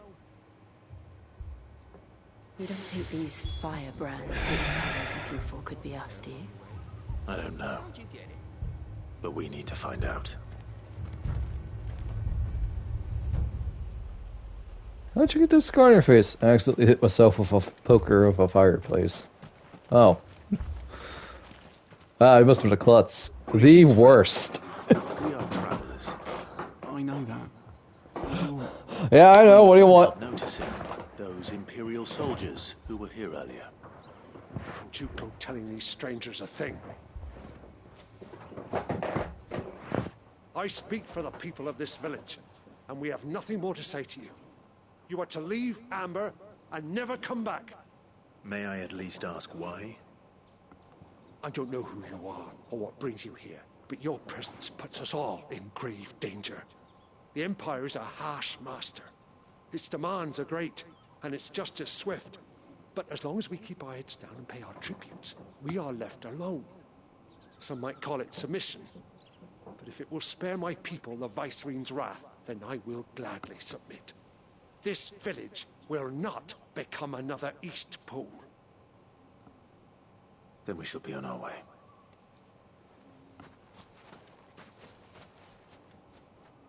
Yeah, can't really argue with that sentiment. These people live with a knife to their throats. In the mistaken belief that if they cooperate, my mother will show them mercy. Obedience bought with fear. Are you all right?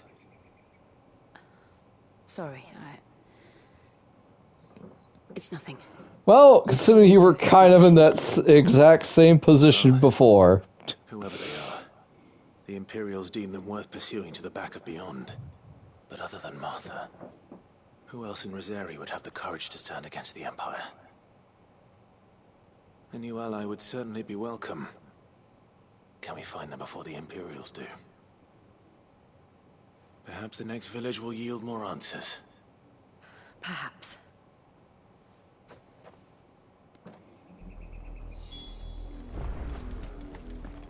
I've read Shallop Rock as Sharp Rock.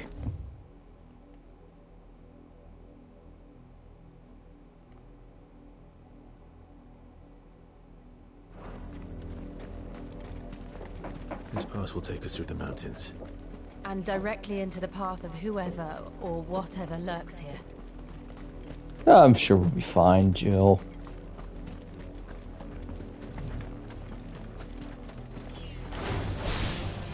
Ever since the Apollo tree, we've seen more and more of these echoes. What do you think is waking them? The Mother Crystal's collapse? I have an idea. You're not going to like it.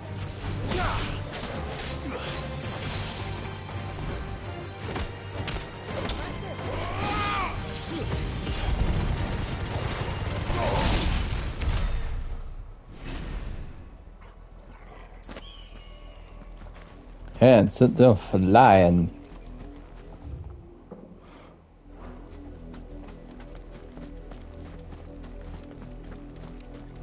Is it us? Is the answer us, Clive?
I read that as 15 spools of stealth. I'm like, wait a minute.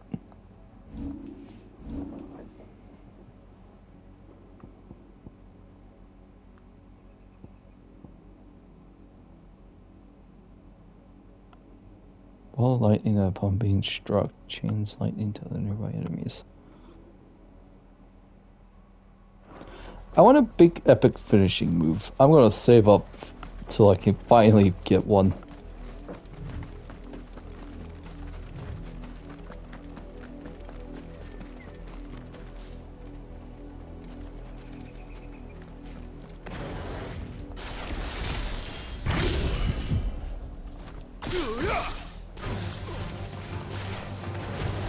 More of my mother's men.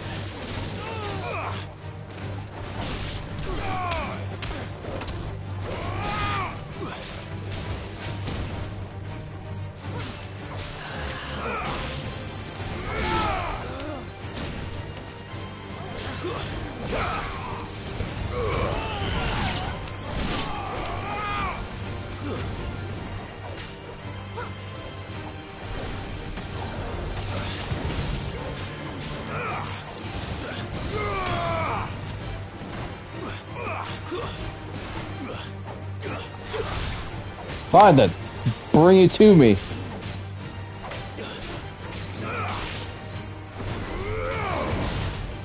Oh god. I fell off the cliff by accident. Oh, turned out I needed to be in this direction anyways.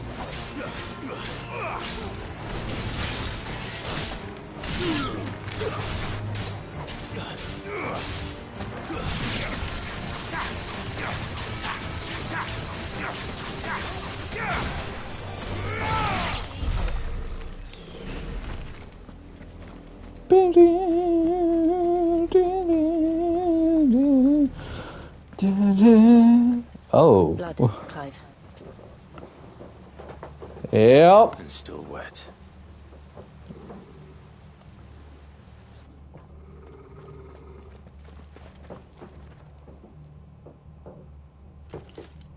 You were told to stay in your homes. The Black Shields. You know who we are.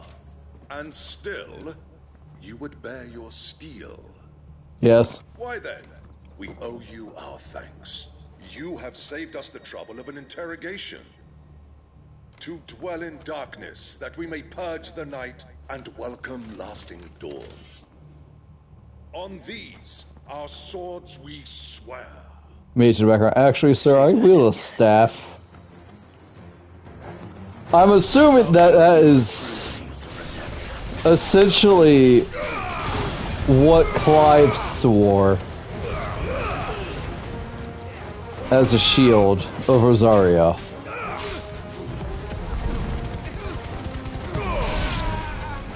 That's why he's taking much offense to it.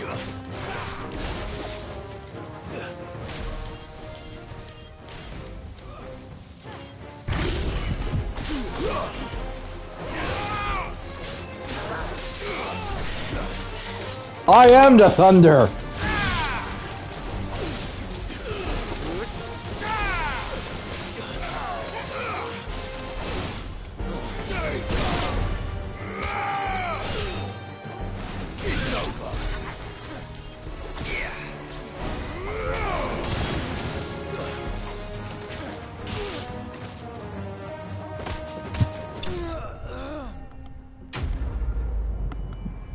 I love that Clive's got enough strength to not only stomp on the balls of a man, but then proceed to kick him there again and send him flying.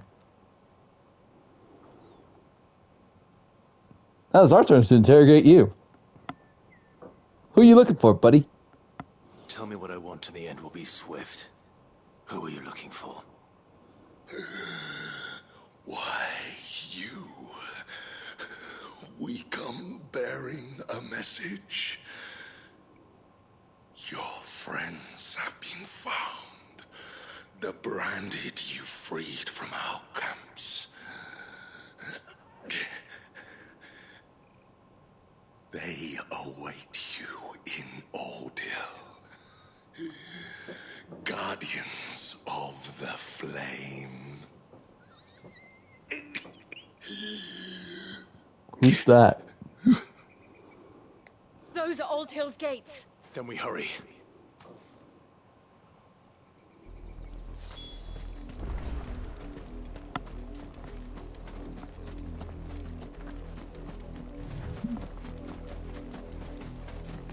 I just realized that I left without stocking up on healing items, so... This will be fun. What's that, Torgal? I'm counting on you, pal.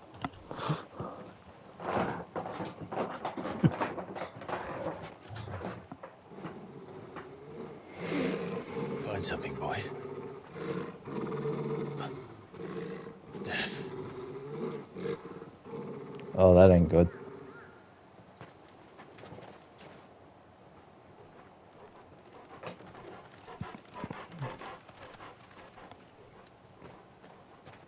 Found her.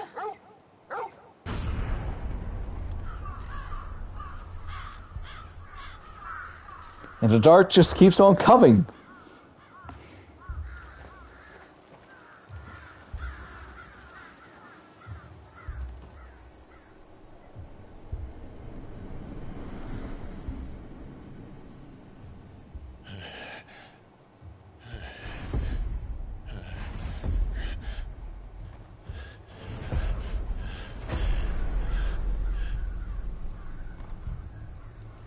this was my mother's doing.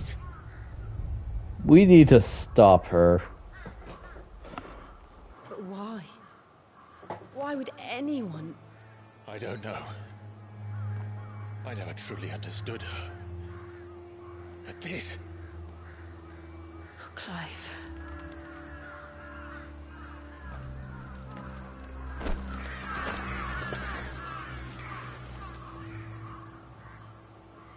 I will learn what madness drives her, and I will end it.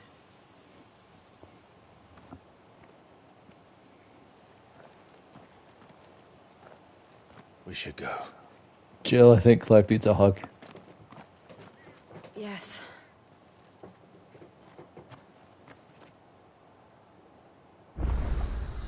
We can't leave them here like this.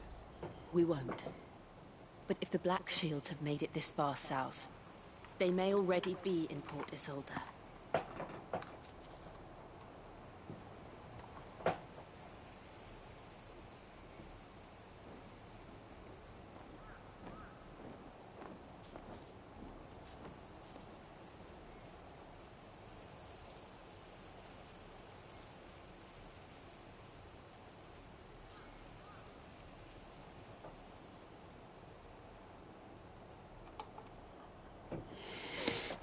You know what, chat? You know what I haven't done for the past 4.5 hours? I haven't saved the game.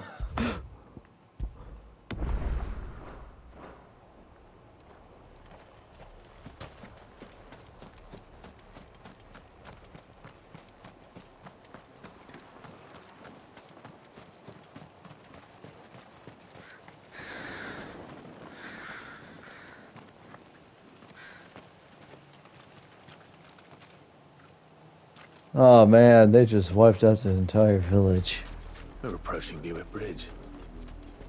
Though I doubt the Empire would let us cross over to Rosalith. Well, we got some anger issues to work out, so you know what? It's okay, I guess. Be with.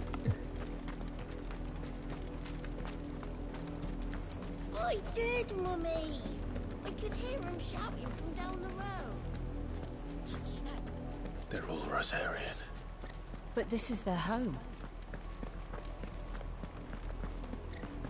You find no succor to the South Travellers, nor beyond the Buet. The Empire has seen fit to banish us from our own land. The fudge is up with our mom, man?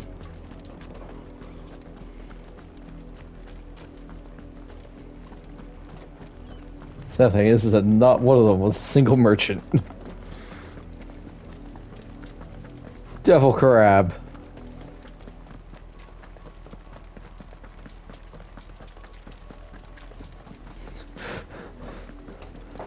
But like this, so chat, you guys missed the boy band? What happened to this place? AKA FF15. The nobles who lived here didn't stand a chance. Let's hope my uncle fared better. I'd say it was a little bit happier, but 15 has some real dark moments too.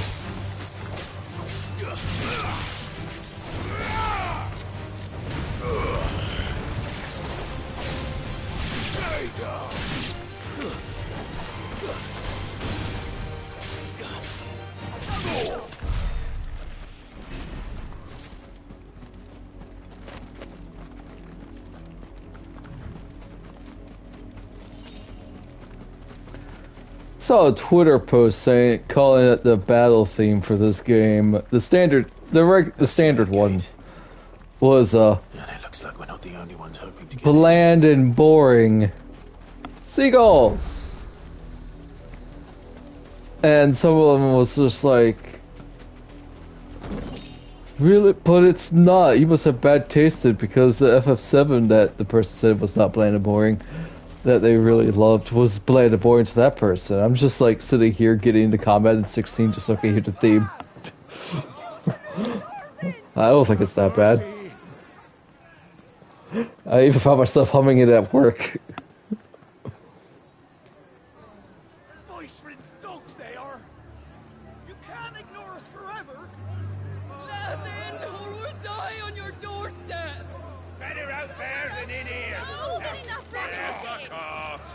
chinless bastards! Those crystals belong to us all!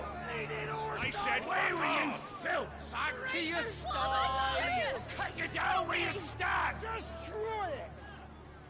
No chance of slipping through unnoticed. We'll need to find another way in.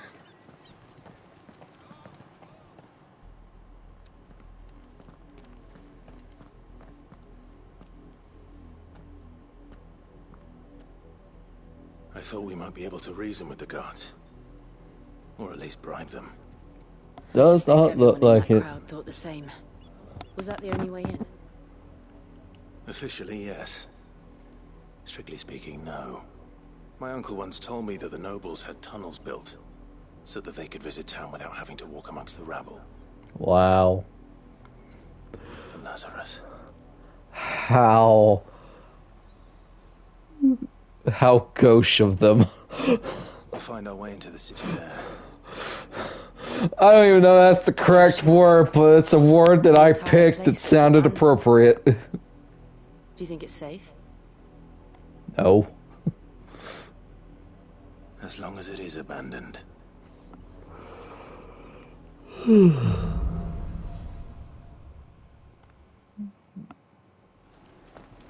The good news is we haven't seen a single black shield since Old Hill. Maybe they found who they were looking for.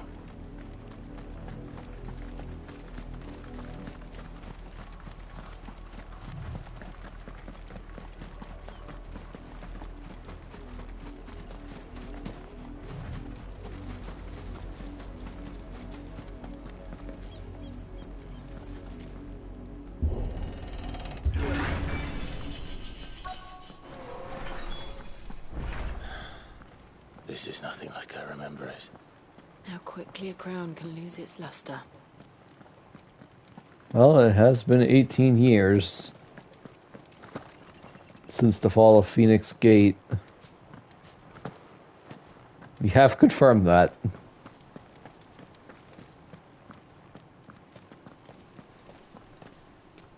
Not abandoned then. Oi! Visitors!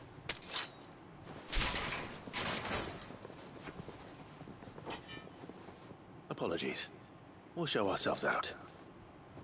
Hi.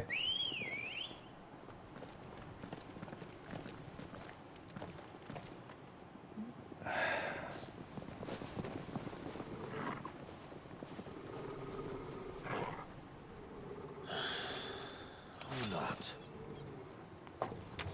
We were going to leave, but you just had to do it like this.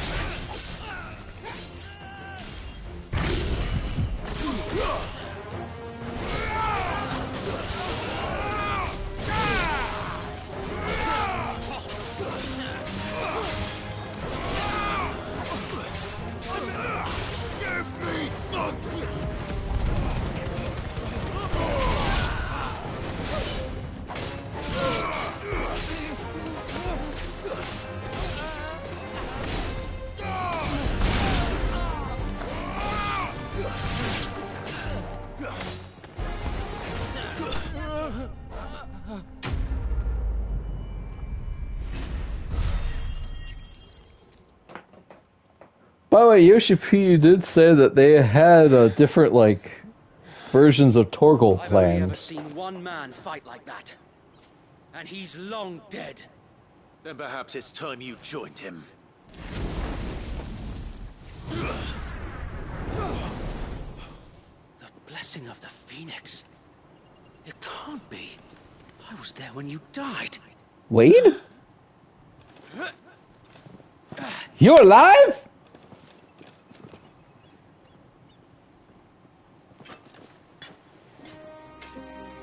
Forgive me, my lord. I knew not whom I addressed. You have naught to fear from us. Founder, it really is you. I thought you died. So wait. Oh man, the man who was with us in the marbles. Come on, hug it out. Alright, bro shake it is. We can speak inside.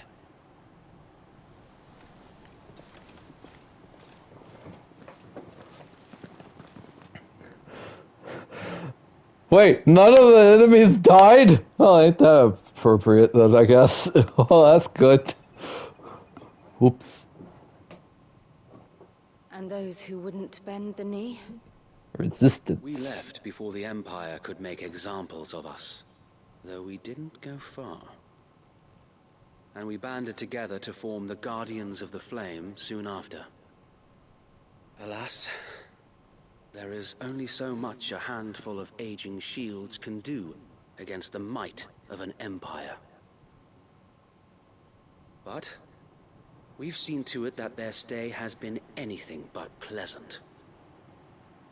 Of late, though, we've had our hands full just trying to keep the Duchy's few remaining Wait, bearers so the Black Shields are after you guys? clutches. The Cullings. We saw what happened in Old Hill.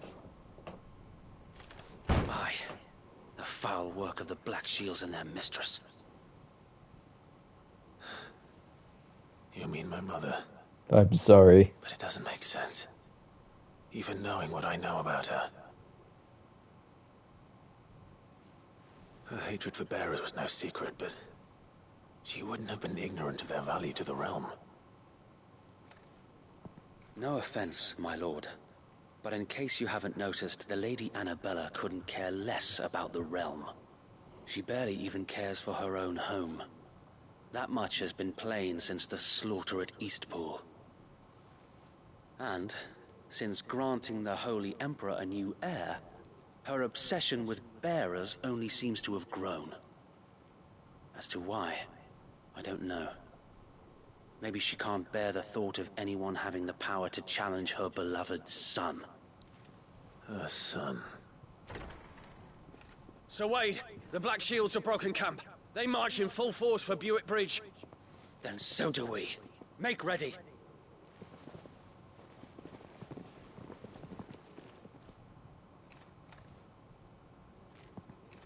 This is their main host.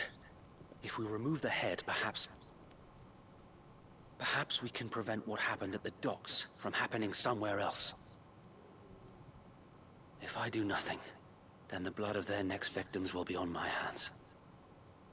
Man, you have come a long way in these 18 years, Wade. Yours and ours. We too have witnessed the crimes these men who dare call themselves shields have committed in my mother's name. It cannot be allowed to continue. We must put a stop to this madness. We must. So let us go with you. For the good of Rosaria. I was hoping you'd say that. Very well.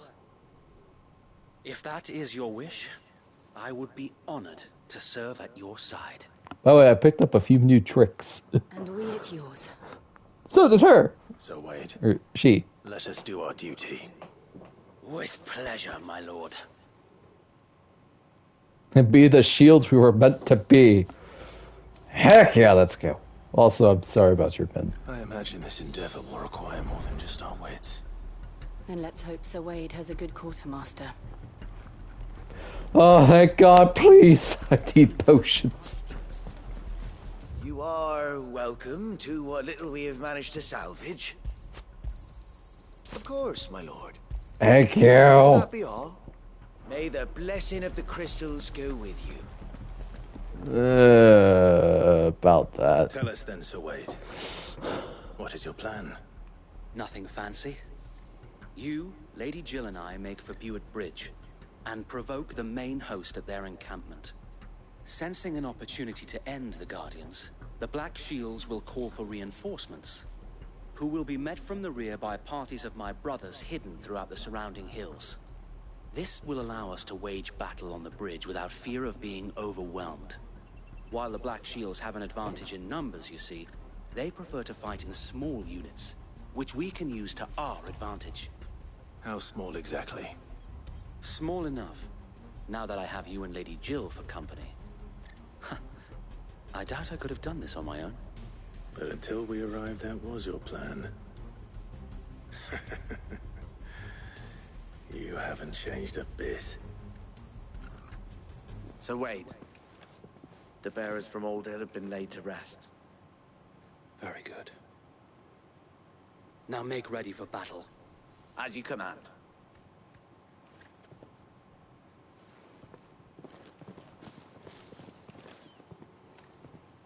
Thank you, Sir Wade. Perhaps now they will find peace. There is but one thing which will grant them peace. Putting an end to the Black Shields. And so we shall. Jill, I'm somewhat happy to be here.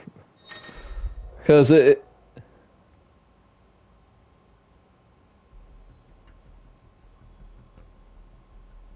Ooh. Like, as of this moment, Jill feels like she's a little... Phoenix go with you. She feels like... Unsure isn't the correct word. Since they burned their first village, we tracked down the bastards responsible and fed their corpses to Stillwind. Suffice to say, that got their attention. It's been a game of cat and mouse ever since. I get the feeling of apprehension from her because of what's going to be happening from now on.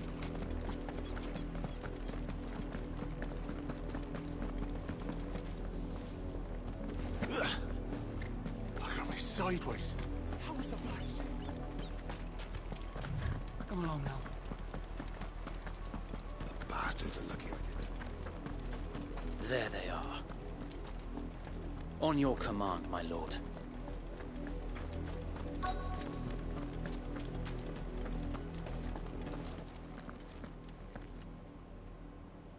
Hi. What is it now? I told you! We bear a message for the Vicereine. From the Guardians of the Flame. Ha! You presume to tell us that a pair of filthy vagabonds, a woman and a dog, could guard aught against the might of the Black Shields? Well, two of us are dominants, so... Die along with your flame! Yes. For Azaria! For Azaria! Your petty revolution ends here. On these our swords we swear.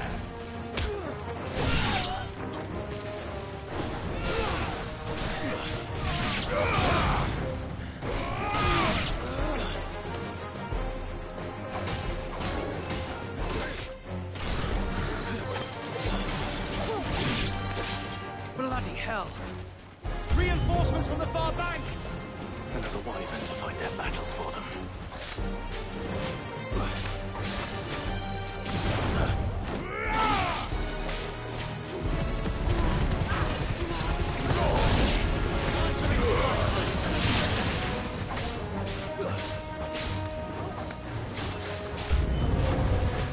More dragons.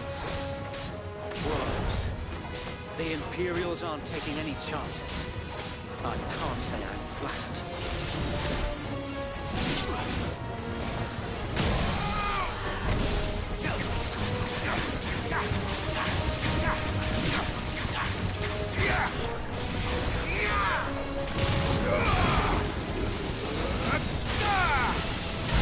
Fine how.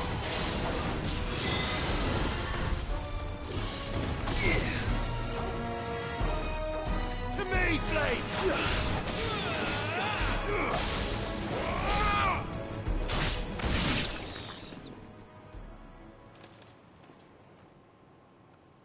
Oh look, another Dragoon. Noble stand.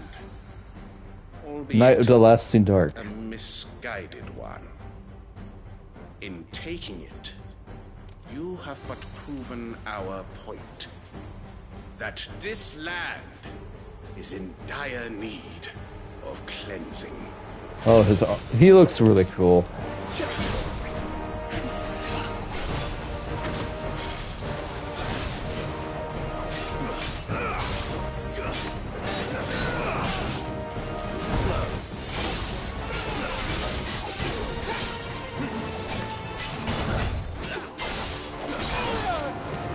Wow, that really hurt.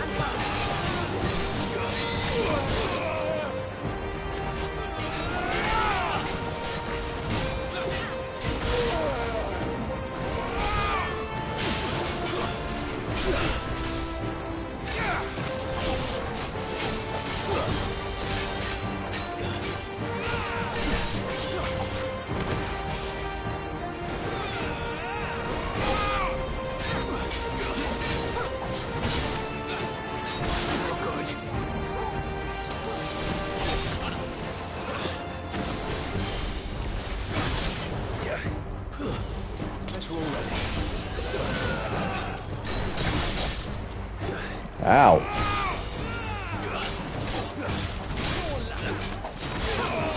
Wow, my timing is real bad with this dude.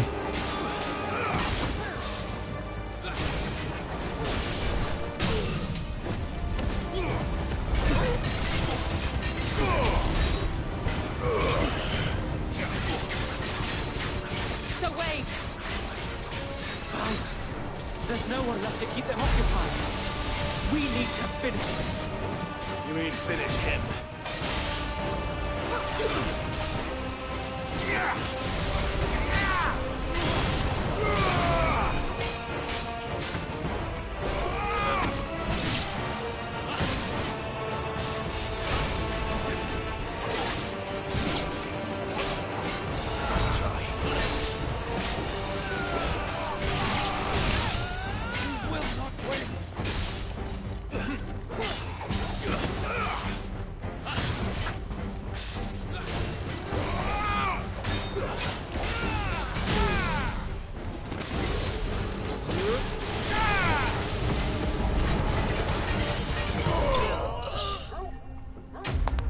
Woo!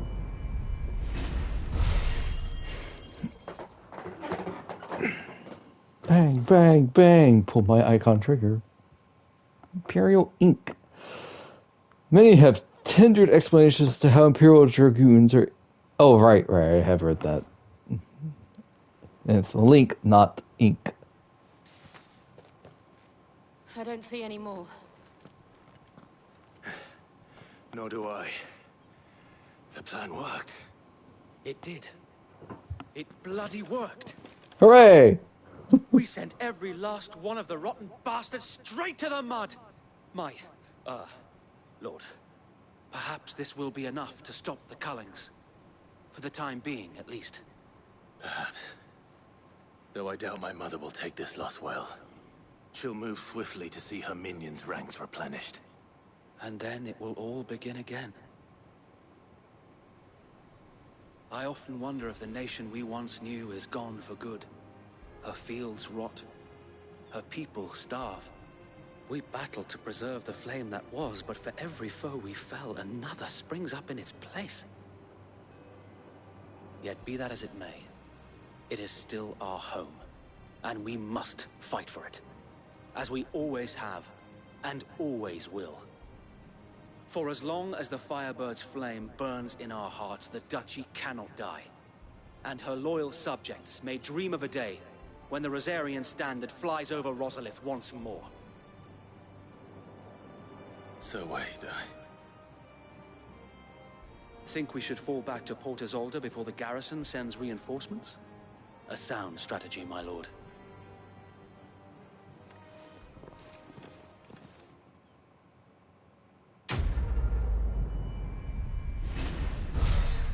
Black or white?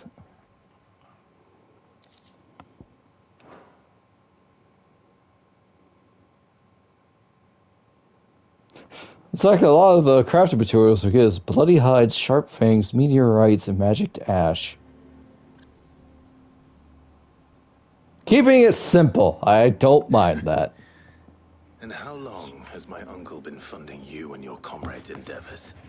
Since the beginning. Lord Byron was the first person I turned to after forming the Guardians. You go, and Uncle. Had I known of this tunnel back then, I wouldn't almost have been hanged by the city guard for trying to sneak over the wall. I suppose a formal request for an audience would have appeared suspicious. And appearances must be maintained. Were the Vice-Regency to catch wind of Lord Byron's involvement in our movement, they'd seize his estate and send him to the gallows, where he would be of no use to anyone. And so, though it sickens him to the soul, he plays the part of the loyal lord, knowing that one wrong move might prove his downfall. It is why he remains ever vigilant. Don't be surprised if he refuses you an audience, especially since you're famously dead. Then I will have to think of a way to prove that I am neither wraith nor wrongdoer. I might have something which could help with the latter. It's the mark of the Guardians. Display it, and those who love Rosaria will know where your loyalties lie.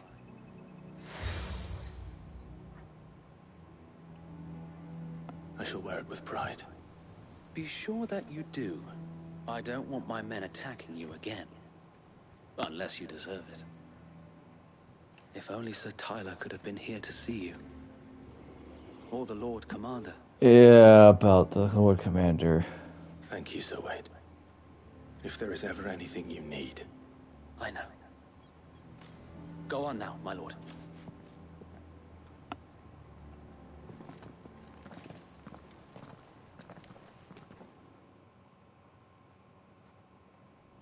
Definitely a satisfying victory screen. Yep. Port Isolde. Rossfield Manor.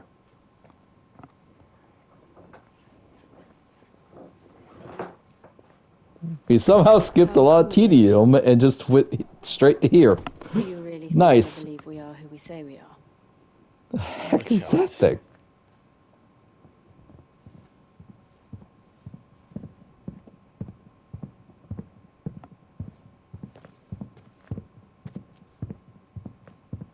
Right, I guess. My uncle believes we're imposters here to rob him. And means to string us up himself.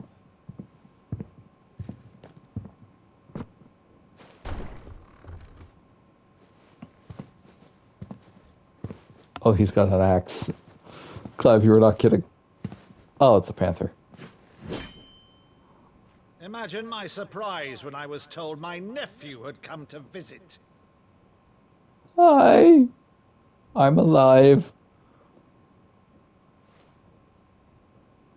Clive Rossfield died long ago. Josh was alive His too. name here, you shall pay with your tongue. Somehow.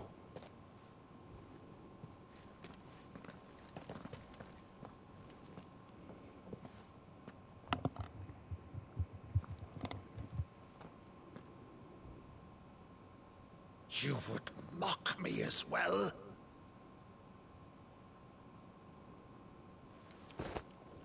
It is I, Sir Crandall of Camelot, loyal servant to Her Serene Holiness, Saint Sybil the Unshod. Meadow, thou vile sorcerer, for thy crimes against church and crown, I shall have thy head. What is he doing?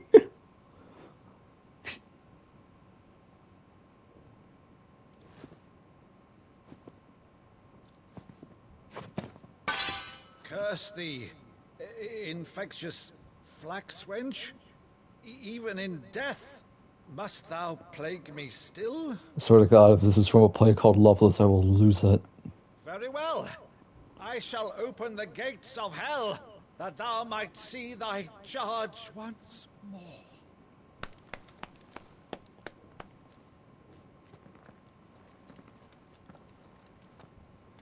Bravo, Uncle. You're still the finest Meadow in the twins. Oh, Clive, my dear boy, it's really you.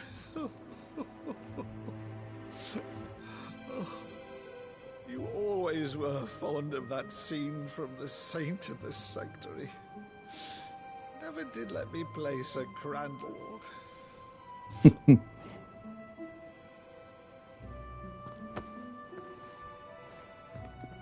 I have a favor to ask, Uncle Byron.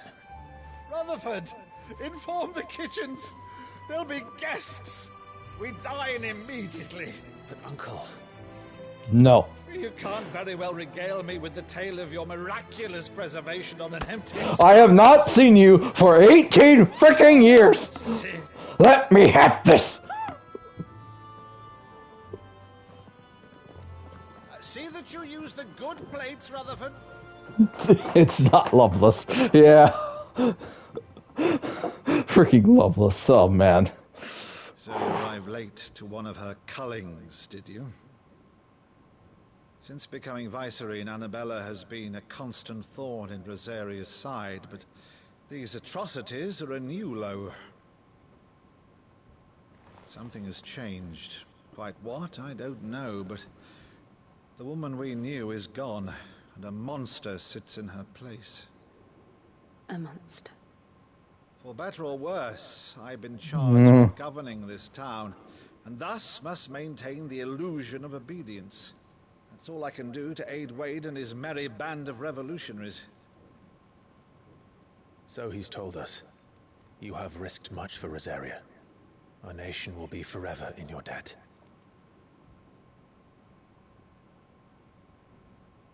It has been 20 years, Clive.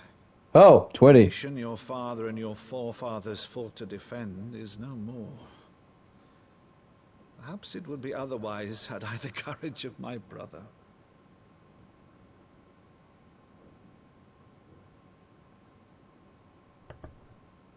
All right, if it's a ship you require, a ship you shall have. I've a galley in port, but recently relieved of her cargo. She can be outfitted for the voyage in a matter of weeks. So you believe us then? About everything?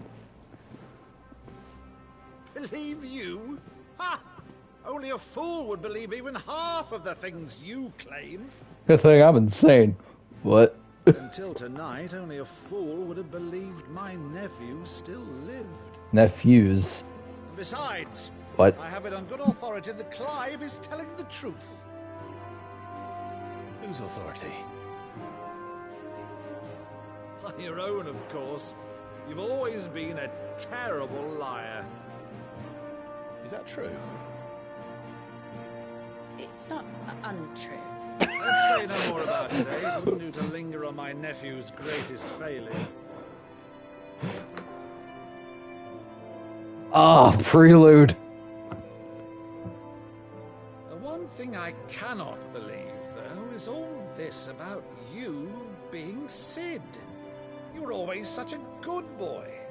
But now you're quite the outlaw. Clive, I'm a good child. Which, if I'm not mistaken, would make me an outlaw's uncle.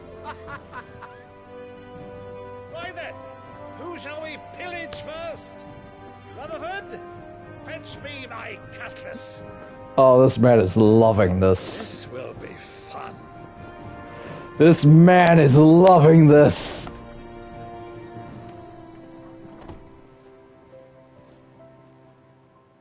Alright, Jill, it has been 5 years you have been together with Clyde. You are giving some major apprehension vibes. To be fair, we are kind of going back to the place that more or less enslaved her. She's a fine ship, isn't she? Turned her into a dominant. Once outfitted, she'll bear us across the boiling sea to Drustinus in the space of 3 days. It's not my place, remember, I actually looked it up and checked. Clive, terrible at lying. Monsters. When I served the Iron Kingdom, I did so because I saw no other choice. Ah. Because once they learned that Lash would not move me, they turned it on those who could.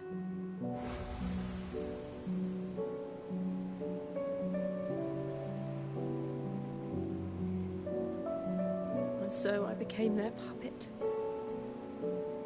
I let them pull my strings, telling myself it was not my hand that swung a sword, but another's. I removed myself from the truth so I wouldn't feel the pain it caused.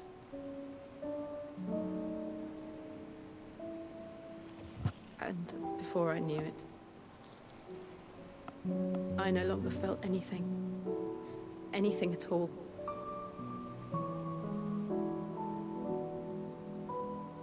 I'm glad she's getting this out of the way. I had become a monster. Jill. Listen, all but 5 years ago, I thought I killed my brother. In fact, I did kill my brother. Somehow he's alive. Clive, do you understand? Ow. I want to choose a different path, a better path. To live on my own terms. But before I can do that, I need to come to terms with my past.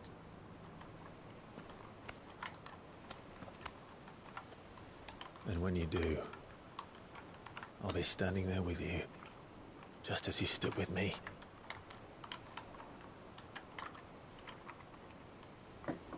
Thank you, Clive. Kiss. I must atone for my sins. Only then, when it's done, will the monster cease to be. Now kiss. Just promise me that you won't die with it.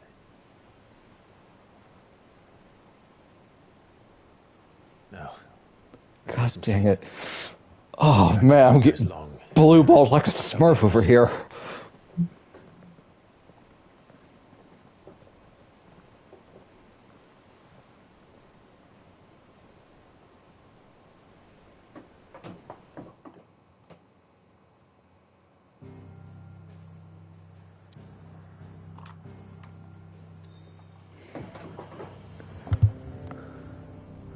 Alright. First of all, we need meds. Oh, we go straight back to the hideaway. Well, that's where I was planning on going. Here be monsters. Only the Founder knows what awaits us in the Iron Kingdom. But Vivian could probably make an educated guess. I has the love of my life. Wait, what? So important side quests are marked with a check mark. Blacksmith's Blues.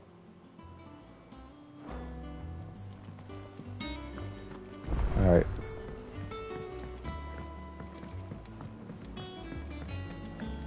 First things first. That monster's taken quite a liking to Lady Karen. And what can I do for you? Goods is not a monster. You take that back, punk. It'd better all be here.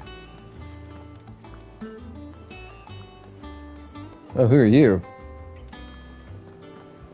Oh, you look fancy. Alright, as much as I would love to just keep on playing right now, it is time for me to end the stream. I went 5 minutes over cutscenes. Thank you all for coming. Really loving this game. That Ifrit Typhon fight was fantastic. I see what they mean about the boss fights being amazing.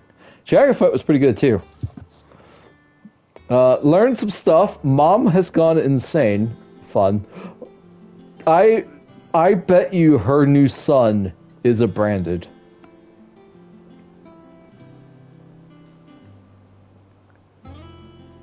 Also, because Joshua is alive, Noah will become the Phoenix. Well, speaking of, Joshua's alive. Somehow. Just trying to figure that out. But, yeah, Sid died. That really sucked. But he got better as a different being. Jill is an adorable being who must be protected. Torgal is always best boy. No one will take that from him. We got our Chocobo. Woohoo! And a new hideaway. And we watched a lot of people die. So, stream schedule tomorrow. No stream. Sunday, maybe DOS. No, not DOS 2. I'm doing live D&D that day. Why did I think I almost... Oh, man. Ooh, I need sleep. Speaking of, I'll be doing Sid's Dead Long Live Sid. Yes, exactly.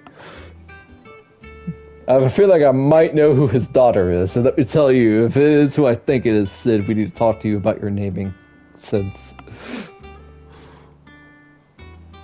And, yeah, it's Twitch VODs, YouTube, Ebia7, capital Ebia7, me, Twitter, Ebia Gaming. Stream schedule, nothing Saturday, nothing Sunday. Hopefully FF14 on Wednesday. If not with Salik, then probably just by my lonesome. I got some crystalline conflict to do. New emote. Forgot all about it. Must murder other players to get it. Thursday, hopefully will be Pokemon Scarlet. Friday, no stream because FanFest. Saturday, no stream because FanFest. Goots? Yeah, I'm glad too.